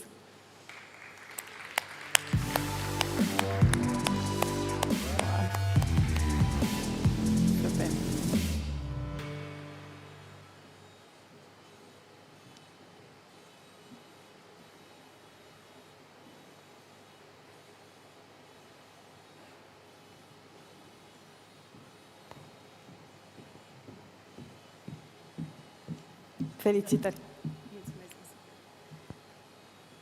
Mulțumesc tare mult! Este o onoare să mă aflu aici, în fața dumneavoastră, și să ridic acest premiu în numele colegilor mei. Ceea ce vreau să spun este că una din valorile lui Business Lease România este We strive for constant improvement. Ca atare, noi suntem deja axați pe învățare continuă. Mulțumesc tuturor pentru că ați făcut posibil asta. Seară frumoasă!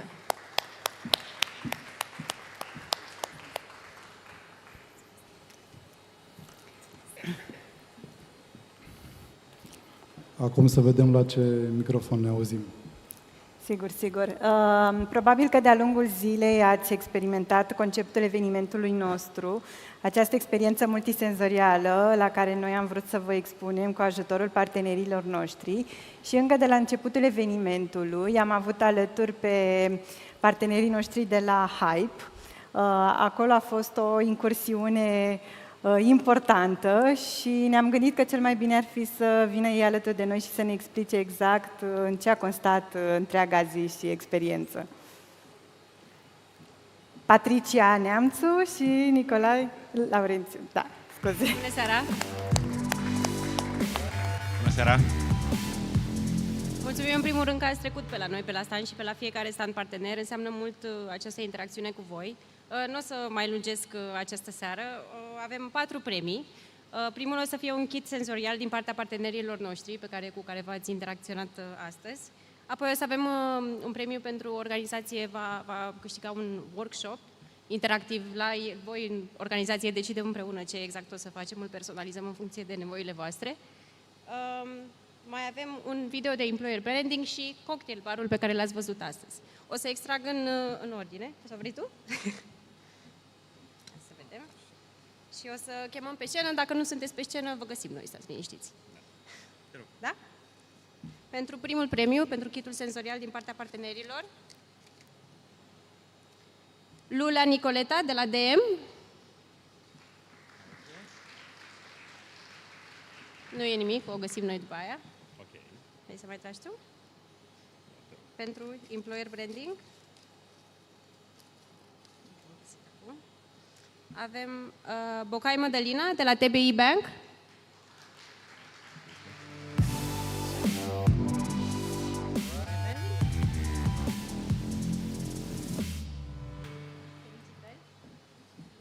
Felicitări! Așa.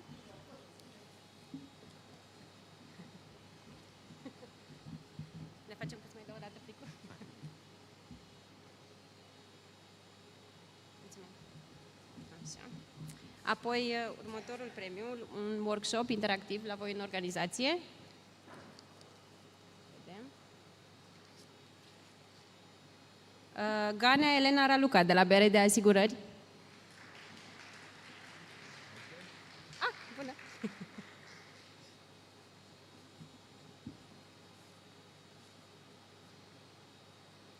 Să mai amestecăm.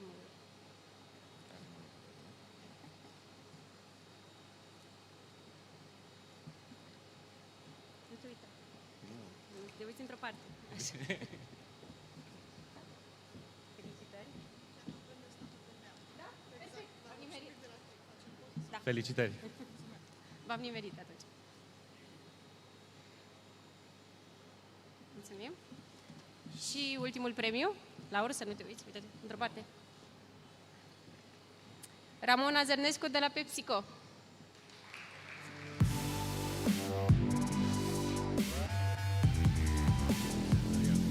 Da, workshop.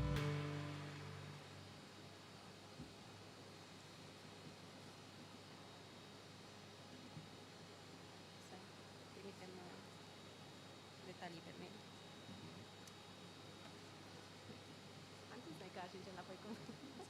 Cu drag. Facem o poză? Nu sunt eu Ramona, dar eu pentru ea. Nici se pune.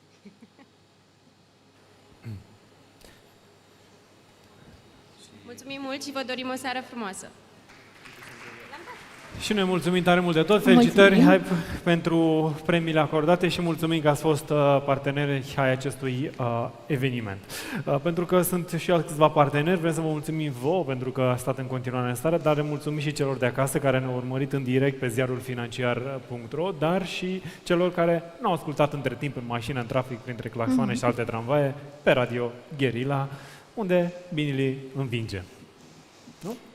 Da, trebuie să mulțumim partenerilor care au făcut posibil acest eveniment, în primul rând, Plaxi, Master of Senses, LinkedIn, Computer Center, Lidl România, Provident Financial România, Schneider Electric. Bun, și Engagement Partners, Interview Apps, Navada Suite, Shop2Hand România, Hype, Work Class, Team Up, A-Best, Mail, Airsite, Market Aroma, Mr. Charge, Noosfera și Blue. Și să nu uităm de cei de la Delicatera, Premier Catering și Nespresso și, cum spuneam, cu sprijinul Ziarul Financiar și... Business Magazine, bineînțeles. Evident. Bun, ceea ce am vrut noi să subliniem, ceea ce am vrut să facem pe parcursul întregii zile alături de echipa de la Undelucram.Ro a fost să vă purtăm pe toate simțurile posibile și să reușim să facem o conexiune mai puternică între angajați, angajatori, departamentele de HR și cumva să construim un feeling, zic eu, mult mai puternic. Pentru că chiar dacă stăm cu tehnologia în mână, în buzunare și peste tot, în cele din urmă e vorba despre oameni. Și HR-ul se face cu oameni care au în spate niște procese și niște tehnologii ce ajută să fie poate puțin mai performanți. Dar înainte de toate să nu uităm că HR-ul este despre oameni. Și pentru asta vreau să-l invit pe omul din spatele Undelucram.Ro, Costin Tudor, alături de noi pentru câteva cuvinte de final. Costin, te rog!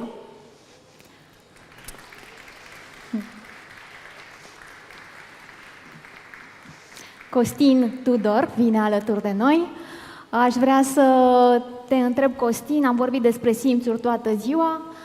Tu cum te simți la finalul acestei zile lungi? Care e feeling-ul?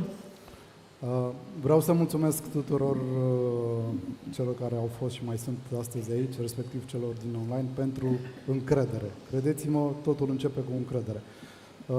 În rest, vreau să mă ajutați pentru un lucru, respectiv după avem o mică surpriză. Aș vrea să invit echipa care efectiv s-a ocupat de această conferință. Și în aplauzele voastre vă rog să îi primim. Da, sunt niște aplauze bine meritate, pentru că dacă acest eveniment a fost posibil și noi am stat atâtea ore astăzi aici, ei au petrecut multe ore, cred și azi noapte, în această sală și cu multe zile înainte de acest eveniment. Felicitări! Cristina, felicitări Aura, echipei unde lucrăm! Raluca, Ramona, Livia, Mădălina, Andreea, Zoe, Mircea, Bianca, Roxana, Cătălina. Aplauzele sunt pentru... Și pentru tine, Costin. Felicitări! Și, cum vă spuneam, avem o mică surpriză. Să știți că nouă ne place să celebrăm zilele de naștere ale colegilor noștri. Dacă se poate, tehnicul să ne ajute să ne uităm pe ecran un pic și să...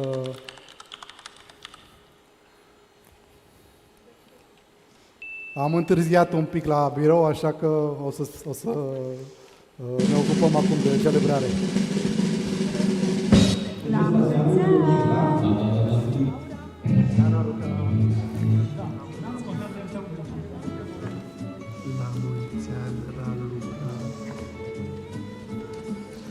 mulți ani, Raluca.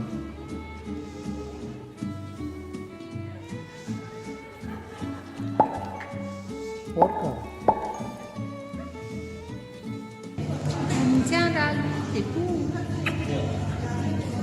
So, happy birthday, Raluca. I hope she doesn't realize Χρόνια πολλά from the Greek colleague.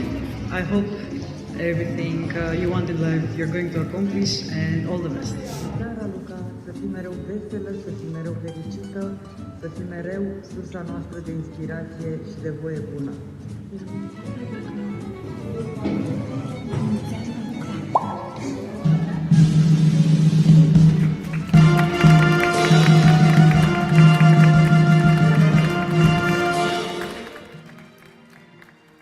La mulți ani și mulțumim pentru tot ceea ce faci alături de noi. Dragilor, vă mulțumim foarte mult și să ne revedem cu bine data viitoare. Atenție, urmează un an provocator. Cum vă spuneam în introducerea mea de astăzi, experiențele pe care le creați azi vor deveni recenziile de mâine. Vă mulțumim!